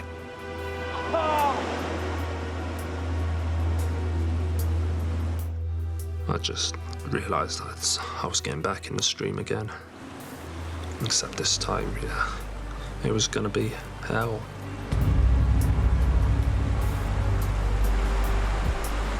I remember when I was little, I used to go on the big diving board at the swimming pool, and I'd be so scared to jump. And here I was sat on the edge of a stream, and I was putting myself through that same suffering. So I thought, just get in the stream. The ice-cold water could kill him in minutes. He needs to cross it quickly, but the far bank is too steep for Ken to haul himself out. Supporting himself by leaning on the bank, he's got to track along the river until he finds a suitable place to cross. I was moving inches and inches, and it was painfully slow. It was freezing cold. For over an hour, Ken struggles along the river until the opposite bank is low enough for him to crawl out. But the current is strong and the water is deep. He'll either make it or die. Throughout this ordeal, it was just such a vital mission not to get my jacket wet. And again, I knew if that got wet, I was dead. His jacket and thermal top must come off. If they get soaked, he'll freeze on the other side. But by taking them off, he's increasing the risk of hypothermia, which could kill him. I was left with no other choice. It was a matter of being patient and being careful, and I just had to get across. With his severe injuries, Ken takes tiny hops on his good leg. letting the current carry his broken limb. One false move, and he could quickly freeze to death. All of a sudden, I became aware of my boot becoming loose, and before I could react, my boot come off my foot. His boot is swept away by the river, and the foot on his good leg is now exposed. He makes it to the bank, but with a 3-mile crawl through the snow ahead, frostbite is guaranteed. And my first thought was, I'm going to lose my foot. I'm going to get frostbite. I just thought, oh God, what am I going to do now?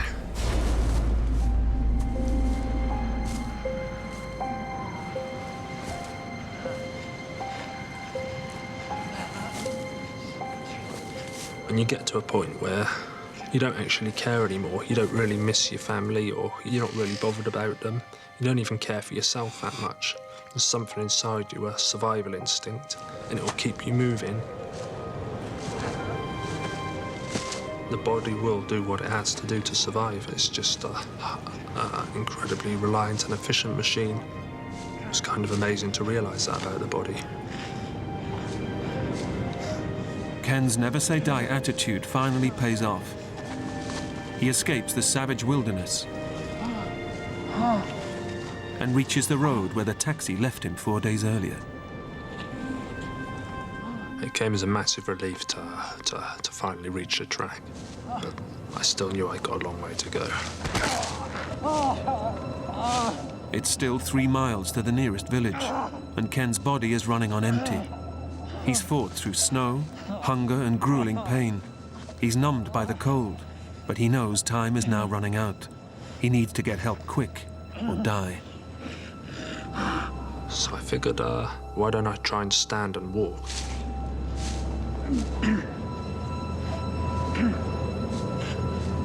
It was okay for a few seconds, and then there was a big crunch, and I felt bones grating up my leg.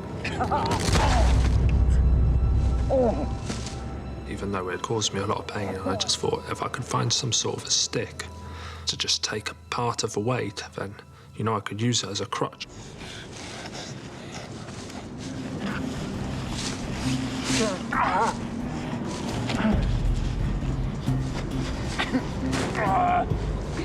It was such a relief to be walking. It seemed like there was no more enemies or obstacles. I felt it was more or less home and dry. But his ordeal is far from over. And all of a sudden, it felt like I'd just been stabbed in the stomach with a knife. There'd been no pain like this. It was the worst pain I've ever felt, or the worst pain imaginable. The stress of Ken's ordeal is causing his body to produce stomach acid at such lethal levels. It's perforating the lining of his gut. The acid flowing into his abdominal cavity is literally eating him from the inside. It's a ticking time bomb that could kill him within hours. At this point, it was all about tonight. I had to make it back. There was no way I could make another night. While I was on this track, I wouldn't stop walking.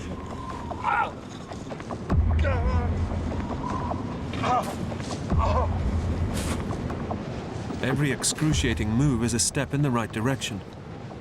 But the road ahead turns into his worst nightmare. The route splits, and only one way leads to the village. It's 50-50 he'll make it to help. The track looked less well-trodden, but something told me there was a house up there.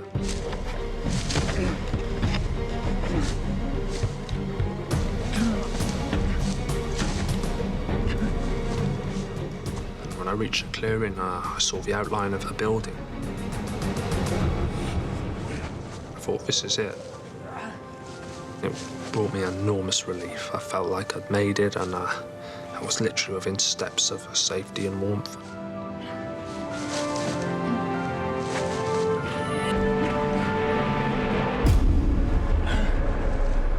But his gamble has failed. The building is just an empty barn. It was a crushing blow. I'd made this turn up the track, and it was a wrong decision, and I just thought, I hope this decision's not going to cost me my life.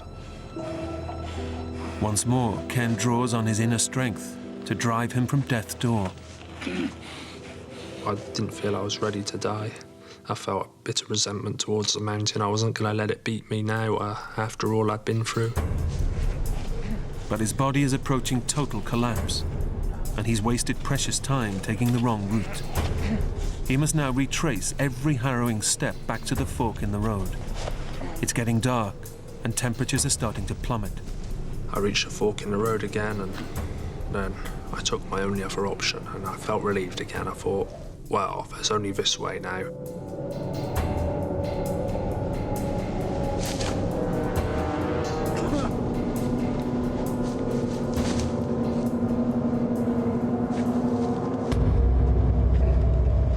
And eventually I turned a corner and I saw a light spill through the trees. And it brought a smile to my face.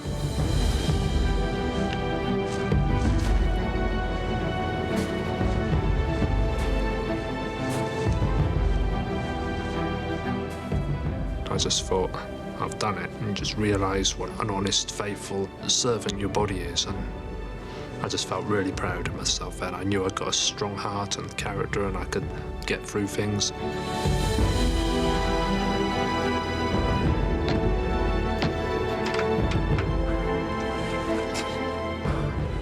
I'd fought for my life, and there was no sadness or bitterness towards the mountain or anything that happened.